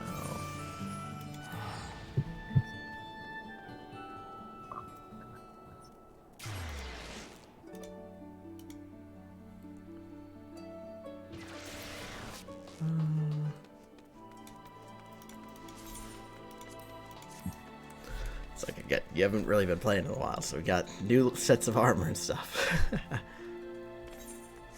Because with the new Savage tier comes the new, just casual tier of armor as well.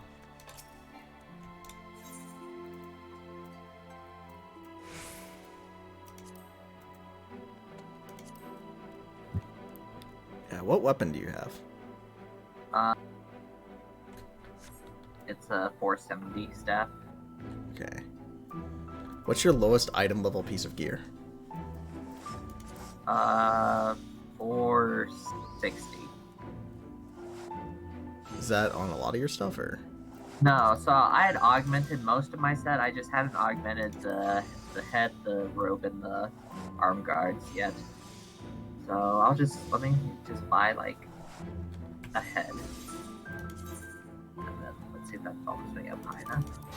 Well, I was gonna say, I don't know how much gil you have, but I could probably afford a head more easily than you can. So I was just seeing if I could buy some stuff. Oh no, I'm pretty stocked up on stuff on Allegory. Oh, an Allegory. or elegant tombstones Of Allegory? of yeah, of Allegory. Oh, yeah, then that you can use that stuff to buy you 490 gear. Yeah, which I'm doing right now. Yeah. Let's give you the Crystarium gear, which the Crystarium stuff looks pretty okay. I don't remember what the caster set looks like, but...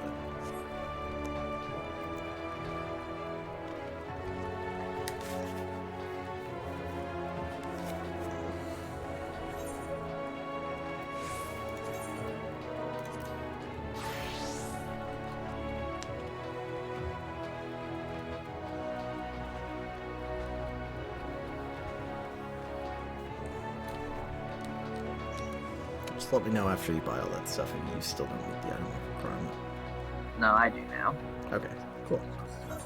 So, alright.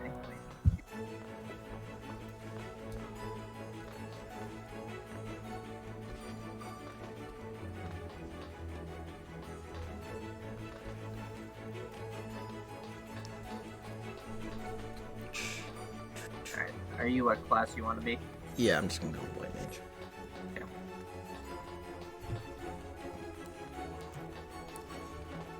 Which again, this fight has a banger soundtrack, so definitely crank the tunes. It's gonna rub actually, don't Also, if this group seems like it's not gonna clear, it's gonna take like 3 hours to clear, I might drop and we can try this different night. Alright. Because some groups will clear this fight in like 2 tries. Some groups will take 3 hours and not clear this fight, so... yeah. We'll see how it goes.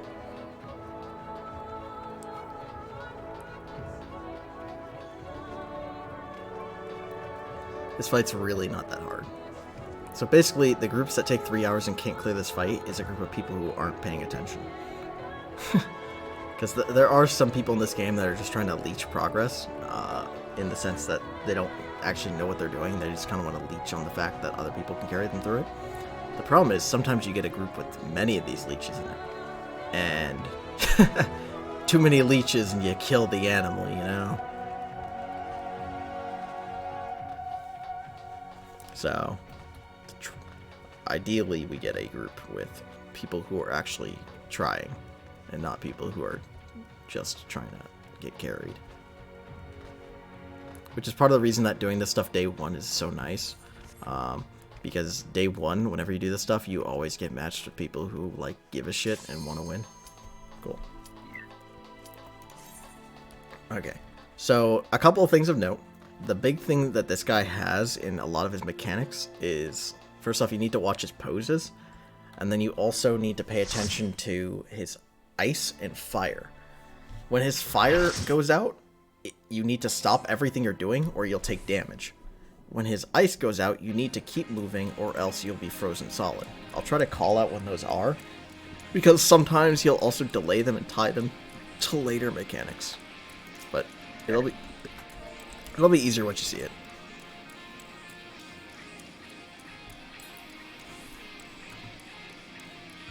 And listen to that banger fucking soundtrack.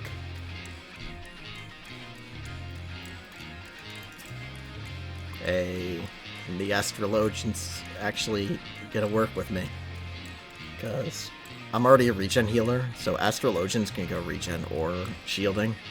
And Astrologians that see there with the White Mage and put on regen, it means that they're not differing at all. So this Astrologian is actually going shield stench, which works really well with White Mage. Alright, let's get him. And nobody's got the tank stance on. Oh, that's lovely. Alright, so what this is if we don't heal everybody up to max before this thing happens, then we all die. Wonderful.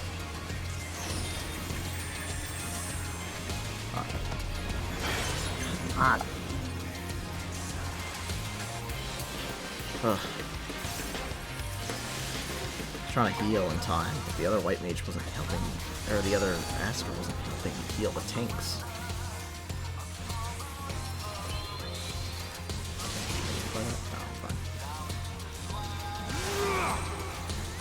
Alright, so stop moving. So stand perfectly still.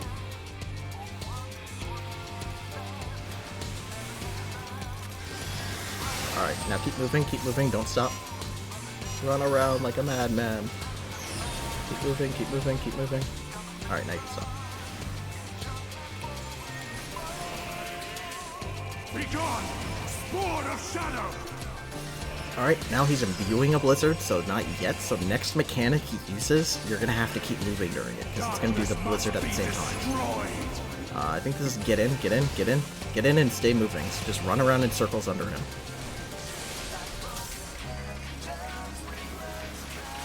Alright, nice. Alright, so this is going to draw a bunch of triangles on the ground. You need to be outside of the triangles that the swords are drawing. So see that sword? It's going to draw a big-ass triangle. Don't be inside the triangle. So be, yeah, like where you are over in this corner is fine. See the triangle? Don't be in the triangle. Yeah. Oh, get out of the way of the dragon. This way, run! Yeah, if you see Bahamut, don't be in front of him. Sounds That's good. Tank Buster.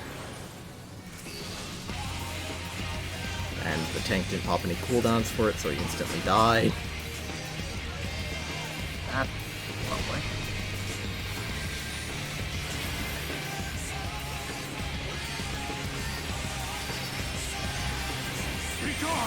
Tank's popping cooldowns for Tank Busters. What do you think this is?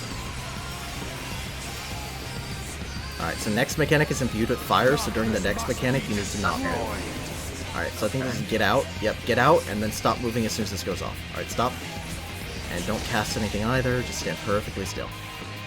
Nice. Cool.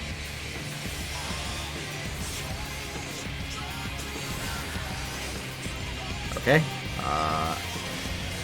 Alright, get ready to mash buttons.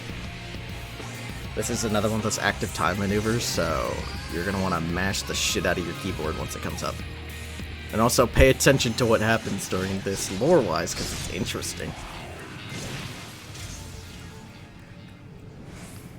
Supposed to be the convergence? Well, this is him drawing you into the abyss where Ashen's, like, survive. So like what Selk did in that fight? Yeah, see.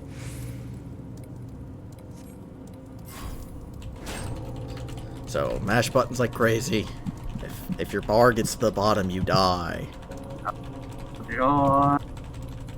Also, fun fact, this thing is purposely gets extra harder the higher your bar is, so this thing's actually a lot easier than it looks. They fake it and make it get really low, so that way you'll feel like, oh no, I'm about to die. But it actually gets easier the less gauge you have filled. It's hilarious. Oh. Square Enix trying to be tricky. Alright. Oh, somebody failed. This battle shall be our last. So that's what happens if one person fails. We all die.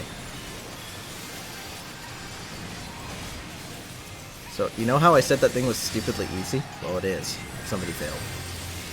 Oh boy.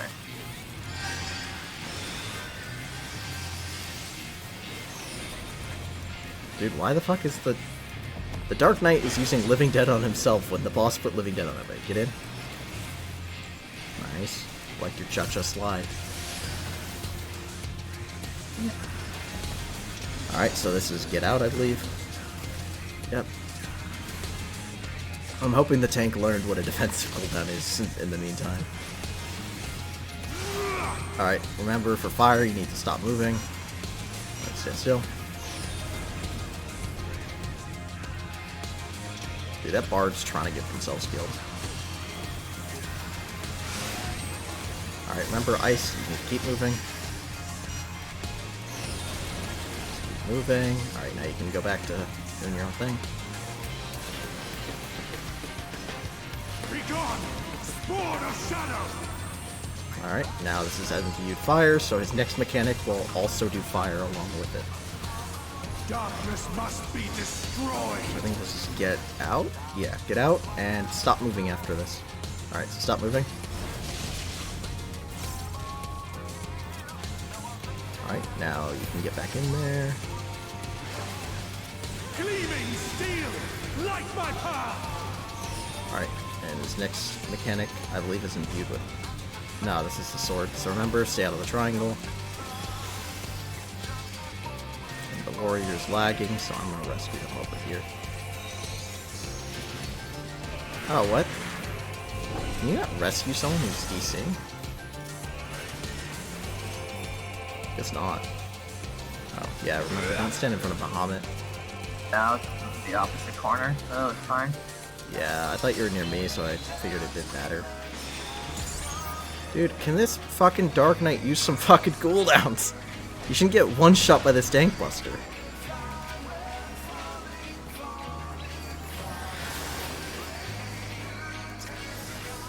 Be gone! Spawn of shadow! Alright, he's imbuing it, so his next mechanic will use it. Also, piece of advice, if you ever tank in this game, if a mechanic ever one-shots you, that means you did it wrong. There are a lot of tanks that they'll get one-shot and they'll be like, oh, it's the fucking healer didn't heal me. It's like, healers cannot, in fact, heal through one-shots. Because this Dark Knight is getting one-shot by the Tank Buster. And then he's not, like, you need to pop cooldown.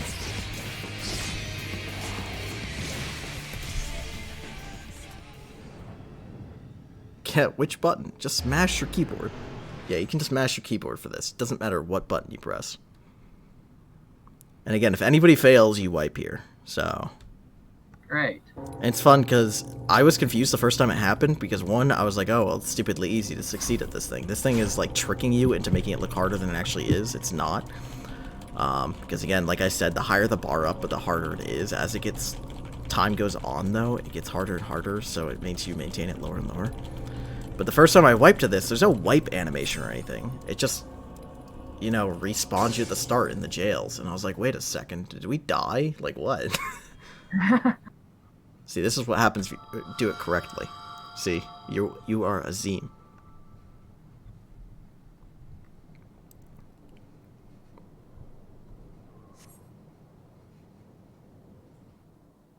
Teleports behind you. Nothing personal, kid. Nani? Shinryu.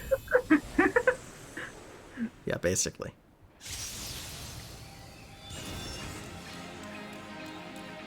You! It cannot be!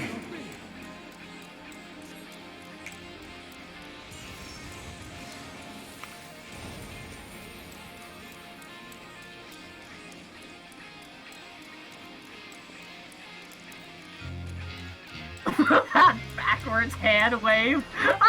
Well, you recognize him, right? To me! Warriors of light! That was Emmett Selk. Yeah, I was like, away. Yeah, his snap, his backward hand wave. Emmett Selk said he had always had like these backup plans and preparations set aside. So he had a preparation for this case.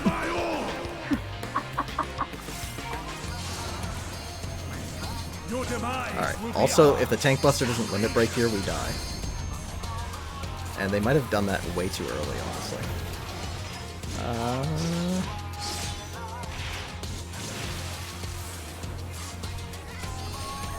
Yep, too early.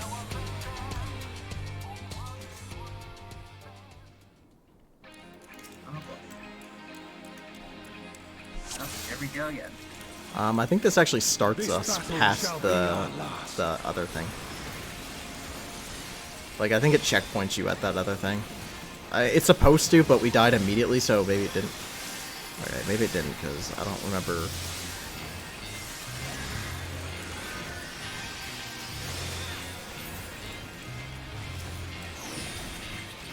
See, this tank is using all of his cooldowns just for auto attacks. Save them for the Tank Buster.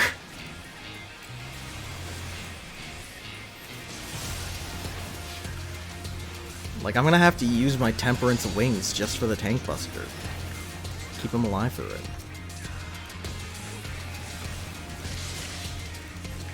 I normally like to focus target the tank, but I have to Alright, remember, for firing, stop moving at the end.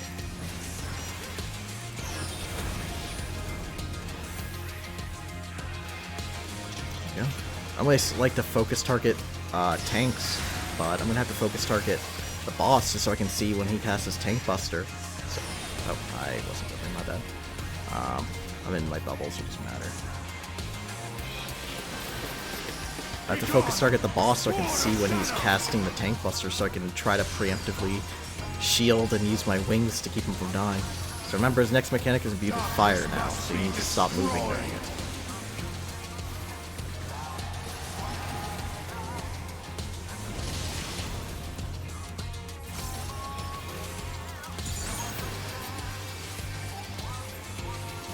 Gleaming steel.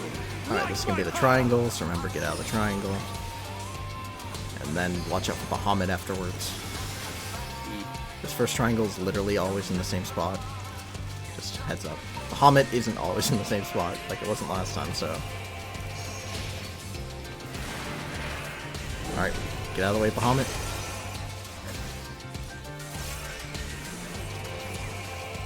And they're gonna die.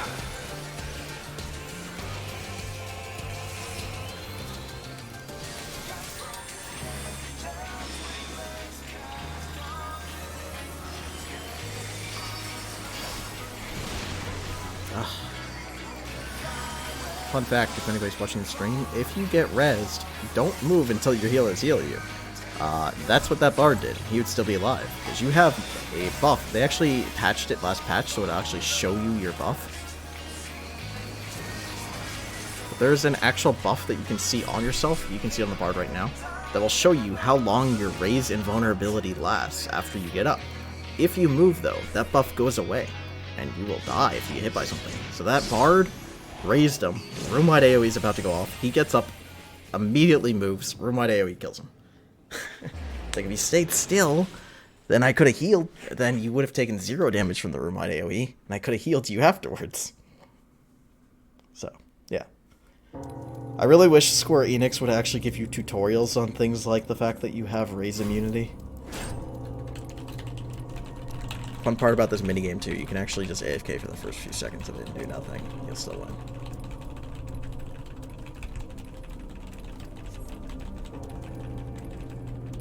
Yeah, love that button mashing.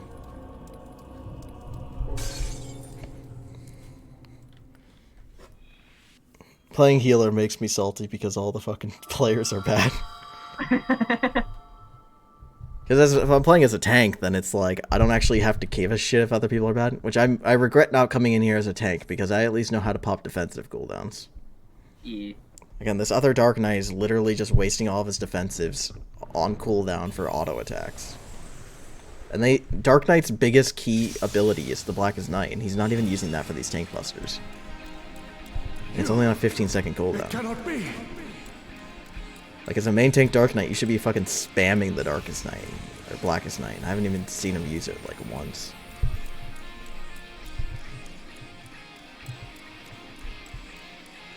Thank you, Emmett. So if we survive this tank buster, the fight should checkpoint us here, and we shouldn't have to do this shit again. But apparently you have to survive the tank buster. To me, So hopefully the tank doesn't do it too early. The tank buster only lasts for, like, 8 to 10 seconds, so you can't just do it really early. Given form. Mankind's first hero and his final hope. For victory, I render up my all. Your demise will be our salvation.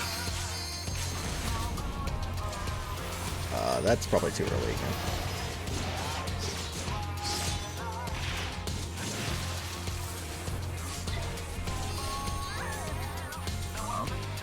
Oh, did we live? Yeah. You still How stand. did I die? Wow, man. Be gone, Lord of Shadow. Oh, he's spewing ice. Ah.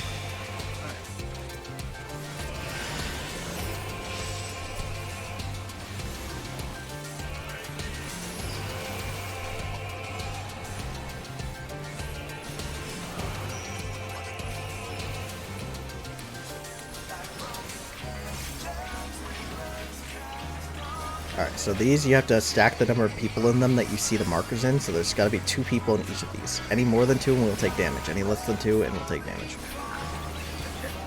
Oh, Darkness must be destroyed. Alright, remember this is ice imbued, so get out and keep moving.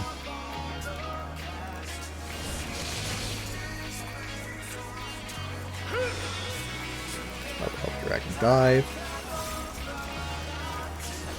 Deal some damage. Damn it. Try healing.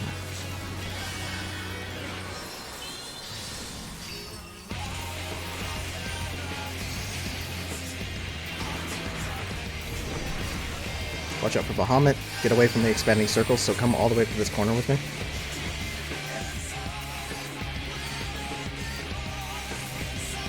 Up, sack. If you have the spread marker, go away. Run away! Run away! I did not realize I was on the last one.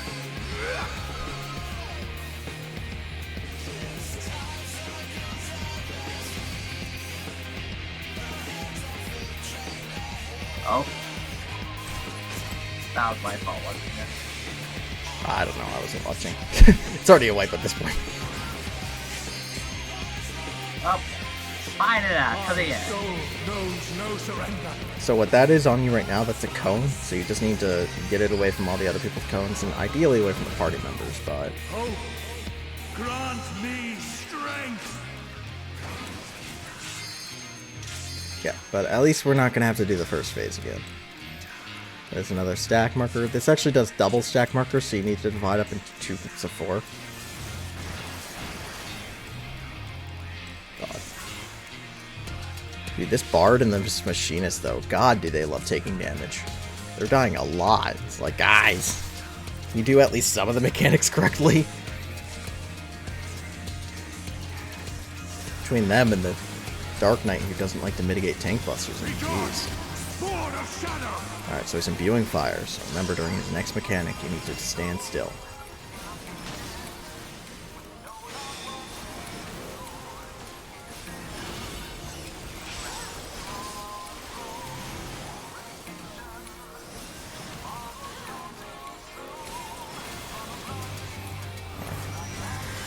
This is going to be the thing where you have to stack 2 people on each thing. So stack 2 in. Remember, any more than 2, you're going to get hurt. There. 3, I'm leaving. He's the lead. Darkness must be destroyed. Alright, remember this is imbued with fire. Out, out. And stand still. Stop doing things.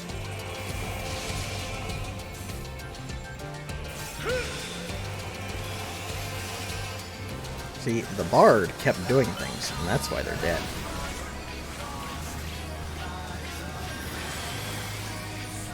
Alright, remember there's going to be 2 big circles, so you need to go to one corner or the opposite. Watch for the Bahamut. If you get the spread marker, you need to fuck off. If you don't, alright, go to this corner. Go, go, go. If you get the stack marker, you need to stay stacked.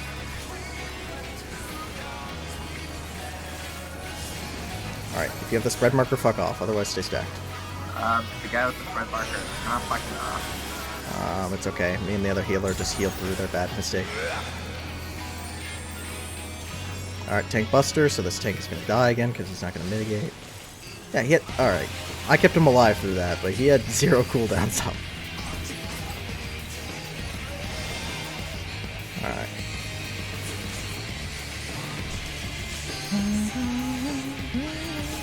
My soul knows no surrender. Alright, remember, spread out.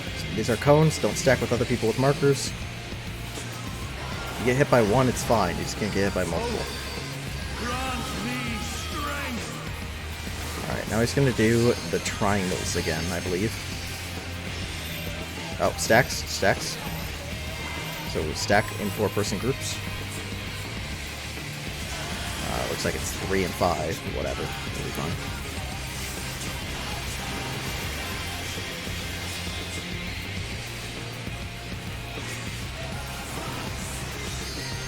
Okay. Alright, go to the corners if you have one. Go all the way to the corners if you have one. If you get hit by 1, it's fine. Just don't get hit by 2.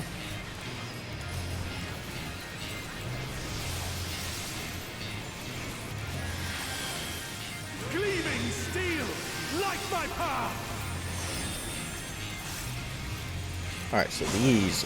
Now it's triangles. Okay, so it's going to be doing 2 of those triangles. You know how it did 1 before? Now it's 2. Yeah. So I think we should be fine right over here. Oh, right here. Yep, this is fine. Alright, and keep moving, keep moving. Alright, and move. Alright, and this is going to L-Dragon Dive, so this is just room-wide damage.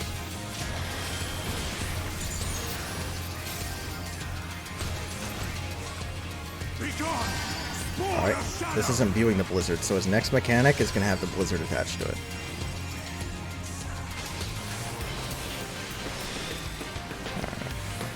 Fortunately, we've basically seen every mechanic in this fight at this point, so it's just dealing with the new variations on it. At least I think so.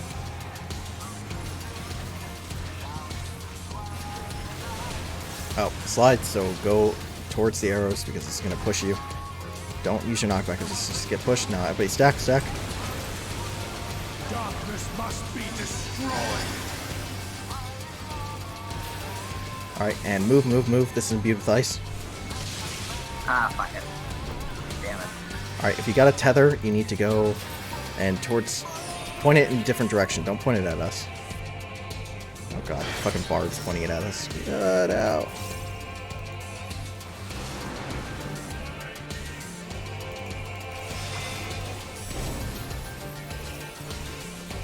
Dude, this red mage really needs to help me with a raise. Red mages can insta-raise. Alright, keep moving. Alright, there we go. The red mage did a raise.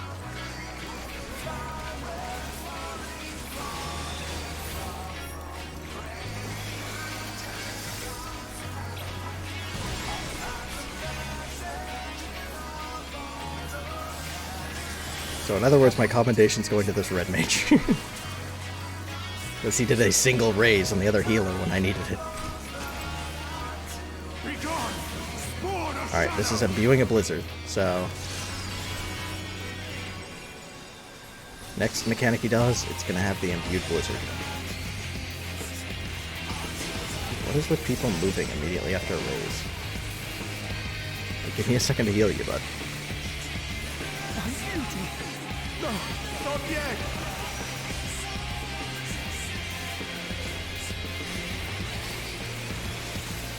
Alright, more meteors, so remember 2 per meteor, no more, no less.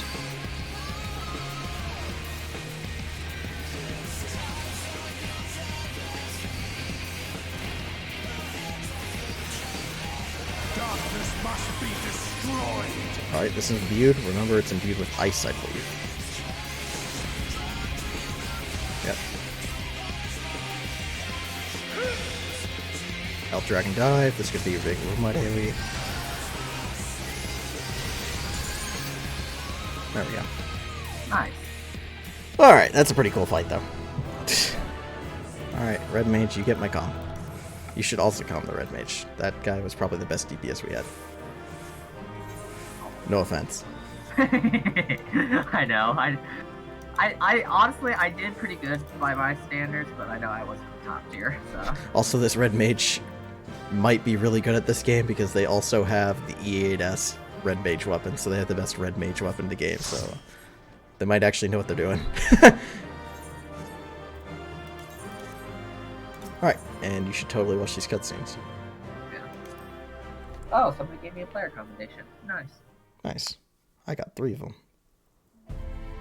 Probably the Red Mage. He's like, these other DPS fucking blowed, but at least you blowed less. Gives it to the Black Mage. At least you weren't dead every 2 seconds. Enjoy that cutscene, by the way. It's a tearjerker.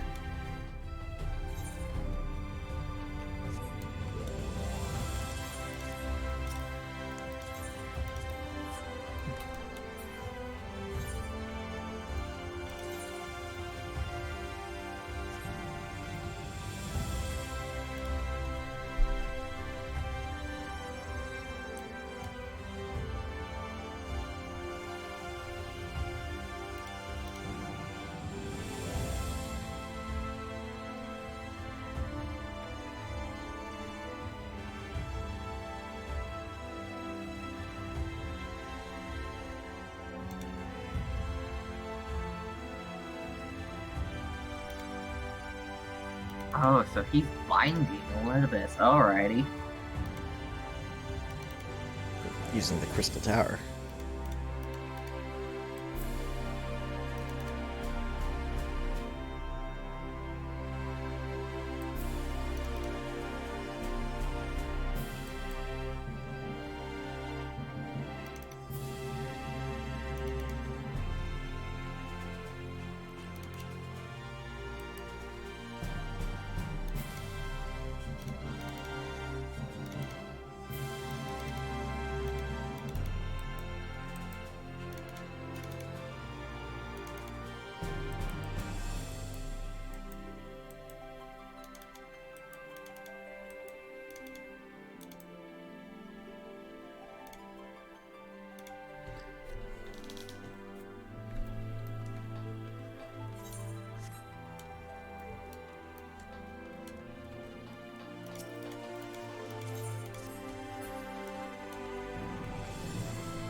Disneyland. Hmm. Oh, this is the scene with the light spewing from the tower. I was just like, hey, it's Disneyland. Ah.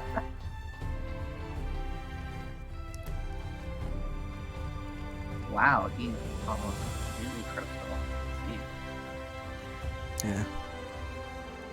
Is Elidibus gone, or is he still there? He's just I can't tell if he's like a child or what he is. He's just a white dude with a white robe. Ah.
That's a dick of a promise.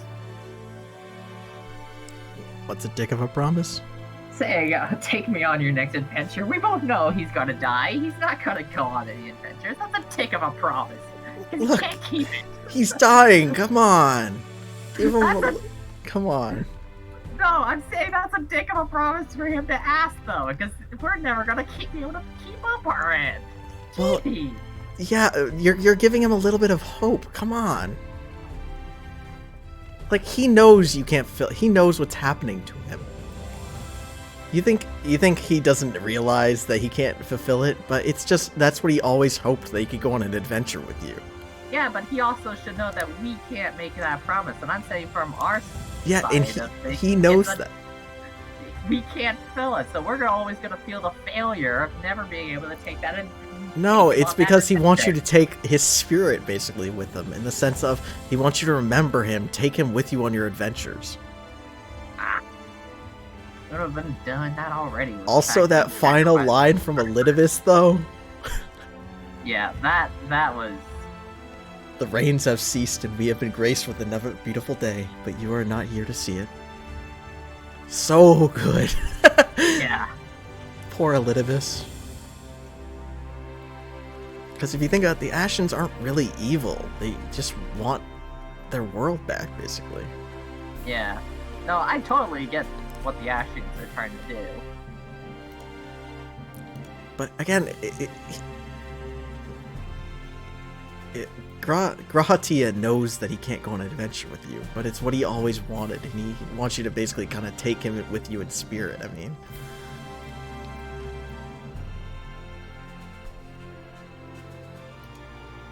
All I know is Grahatia's Bay. Yeah. If anybody ever touches that goddamn statue.